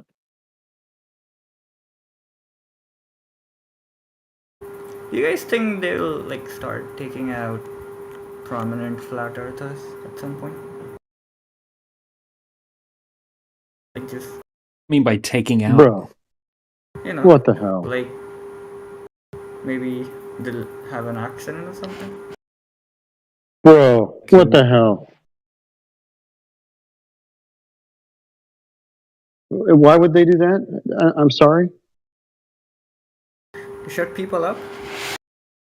So you think whoever, apparently you're conceding. So you also know now that the Earth is flat, and they're going to have to do something about this, and they would instantly resort to some kind of violent act. I mean, that's what I would have done. Like, you know, if I was trying to hide. Holy cow, dude, you're demented. So that would be the first thing that you would do. Please check yourself into the nearest psychiatric facility.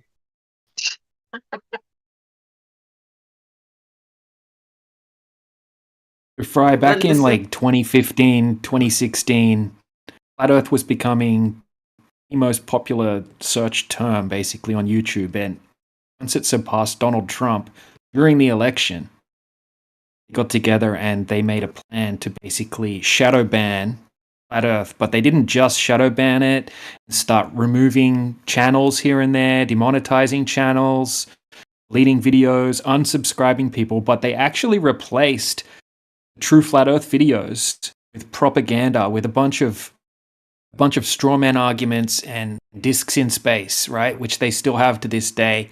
When you type in the name of a specific Flat Earth video, you'll see a bunch of propaganda. So not only did they shadow ban Flat Earth, but they replaced it with bullshit.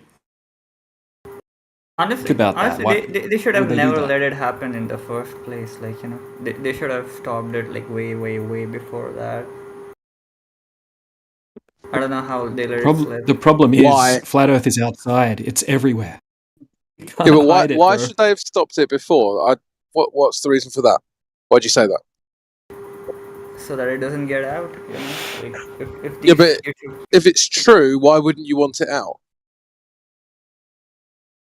I'm just saying from their perspective, you know. I'm talking about you. You said that. You said that. Yeah, if I was in their place and I was trying to hide the world's biggest conspiracy, Right. yeah, I would not have let, you know, any YouTube channels exist, really. Yeah, but how would they they're probably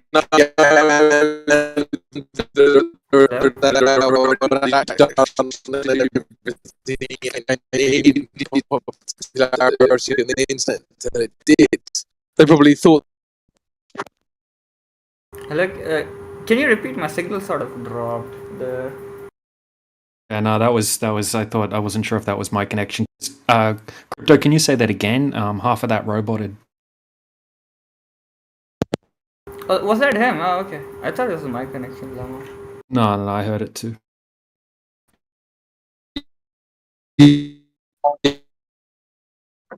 Still roboting, buddy.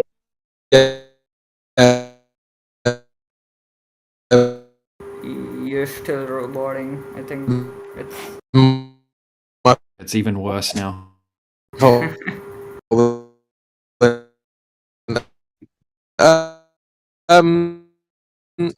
Oh, that's please stop. perfect. Better Please now. stop. Yeah, crypto. You might has want taken to 30 seconds. like restart your app or whatever. Or wait till you get home. Probably mobile thing isn't working.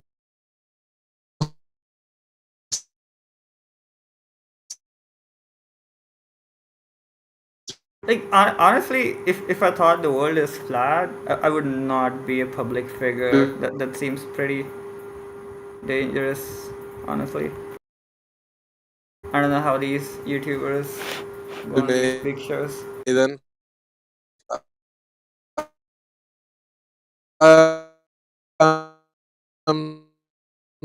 Your audio has not stopped roboting for the last. Crypto, you have to like fix your connection. Yeah, so they it's still bad. It's so bad. Like it's so bad. Try just disconnect and reconnect. That fixes it. Okay, he left.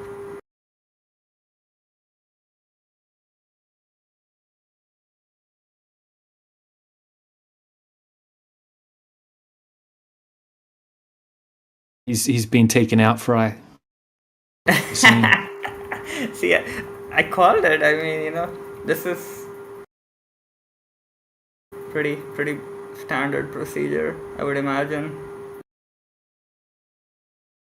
So, Fry, have you ever looked up,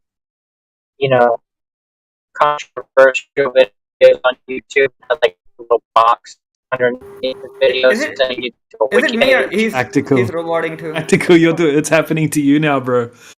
We're being shut down person by person. Yeah, all flat earthers are being shut down. Right. They are You can getting hear us. Fry perfectly.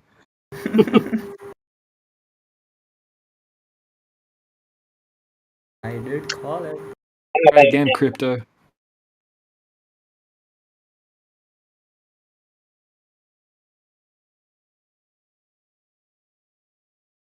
Check. We heard you say check. Okay. You know. So, Fry, you've been to YouTube, right? Have you looked into like controversial topics like Bigfoot or Chupacabra or climate change or anything else in that? Not really. Okay. Look up Bigfoot videos.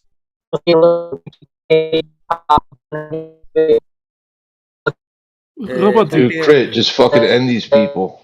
Take them out, Crit. Like holy shit. Tactical, there's something wrong with your connection as well. It's just so bad.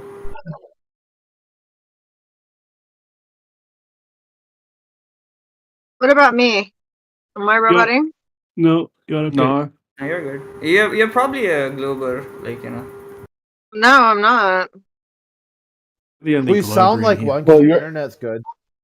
Yeah, you're not robotic, but you sound like a robot. Oh, really?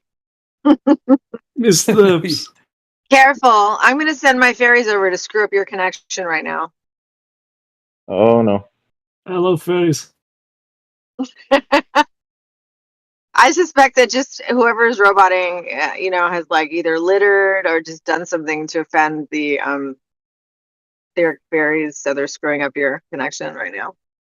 Come on, we all know the flat earthers don't believe in satellites, and that's why they have bad satellite connection. Magical. It's magic. I don't know. I think it's energy. We're all an Their energy wave chakra. here. Their chakras on the line. Something like that. Help me.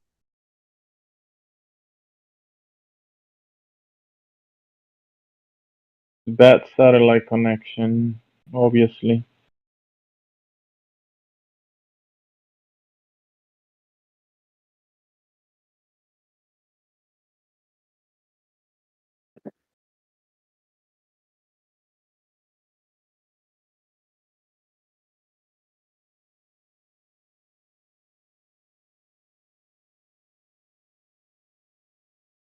Crypto's still feeding audio. Well, he's green, but he's also on mute. I'm gonna server mute him. Oh, Just need to restart, probably.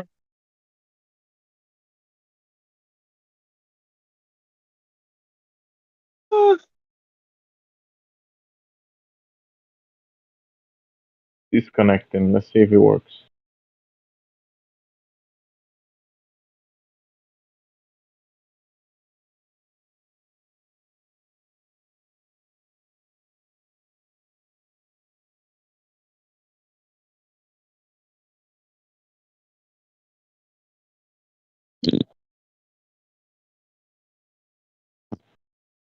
No, it doesn't work. Jiggle it. I did it incorrectly. How do you disconnect someone, Craig? You jiggle it. Well, no, you can't do the DC. It'll time them out for 30 minutes. Oh, okay. They won't be able to come back. But he's a mod in the channel.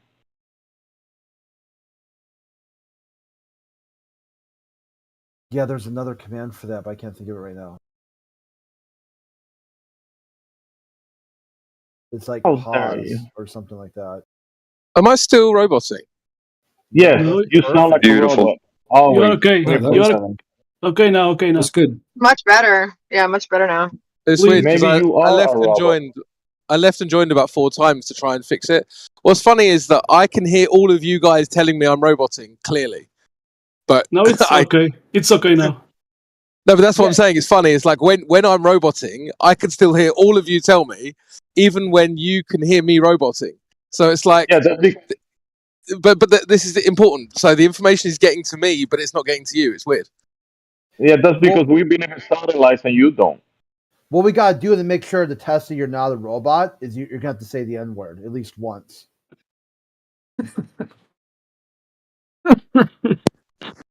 The N word. There we are. That's what an AI will say. Yeah, that's right. You failed. That's how they would. The AI can't do it. We're talking about the nigger word.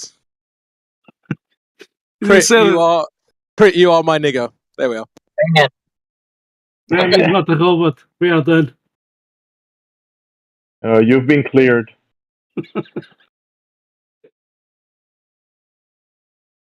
Now you're banned. Black swans matter. I gotta probably- clip it to turn it I'll into probably mod get fail. Well, that's why Chief Squatting Dog got permabanned from this chat. Was trying to get people banned for saying words. So, like, dude, if that's the best you've got, just leave. You don't need to be here.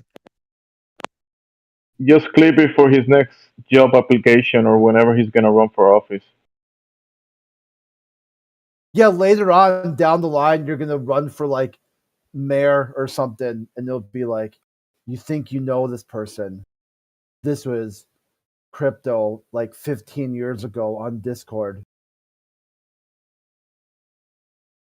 He In a didn't flat believe in earth. satellites.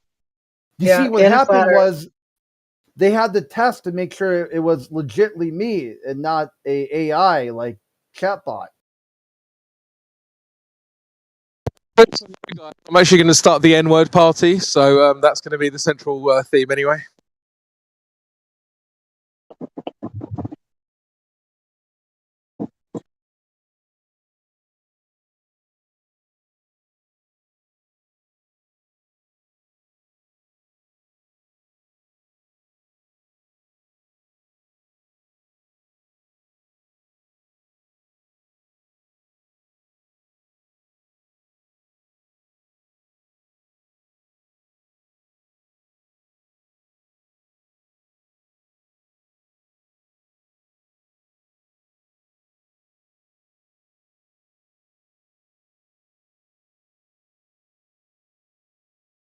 But Flatzy and the price of Adam. What's going on with the Quantum Eraser? He's trying to do a live stream, but Last just- couple of times, it's just his internet shit out on him. And there's a big. The Etherites are trying to prove ether by using it just like over Quantum Eraser's internet. Maybe he should check his Ethernet cable. That's a good one. That's why I said they gotta jiggle it. If they jiggle it a couple times, that will be like what they need to do to figure out if it's just ether or if it's fairies. It's 50-50, really. Definitely the fairies.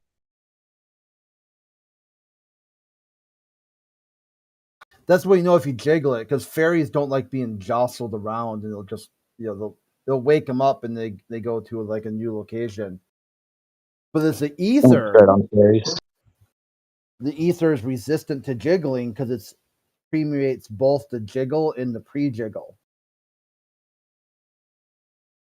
You can't stir it up.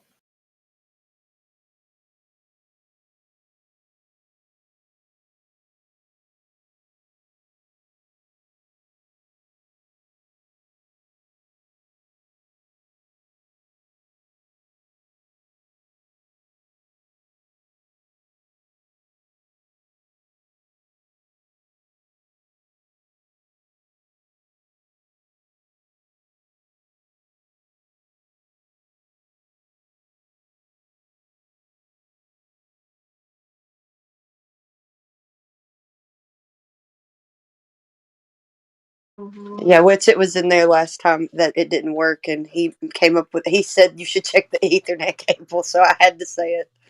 It's pretty funny.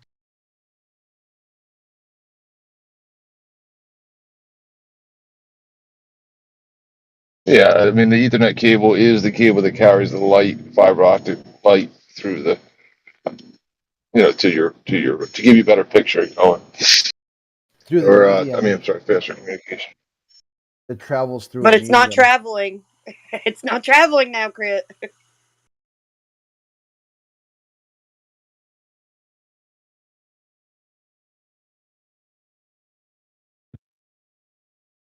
It's dielectric incoherent Yeah, acceleration. it's an event where the dielectric current intersects the electromagnetic current, and it causes an event. It's already there. Get it right.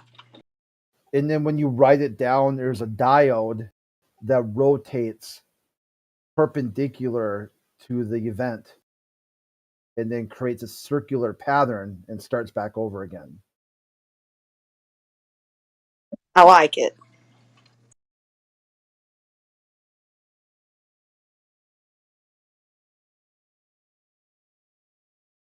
It permeates both space and non-space with the same locomotive force that drives it into the diode.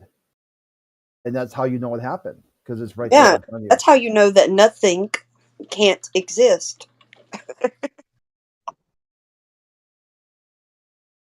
You know it's there because you can't see it.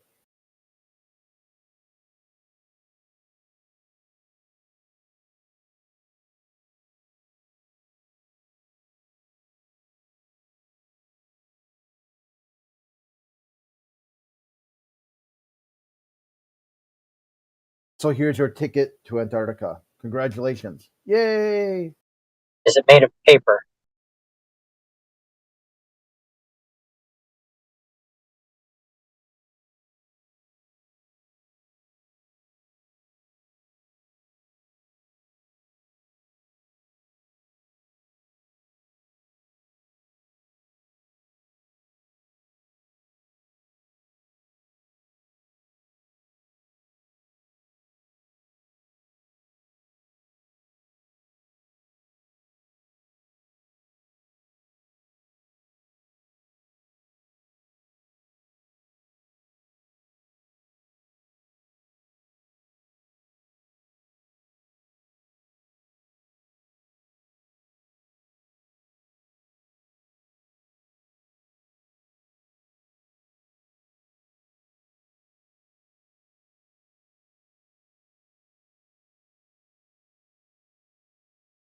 Yo, how big is you guys' pee-pee cock? Well, I don't have any chickens, So I have a 6-inch pee cock. That's little. Is it just a hatchling? Oh, that's average. No, I've seen peacocks that are way taller than that.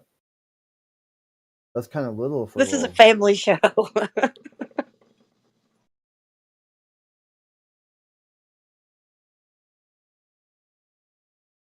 It's like where you could Google it. It's like, oh yeah, so like baby peacocks are called peachicks, weigh about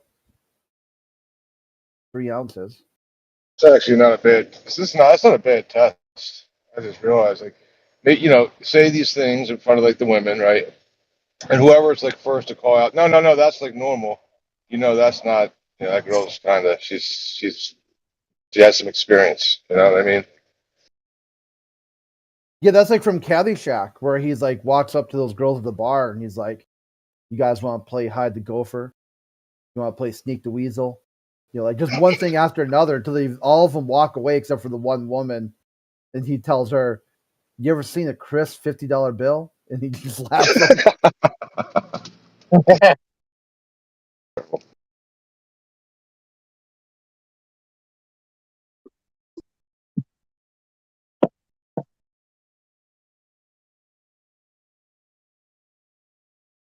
That reminds me of another line from that movie. I forget the punchline, but he goes, "What?"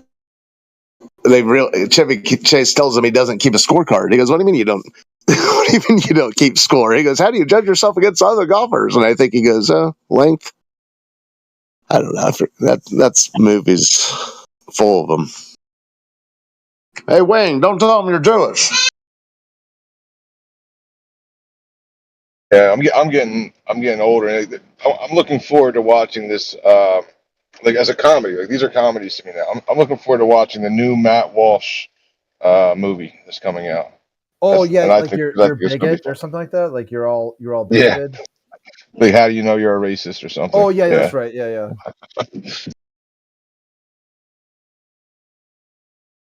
It looks to me. It looks funny. I don't know. If it's,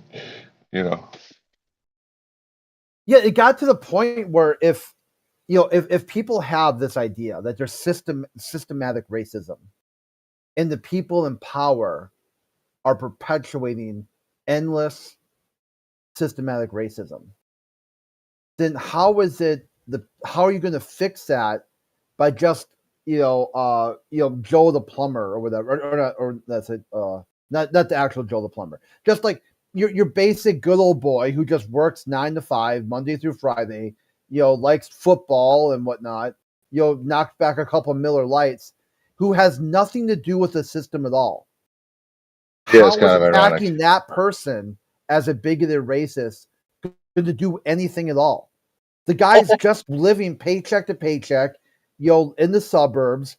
He's got his wife and his 2 fat kids, and he's wondering, how am I responsible for this system? I was just born into it. Yeah, they're saying, hey, it's systematic racism that's ingrained within the system to give a specific group of people a leg up and special opportunities over you, and then hold you down and whatever. So it's definitely designed within the system. So in order to change that, what needs to happen is you need to just change your perspective and allow the system to remain. Yeah, it's crazy talk. Yeah, it's like, have they ever been to like Alabama and like went to some of these backwaters? They barely got running Watch water. it now. Well, the reason why I use Alabama is because it's such a juxtaposition of like Redstone Arsenal, where they got all the NASA, all the NASA technology and all this, so you're in the heart of Alabama, supposedly the ground zero for the rocket and space center. And yet somehow Alabama's ranking behind in everywhere else. All this federal money pouring into one state, and it's kind of become a cliche of like just how bad Reconstruction worked out for some of the southern states. So Alabama sucks at the indoctrination system. I don't think that we're behind.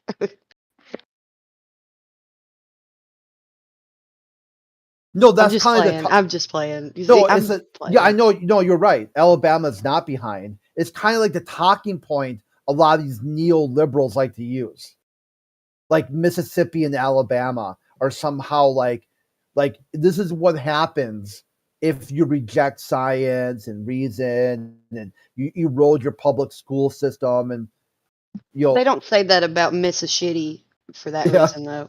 I'm just kidding. Dang Mississippi. it. It's like between There was Alabama and Mississippi arguing over which one is worse. Like Exactly. there was a Florida representative that was sitting in front of a council, and he was told, "What are you going to do about your state's education system? Y'all are ranked number 49." And the guy was like, "Out of how many?"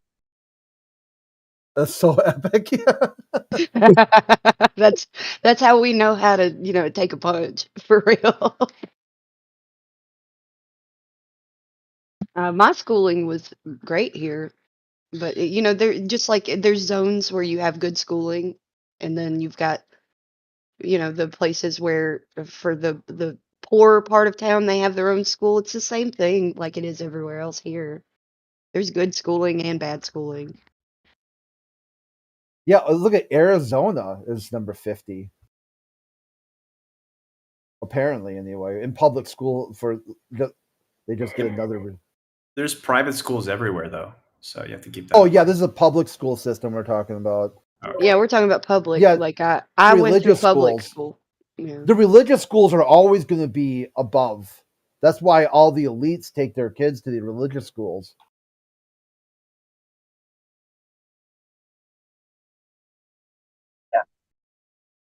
I guess it kind of varies. They what they do is they break up the demo. It depends on what question you ask. Because apparently, if you ask a different question, it's New Jersey is a. Oh Yeah, wait, no, if hold you on. ask about trade, like trade schooling, and I bet Alabama won't be far down Yeah. on that list. A lot of welders from Alabama. Yeah, there's like a place that I could drive to right now and have welding school. I could go right now. Because if you talk about best in safety, then New Jersey is the least. Like, there's the most, a lot of violence in the New Jersey schools.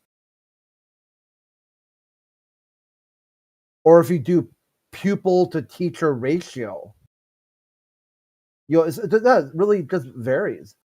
Or agriculture. If you look into the agriculture of Alabama, we're not going to be far on that list. We're going to be far up on that list, like to the top. Yeah.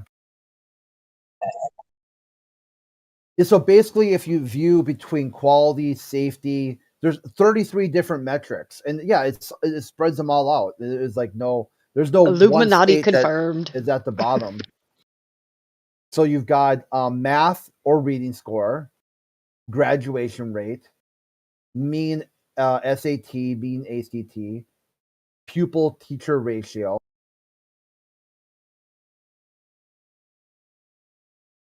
And then violence, bullying incidents. Florida on top. What you mean?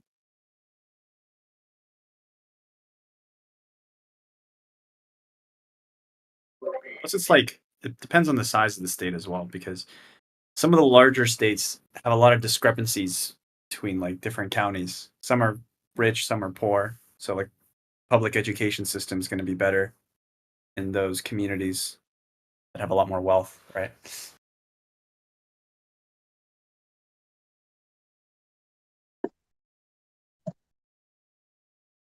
Yeah, if you do just overall ranking, like if you just rank all the metrics together, then it's Arizona's the worst public school system. Ain't no way.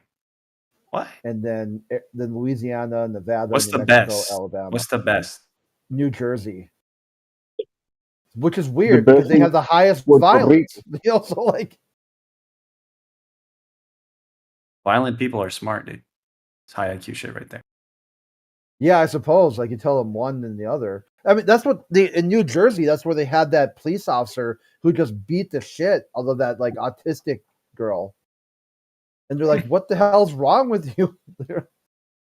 How can you just grab her desk, pick her and the desk up, slam them both to the ground and expect someone's just going to walk away from that. Is this like a minority school? If you catch my drift, predominantly minority, disadvantaged inner city school, or do you just take like a little white girl and just smash her head against the desk? You know, we're talking about something that's systemic, and we're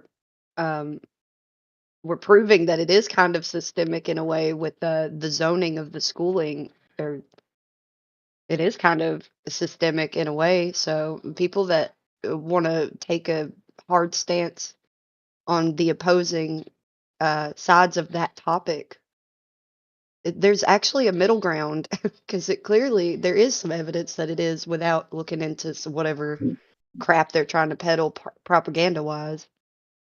There Isn't is there actually some truth to it. Isn't there like the I think it's Baton Rouge, right? In Louisiana, there's like a break off county or something where like the rich upper class just declared their own county. If I recall Yeah, correctly. exactly. So, because where there's money being poured into the schooling, then you're going to get better results from, I mean, whether it's genuine or not. So minorities wouldn't really be a factor. It's more about like your status. So it's status based.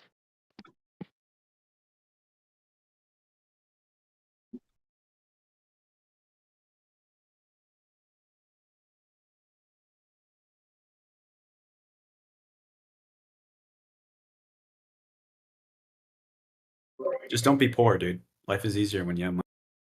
Exactly. Yeah, that's what the famous. Oh, go ahead, Flatzy.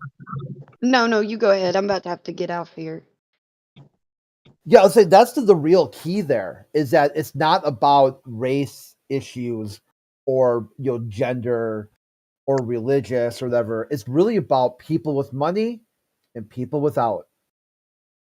There's a famous book that you'll basically read in any sort of like sociology 101 is like the rich get richer and the poor go to jail. The rich Only in people America. make money off keeping the poor people poor. Only in America do the poor go to jail. Like we have the highest prison population in the world. Yeah, you should just listen to that System of a Down song. It tells you all about our prison system. Like 1 in 100 people are in prison or jail. All right, Serge, we hear you. Yeah, All research and successful. Listen, He's probably never heard that song. Funny enough. I'm gonna quote some lyrics. All research and successful drug policy shows that treatment should be increased. Law increasement decreased while abolishing mandatory minimum sentences. Isn't that it? Utilize these drugs to pay for secret wars around the world. Drugs are now your global policy. Now you police the globe.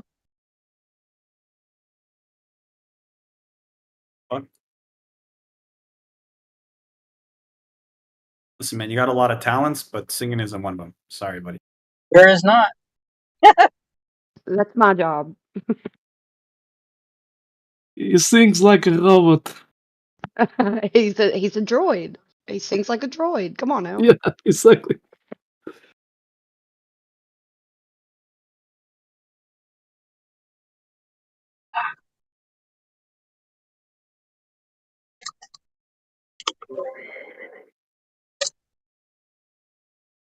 I'm really not liking this new Discord sound where like I mute and unmute, and it's just I hear like the fucking ghosty, spooky You can sound effect. change it. I'm pretty sure you can change it. I'm fairly certain I can. I'm gonna do that right now. Actually, it's in settings somewhere. Yeah, all right, guys. I gotta head on over to QE Live. Feel free to join us if you want. I'm banned. You're banned? Witchcraft, yeah. Oh, I bet you could get back in there if you wanted to. It's up to you. Oh though. yeah, I know. It's been a long time. Event sound pack. That's what it is. They don't ban anybody for real. It's more like you get taken away from the server for a day and then you can come back. Share the link. Share the link. Share the link. And a DM. Yeah, DM if you post it. I think the bot's gonna time her out. All right, you want it, Jimsy? Yes, please. Yes, please. Thank you. Thank you.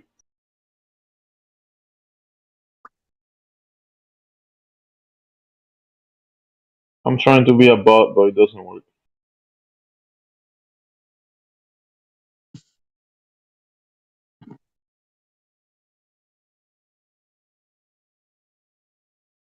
There you go, Jimsy. Thank you. Appreciate it. No problem.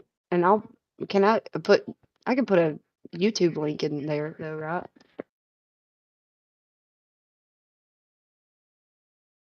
Yes. Yes.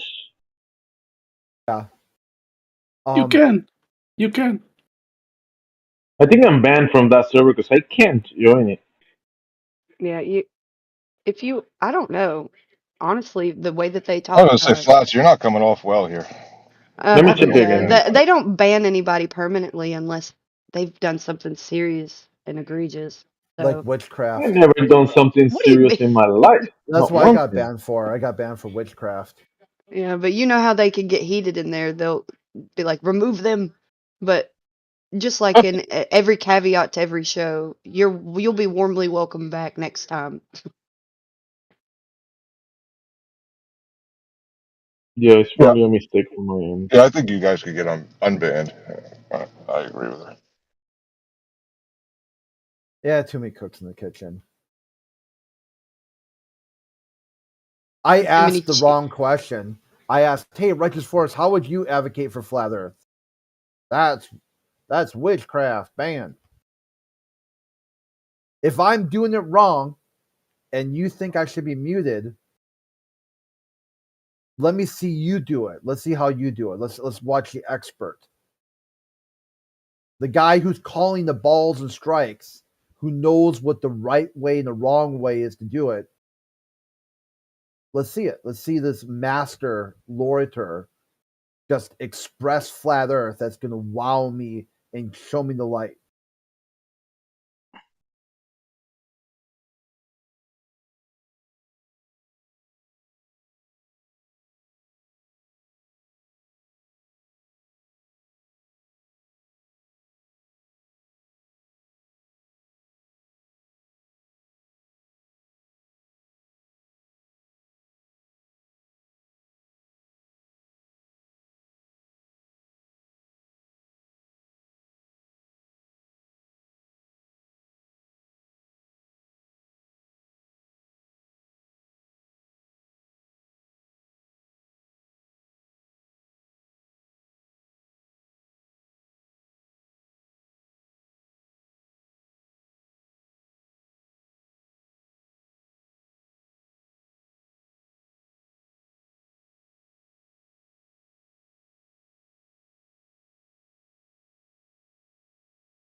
I was listening and actually to QE's live the other day, and I guess the moment, maybe it was yesterday, that it wasn't working, because his internet was down.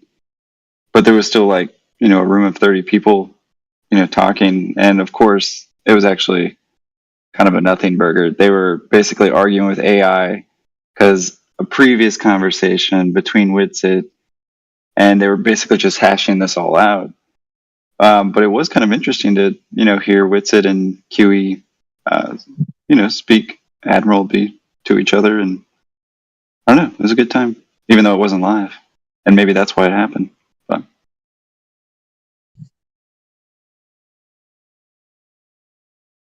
I don't know. I think a few of us were actually there. Well, Yeah, I can't. I mean, I was What's there. up, y'all? I can't get over that. Like, it's really at some point, like people, I think somebody just laughed at it a moment ago. They said, "Oh, what a ridiculous dichotomy, something or nothing." That should take like 10 seconds to realize and get past, and it's like a 4-day, 24-hour thing. Wait, what are we talking about? what's going on, Hemlock? What's up, dude?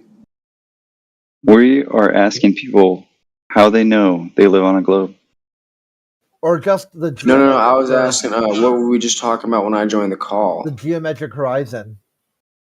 The geometric. What's that? What's the geometric horizon? Well, how many horizons do you got?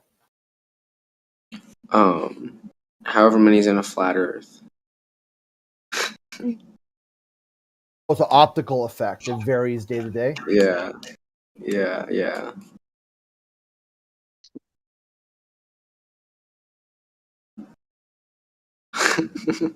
You came in strong. You're like, listen, Hemlock is here. What are we talking about? Let me get this thing rolling. And I he thought did he a was giggle. talking about Israel or something. That's what I joined and he said he was talking about. No one's talking about Israel. Okay, I'm tripping.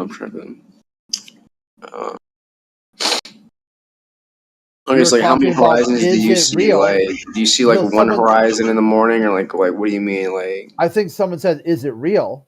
Not Israel. Okay. Then yeah, I just heard that. Then. Hemlock, are you a flat earther? Yeah, bro, I love the flat Earth. Don't lie to me, son. No, yeah, the Earth is flat as fuck. Okay. Why don't I believe you? Here, tell me about like the ice wall, bro. No, he asked you. He said, listen, do you know who? Hemlock, he asked you. Like, it doesn't matter. Maybe you do, maybe you don't. He said we ask him how they know it. So, like, do you know who and how they measure the curvature of the Earth? Okay, no, like when I look outside and I see like the ground is flat, that's how I know the Earth's flat because I don't see a curve. Yeah, that's a good one. All right, and then do you know who or how they measured the Earth to be rotating on its axis? I be measuring my wee wee on the x-axis. When I'm Right, and then surfing you my know who or shit. how That's they how. measured the Earth to be spinning around the sun. So all three, you're like, I don't fucking know. I don't know. That's how my wee wee. It's like you're retarded, dude. Like you believe in weird things. I knew he was trolling. I just knew It's it. not curved. Would it be curved? Yeah, you know my dick's curved when to the left. Yo, this is a family-friendly show, so please try to keep it clean. He's a degenerate. What do you expect? Yeah, they were talking in It the other room always. about how is America getting taken over by all these agendas? Like, how do you think there's people like this who are just I'm not going to say bad words. So there's just people like this. Not It even a does degrade. Glober When believed you you. talk to a globalist, it always degrades down to male reproductive organs.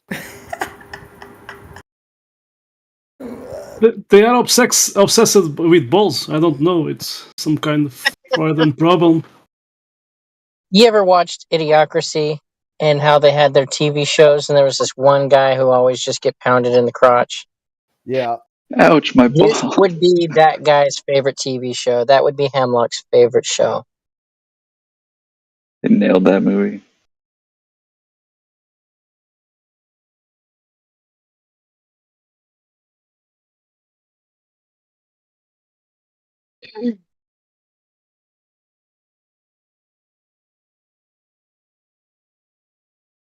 Like maybe just think about that moving forward in your life, Hemlock. Like you might have this persona, like, hey, listen, I'm American, I'm strong, I got what I need. Nobody can tell me what to do or like make me do nothing because I have like a sound, logical framework that I work within.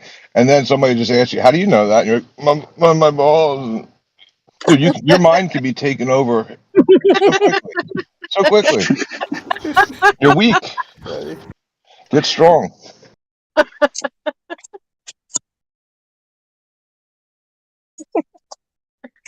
Do you got a source for that?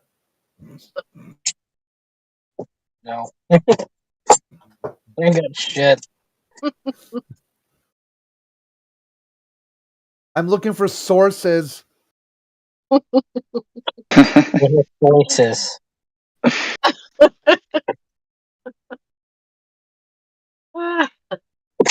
What about citation?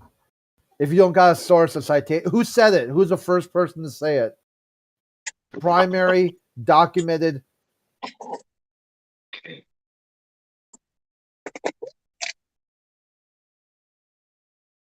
Was it Jesus?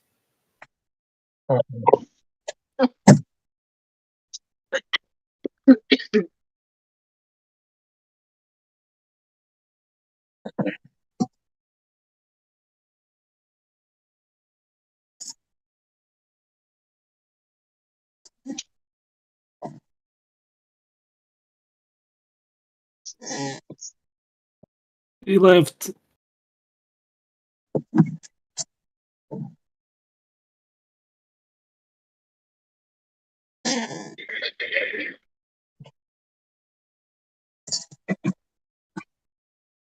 I heard that someone told me that the ball was some kind of religious cult in the Bible. Oh, God, Baal, something like that. Baal. Yeah, ball. And it looked like a goat.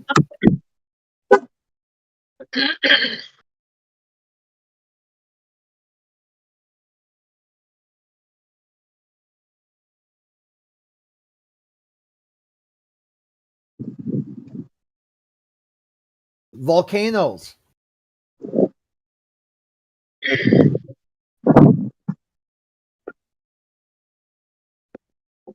I don't know. In my lifetime, I don't think I've noticed it or it's happened, but maybe it's maybe so. There's this idea out there, like in regards to religion, that well, people used to have this one religion, and then they had this other religion, this had this other religion. Is that true? Because I've never witnessed anybody like really change religions or have a different one that wasn't like pretty much identical to the initial one. I don't know. That I always say that to just like kind of bolster like that these guys are still worshiping the same thing.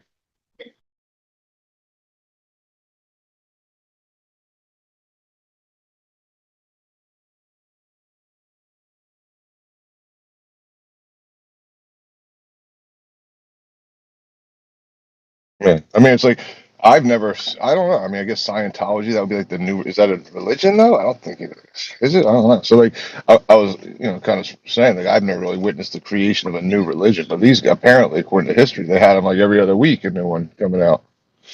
Yeah, I think that's how they have it tax sheltered. Yeah, now they have OT9. Yeah, yeah, they're definitely outer spacers. Same with the Mormons.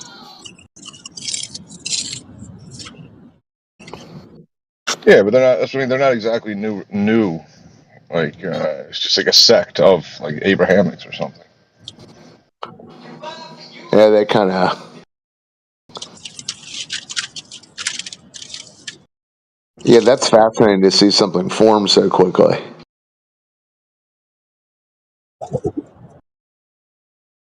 Huh, that's strange. Yeah, I guess it's for a Sunday. That movie they made about Scientology was weird. The Master. But anyways, yeah, we're approaching the middle of the 21st century, and everyone, all these, I don't know, so-called atheists, they have the Big Bang God. It's just funny to me. Well, yeah, I mean that's just to me that's just the difference between the two originals, which is either a creator or naturalist. Naturalism.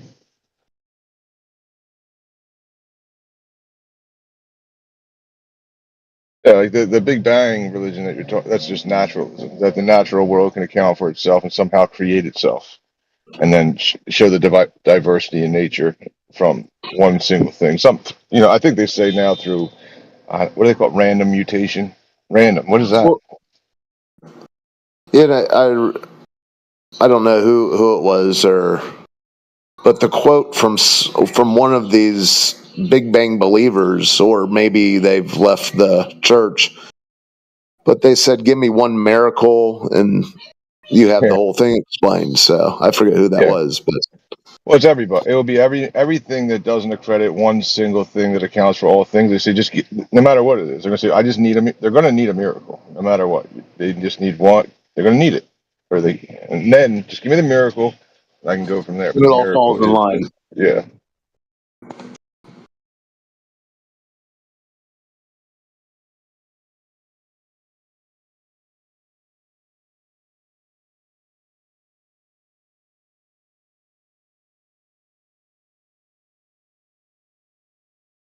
Yeah, I mean, you could. I mean, again, like you said, maybe it's not the place for it, but you could look into some of these. I don't know, these philosophies or these theories, and you'll see that yeah, they all require a miracle. Even like you've heard of, like, oh, we got a platonic relationship. Like what that means, like, is in Plato, right? Like Plato's saying, well, we know how do we know things? Like, what's our epistemology? How do we know these things?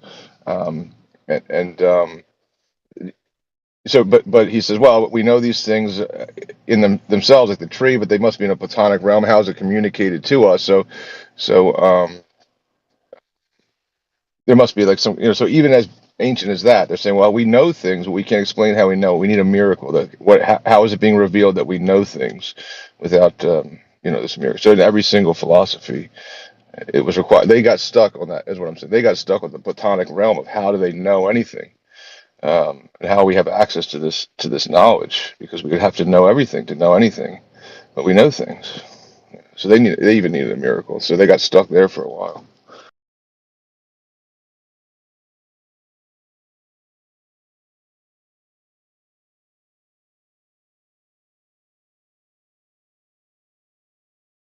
And then it refutes itself by saying, well, maybe we don't know anything. Like the only thing we know is that we don't know anything. But then that's a refutation to not knowing anything. So then you're back in that loop again. So you need that miracle.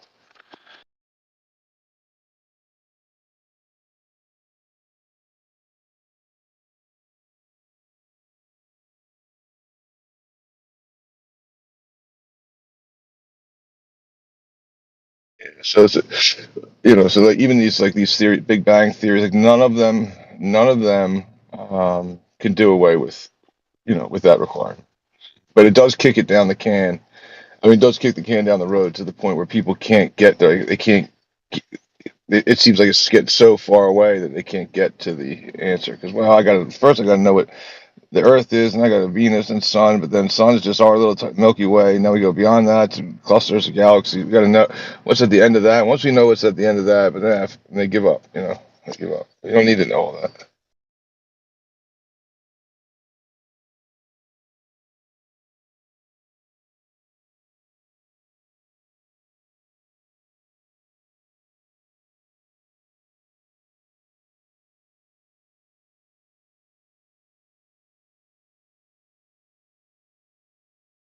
You need to know how you know anything.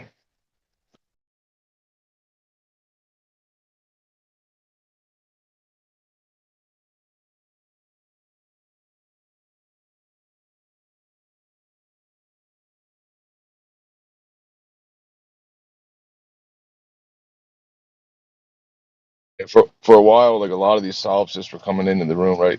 And I'd see them they'd be in the other room. I'd hear, listen to them talking, right? And they'd be, well, I don't know anything. I don't know anything. Then they come in here, and now they know for certain that the Earth is a sphere. And so you can't just ask them go back to this, just combine these two conversations. Like, how do you know what you know, and could you be wrong about it? Yeah, I could be wrong, but so do you know the Earth's a ball? No. Okay, goodbye. It's like, you fucking nut job. Yeah.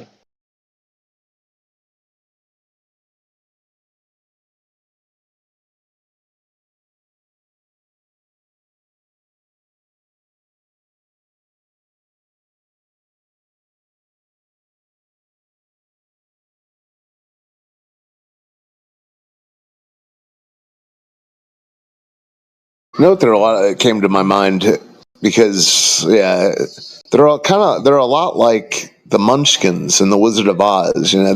I was trying to remember if the Munchkins knew that there was a man behind the curtain, but no, they didn't, because they got all spooked out when the wizard showed up. So so maybe they're not. They're maybe not Scientologists, because a science. That's a whole nother thing. But yeah, they get spooked by their whole tune changes once it comes to the globe. Like you said, it's the Great Oz to them. It can't be questioned. Yeah, which tells me, like, it communicates to me that it's foundational for them. Yeah. Which is just naturalism.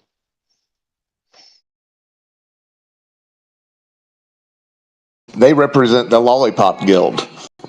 Oh, what's wrong with this Lollipop Guild? I mean, a lot of those were actual children. There was like a few midgets in there. They were just normal children. I was watching it with a keener eye recently.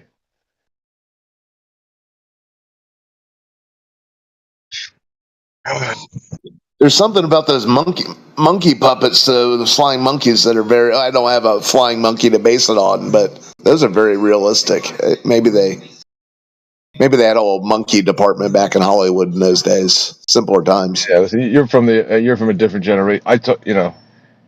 A lot of people from your generation say, "Listen, I had nightmares about those monkeys." I don't. I've never had nightmares about the monkeys, but I think your generation really got to. No, really got me I there. think actually the flying monkeys okay, but the tree who threw apples that was that got me a little spooked. I know, but that's what I said. You should see some of these fucking movies these days, dude. They're like sick and crazy. There's like a borderline rape scene occurring with like I don't know. The art of storytelling is at a low point right now. Yeah, but you were scared of a tree throwing apples. These kids, I don't know how they're not insane, now. But well, I mean, also back then, you either went to the movie theater to see the movie, or one of the ABC, I think, played The Wizard of Oz once a year. On TV. I played it on Christmas, I think. I don't. For some reason, I have memories of it being summer, but I guess that's maybe they started playing it twice, but that was before everyone was desensitized to that's what's weird now that there's so many movies and thousands of outer space movies, they're on the other end of the spectrum of me being scared by the apple tree. They just can't. They can't tell the difference. It's weird that they can't fathom that something could have been a narrative. They've seen it all. They've seen everything. Zombies are old news to the new generation. They've seen everything depicted on film, yet they can't believe that a tale has been told via film. It's weird. Well, I'll tell you this. I made my kid watch The Wizard of Oz, right, like recently, and they got into it, and it's hard to get them into movies. They got to keep them on them anymore. But yeah, they did think it was cool, wanted to watch it, and didn't want to stop watching it. So I guess that says something.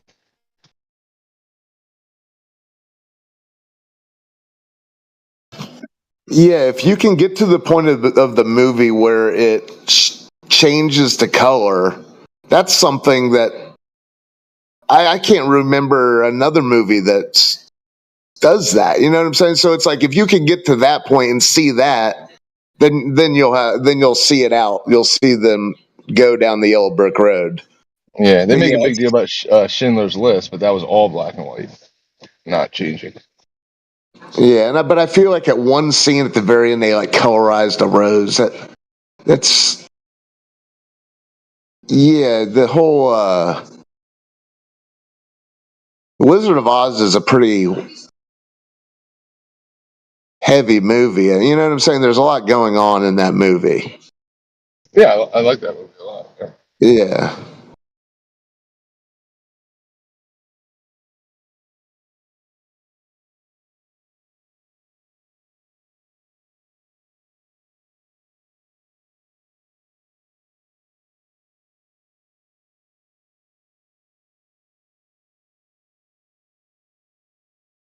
Almost 100 years old now.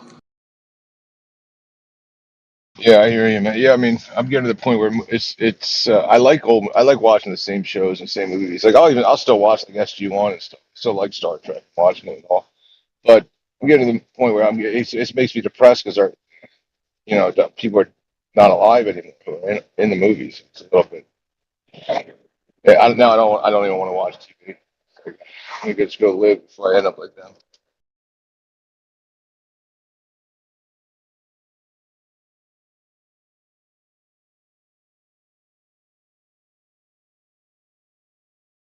Related to movies somewhat, I also watched something recent. I was trying to scroll through it. A lot, like many of the actors who are now famous actors, or their fathers or their fathers before them. Like it seems like a family business being in Hollywood.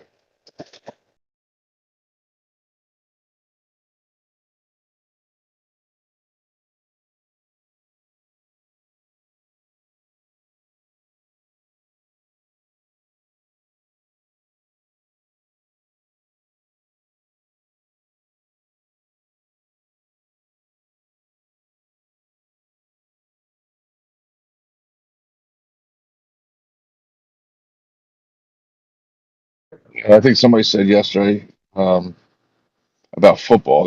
Somebody's bringing up football, and they're getting paid way too much, which is pretty obvious, right? And now the announcers, right? They're getting paid. Tom Brady was he get $60 million to announce, right? So they're obviously right. Obviously, I'll do that job for less, right? And there's somebody who can do that job better for less, but that's not what they want. Right? They don't want to. They don't want to save the money. It's like they want to use the money or keep it in that, or bolster that community, that area, which is fine. I guess I wouldn't even be against that, but it seems like that's kind of how the conversation started. Was like, well, is it wrong to bolster your set community that you value? It seems like that's what everybody else is doing. Systematic, whatever they want to call it, but I don't see the problem.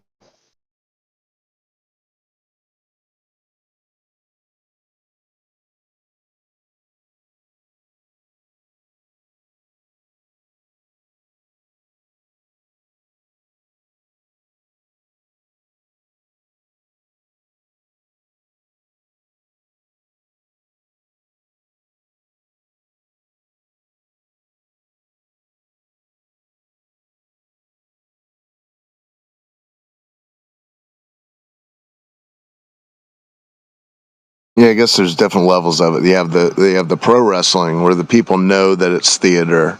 Then you have football. A lot of people are in denial that it's theater.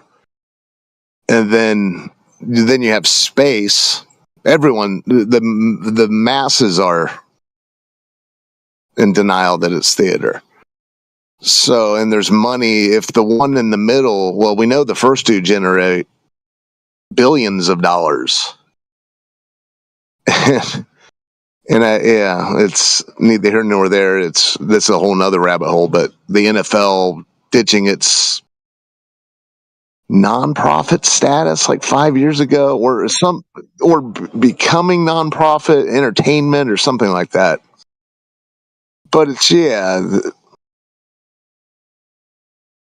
if there's a way to tell a story, the theater, the movies, or sports theater, wrestling, or real life outer space travel.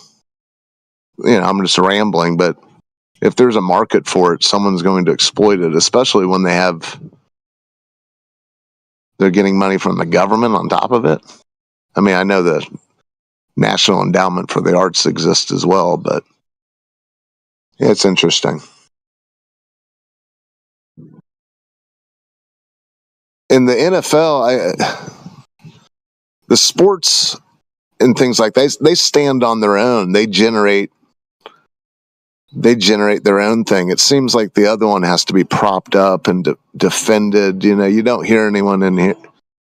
Even if I say, the NFL is rigged, no one's going to come out of the woodwork and say, "How dare you?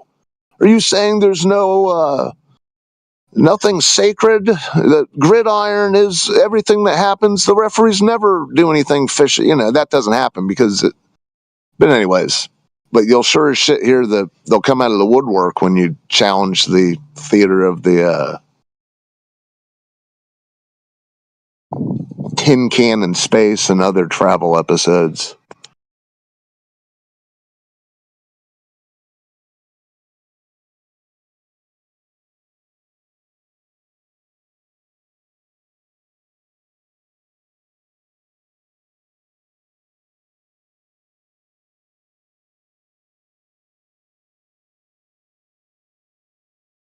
But I hear you. It's strange to watch movies where the actors are no longer with us. It's hard, especially in these outer space movies, because part of that suspending any movie is suspending disbelief, as they call it.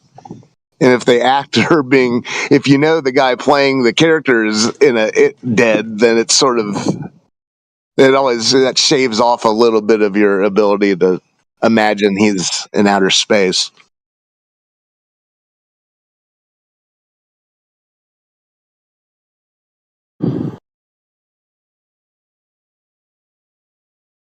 Sort of like watching the Rolling Stones perform live now. They're doing it. I guess they're doing a bang up job, but it's a little strange. I don't know.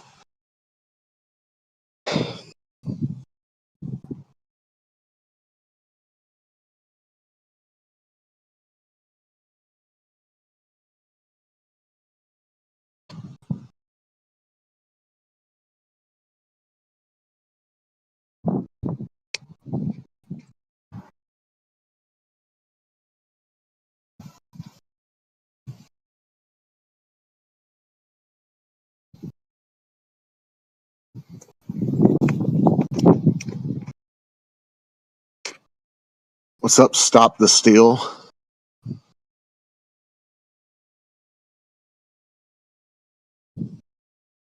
That name sounds vaguely familiar. I feel like I've seen you in here once upon a time, at least. Patriot.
What the Sigma?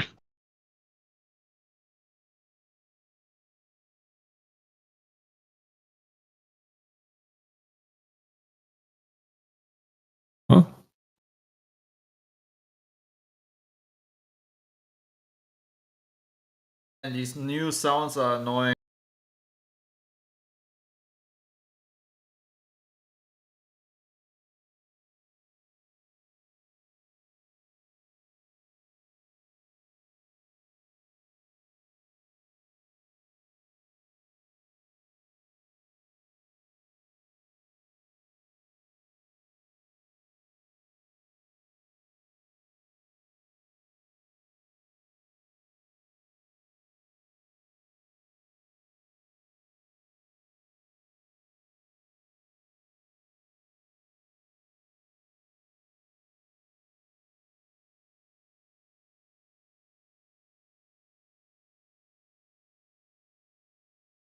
How are you guys doing tonight?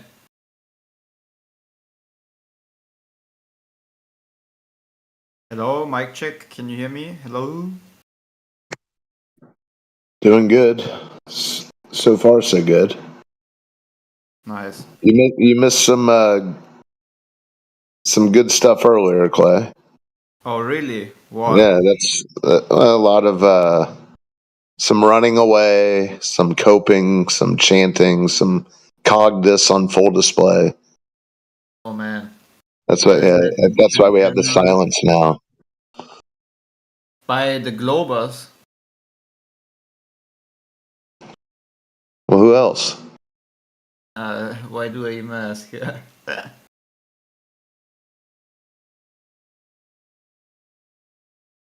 Insane. We even had a psychologist in here taking notes. He's the one who ran away. Oh no. Why do you guys mute me? Why is it that you guys just don't want to do what I want?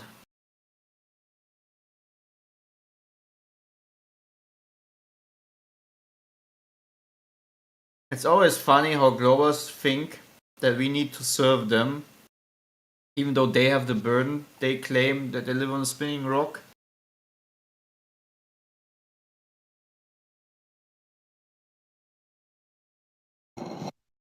Oh, that's what it was. The guy short-circuited over the nature of water.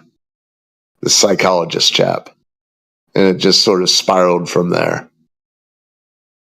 Yeah, once he found out that what water's doing out in reality doesn't match up with the cover of the textbook, he went through the whole litany. It doesn't matter.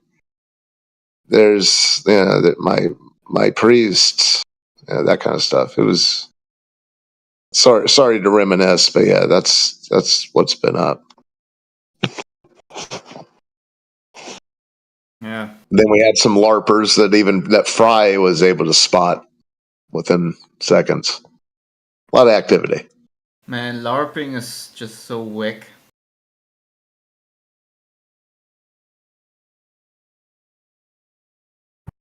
How often do you guys get people who actually, get converted, I guess? Converted? I think this is not our goal to convert anyone. At least for me, I fundamentally say if you want to believe in something you can't prove, which is a spinning, wobbling tilted space ball flying from an spinning world of darkness where water bends 360 degrees in every direction to form a ball at the end of the day, then go ahead. Be deceived. Be delusional. Go against your senses. I don't care. I don't want to convert anybody. If they want to, lie to themselves, go straight ahead. I mean, I would say, Fry, I would answer the question with, I would say probably one in 15 to 20 people actually are able to have the conversation, be honest with themselves throughout, not cope spiral, not rationalize, not insta excuse everything away. I would say, it's 1 in 15. 1 in 20. It's not bad. They're able to actually people have to convince themselves, convert, as you would say. That would have to be an inner thing. Yeah, it's rare for someone not to have you've heard them all day. You've heard several different examples of people who just are not here to. Once it becomes too real, they have an eject button. Pretty much.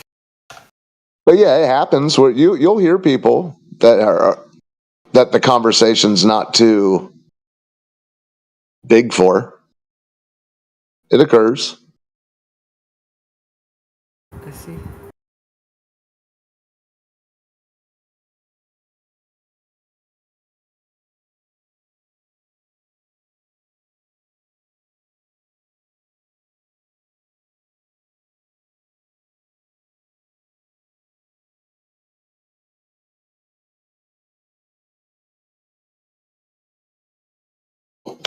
I mean, but the fact that that's a common shtick or whatever you want to call it, that's pretty interesting. That's a thing. You know what I'm saying? It's on this subject in particular. Oh yeah, for sure. It's a strange way to start. I guess it's when you're not expecting a long visit. You're just sort of in it for the LOLs.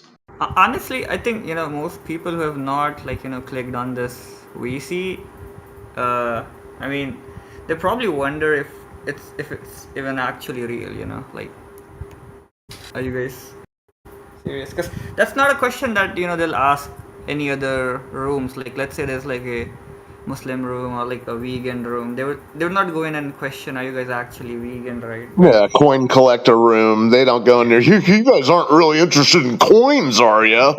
With Sad Earth, it's like they have to ask that question. Golly. They can't help it. I don't understand why some people just don't want to let the ball go. I really don't understand that.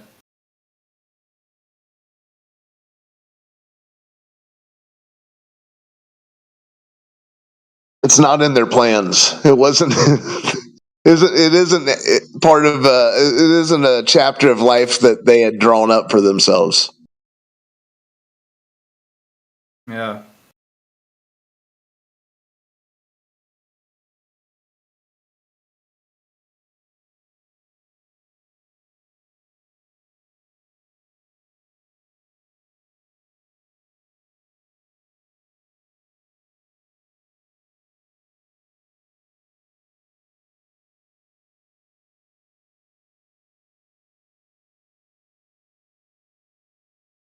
But I wanted to be a boy because Star Wars. I like Star Wars. Me. Yeah, well, that's not too far off because a guy earlier this morning told us that he is are going to Mars for the better of humanity, which seemed kind of a strange. He's got weird priorities. But yeah, the whole idea of the sci-fi fantasy. That's Just think about it. People are so dumb these days. They actually cheer. Like, look at the Tesla people, the Tesla cult. They actually cheer for their replacement in the future. They have an event where they make videos and laugh and smile and cheer for the very machines that are going to replace them. I mean, how only humans caught in deception can overlook that very thing. Oh yeah, look at this great machine. I hope it's just gonna be as good as me so it can replace me and I can, I don't know, be exterminated. Yeah, woohoo! I want to be replaced with Satan's creation. Yeah! I don't want to live anymore. Let the machines live. I mean, this is the profound, I'm sorry to say it, but retarded thing that is going on these days. I'm not talking about people. I'm just saying in general, the concept is kind of stupid. You know, not specifically targeting anybody. I'm just saying that is just a very stupid mindset. Because I gotta be careful with my words here, right?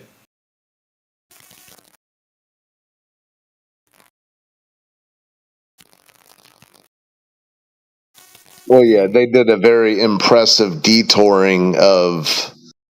I don't know if you're familiar with the band, you probably are, but the same people who were rocking Rage Against the Machine are the same ones in line begging to be slaves to the machine. It was it's quite the thing that they, quote unquote, did. Yeah.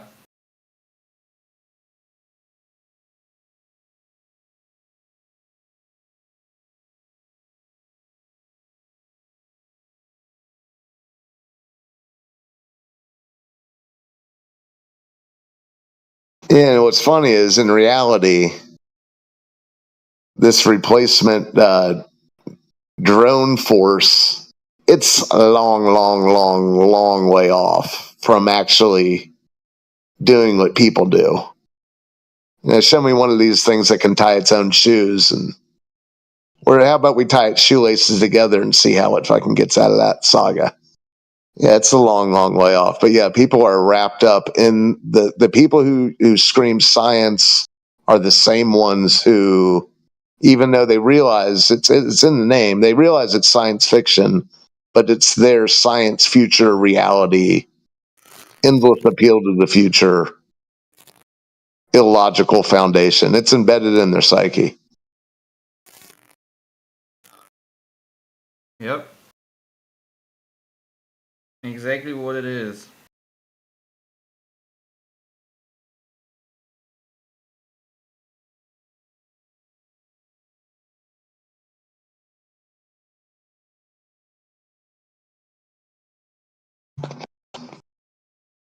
Yes, we're still here, Apocryphon.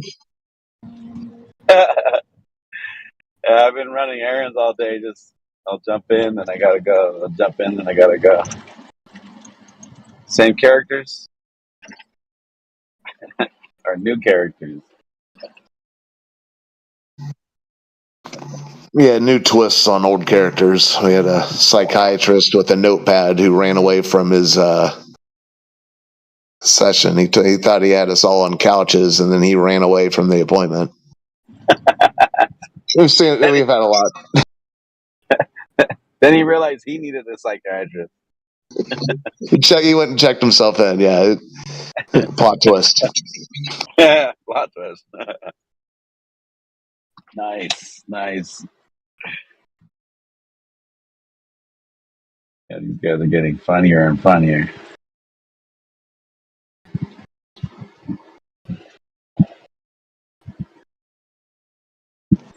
Well, I mean, we couldn't write these things. We just have to sit around the campfire and tell the new people to the campfire what happened 2 hours ago. You're not going to believe this, but Right. Boy, do I got a story for you. You can't make this shit up. It's the way it goes sometimes.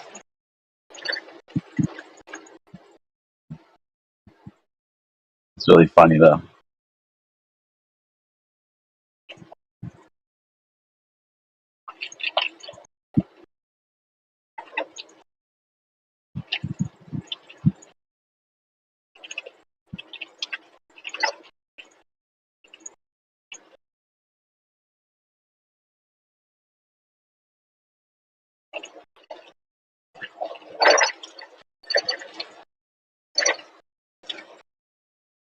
I mute myself.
Is there actually a way to turn off these stupid Halloween sounds?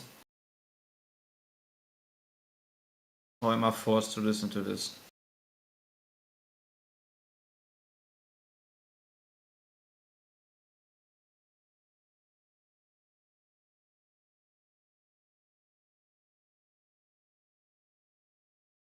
What sounds are you talking about, Clay?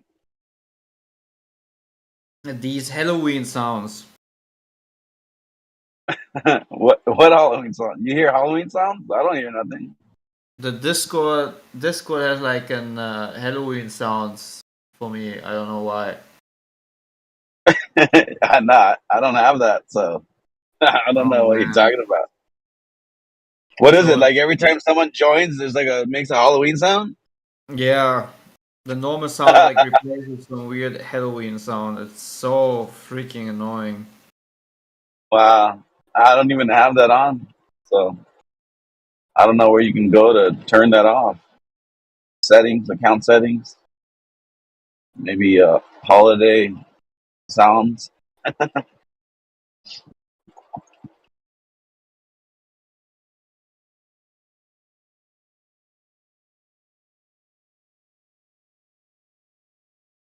People must be bored of their mind to celebrate something like Halloween. I was never interested in this.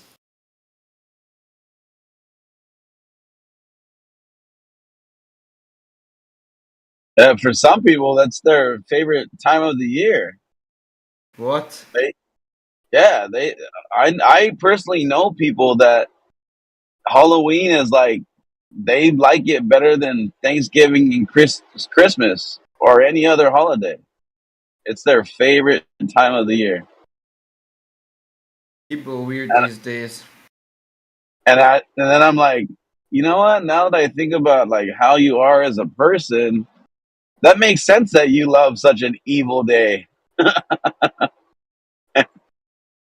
It's a day dedicated to you know, however you want to call that. Wickedness. Yeah, there you go. That's a perfect word to use. Yeah, they're all ghouls. Right, right. So I'm like for instance, like my first wife. I'm like, yeah, it makes sense. Now I know why you love Halloween. 'Cause you're a witch. Checks out. Yeah, I think that's a Rodney Dangerfield bit. He's like, speaking of ghouls, my first wife. That's great. That does sound like something he would say. King of the one-liners.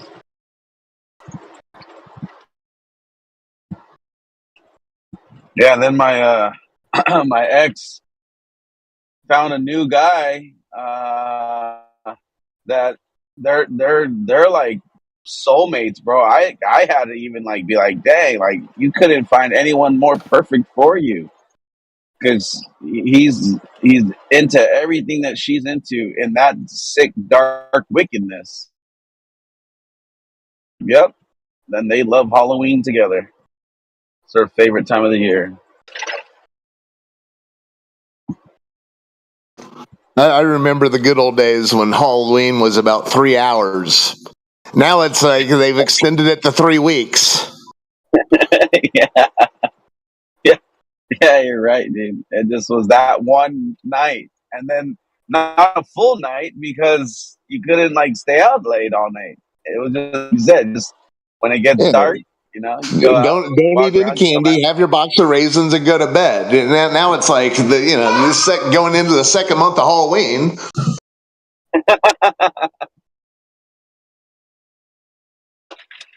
Yeah, no doubt.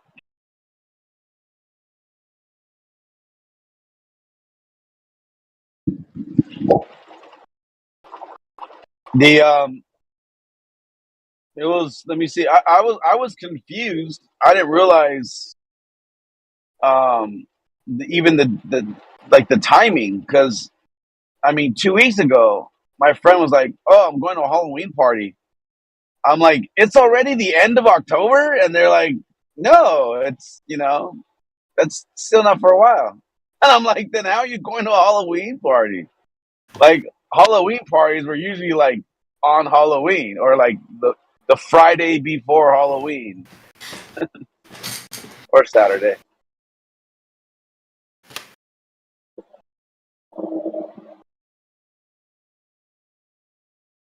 But now it's like they just do every week of October is a Halloween party. Or every weekend, I mean. Well, I think if you go in some places these days, some cities, you have Halloween parties every night. Yeah, I wouldn't doubt that. They probably even have bars that are just every night they're having like they want people to come in dressed up.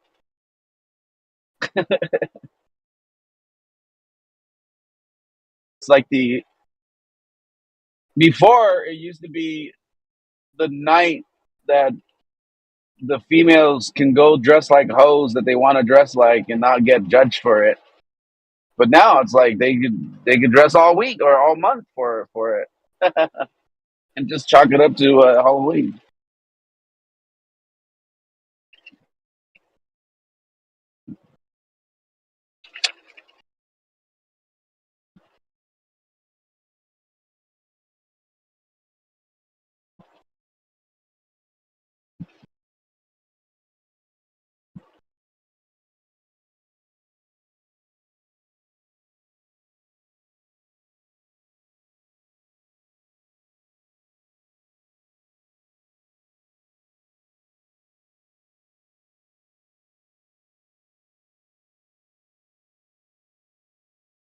Yeah, we live in crazy times. Crazy, crazy times. They're even calling it end times.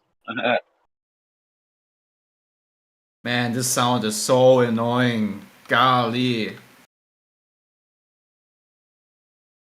Why am I forced to be part of this bullcrap Halloween? Why is that even a thing? It's gotta be in your settings. Right?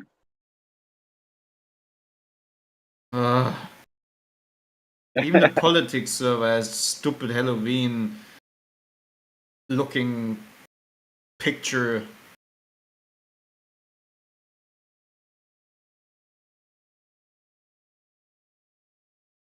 So we still got folks out there that think they live on a spinning ball. Is that correct? What? There's still people that think they live on a spinning ball and literally nothing close.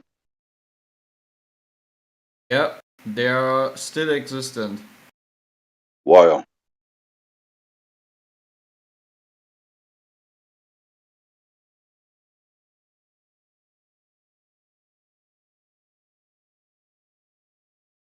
It's sad, isn't it, sir? Yep, just that one statement kind of sums up humanity a little bit. You know what I mean? People will believe that. They'll believe about anything, won't they? Anyway.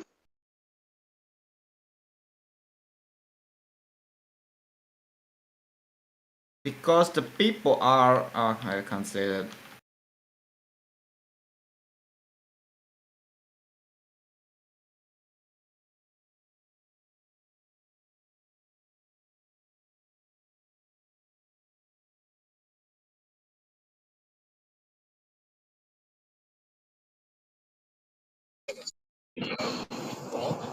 Yeah, in a lot of the cases, it seems as if they clearly just prefer living in the void of Space darkness. They prefer the void. Sure. That's the like I said earlier. That's in their plans.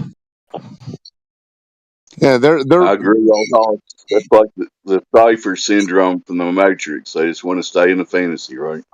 That's right. He loves the steak.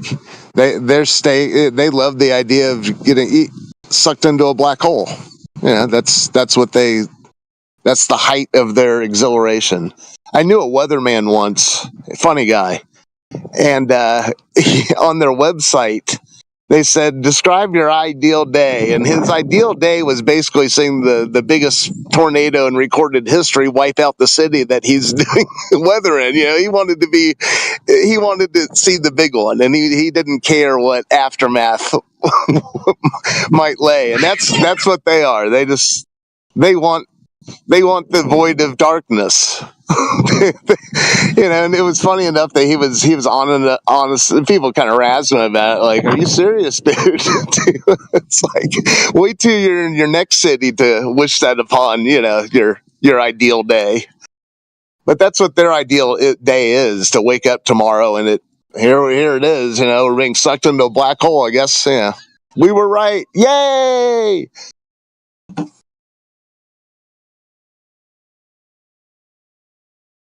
That's their Super Bowl. Yeah.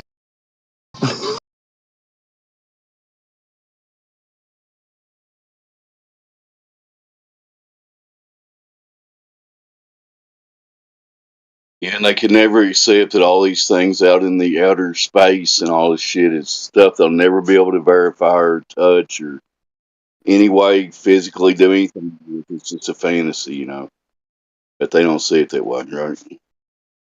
Yeah, they know it puts their position in limbo, and that's where they will limbo on in. Dance to the beat of the drum of the story they prefer.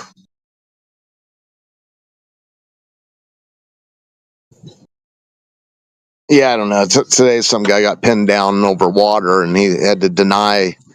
He had to play stupid over water, and then he downshifted into that. This conversation doesn't matter. So, yeah, scoreboard. I was listening to that. It's amazing that people won't even try to wrap their mind around the actual just accepting the natural physics of water. They have to deny that too. I mean, it's amazing, isn't it? Yeah, then once he twists his own arm into accepting it, he says, "But that has nothing to do with whether or not we're on a globe." I was like, "Well, yeah, it sure does." And then it shifted into I forgot that gear he went into. But then it went into it doesn't matter. That was the guy who ran away.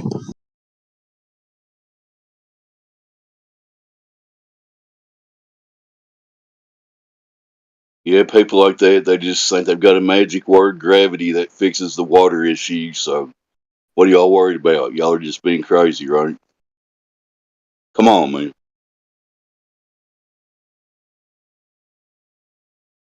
Yeah, and that's what's weird, that they're the same. Those are the ones who will get to because it's gravity, that they say, well, it's flat because of gravity. And we're like, okay, well, there we are. Welcome to Flat Earth. I don't know. The whole thing's funny.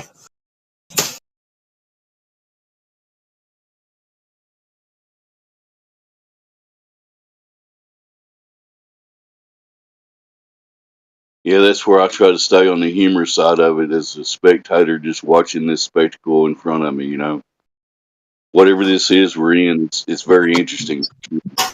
Yeah, the whole, I forget what it came from, but the funny strange or funny haha.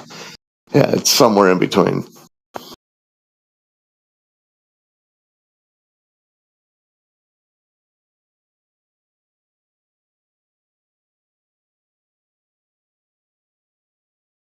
So let's look through the list. I don't see anybody new on here unless you do. Everybody here understands the natural physics of water, I believe. Hopefully.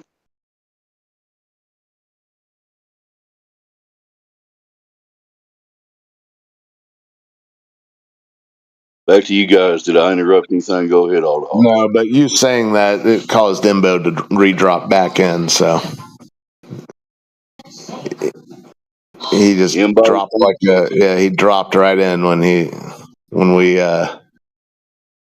we were all in agreement with having the ability to acknowledge the nature of water. Then Imbo dropped in, pun intended.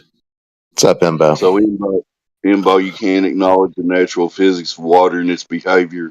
Is that true, sir? Yeah. I'm the ultimate waterbender. just as in Avatar. You made water in Avatar? What the hell did you just say? Yeah, like you talk about the last Airbender. You're the last waterbender. Yes, exactly. Okay. That's what I thought you said. Sorry. Golly. So, Imbo, you're just perfectly okay with accepting that the Pacific Ocean is sitting there in a big curve and in the middle of nothing, and that's okay with you, right? Yes, that's okay with me. Okay, fair enough. Carry on. Nice.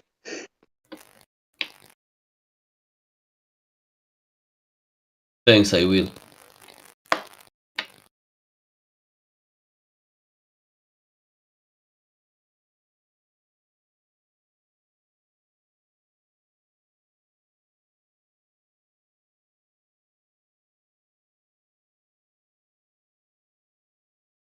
So, if we just entertain your best proof of your globe fantasy and don't use NASA or appeal to consensus, what's your next best one?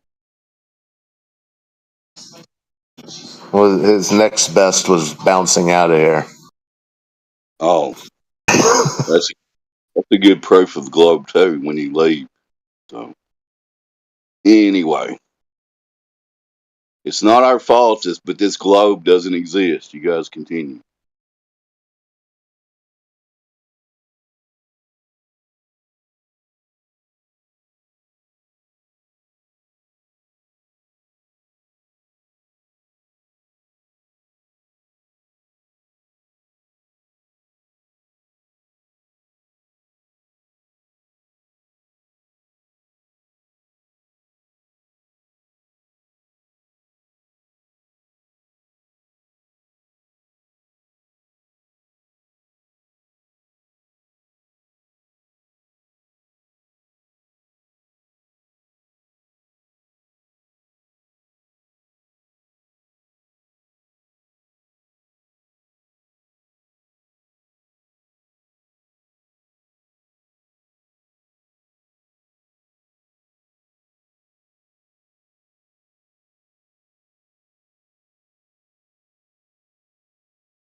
This has been Dead Air Dave having his usual effect on the panel.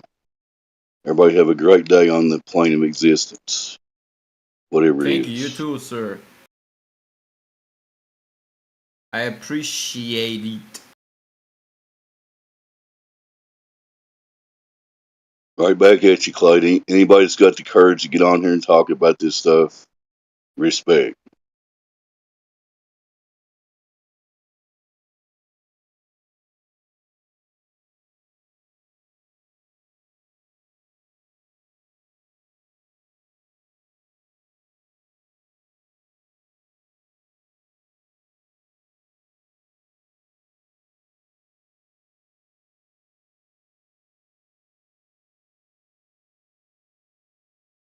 So while I'm still here, real quick, in case there's somebody listening to me right now, main thing we need you to prove about this globe is the curvature, actual direct measurement, the motion, whatever pendulums.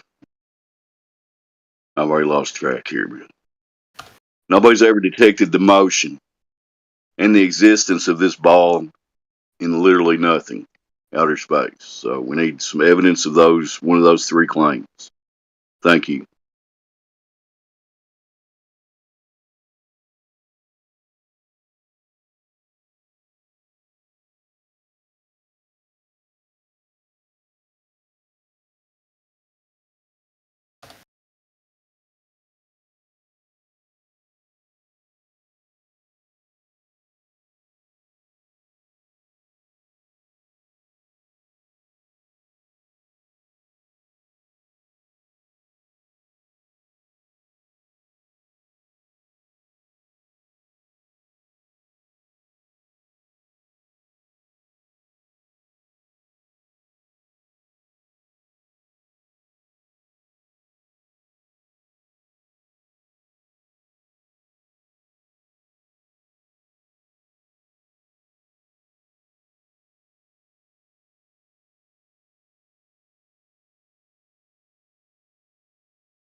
Well, when we got total silence, I'll throw a question out to the panel. Anybody on here to think the Earth is going up? Rising Earther? I don't think so. I was going to ask you to explain parachutes, if you do think that. But anyway, never mind. Yeah, definitely not.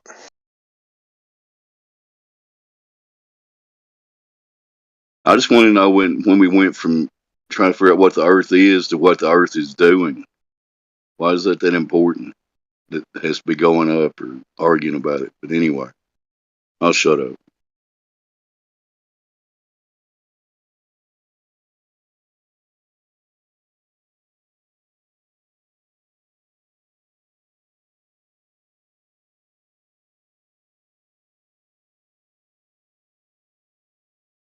I know it's not scientific and it's super simplistic, but I trust my vestibular system. I don't sense any motion. I don't feel anything going up. I don't feel like I'm standing on an elevator. And that's all I got to say about that. Back to silence. Yeah, it's like some flat earthers need to replace gravity with something else, upwardly moving Earth or dielectric, whatever the fuck that is. Yeah, it gets kind of sketchy when you start getting into stuff that you can't actually prove or verify. All you can do is make up stories about it and then put water bubbles in bottles or stuff like that. You know what I'm saying, man? Yeah, I'm good with just relative density, as an explanation for everything like Just is that. what it is. It is what it is. I mean, that's good enough for me, but whatever. You know.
All right. Well, hopefully you guys will have a actual real human being that's intellectually honest join you and actually try to figure out their reality a little bit. That's probably too much to hope for, but this is me shutting up.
We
got any? Have we gotten any honest Globers today?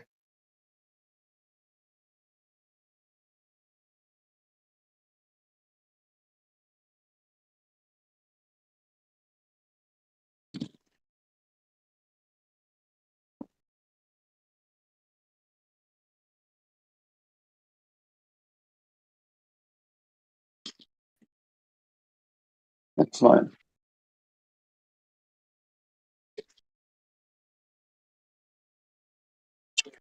Out.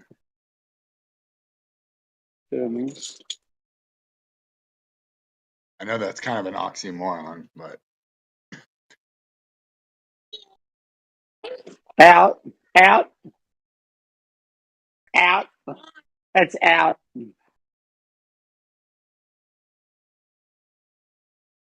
So, morning, Amber. Morning, kiddos. whoa.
So sweet.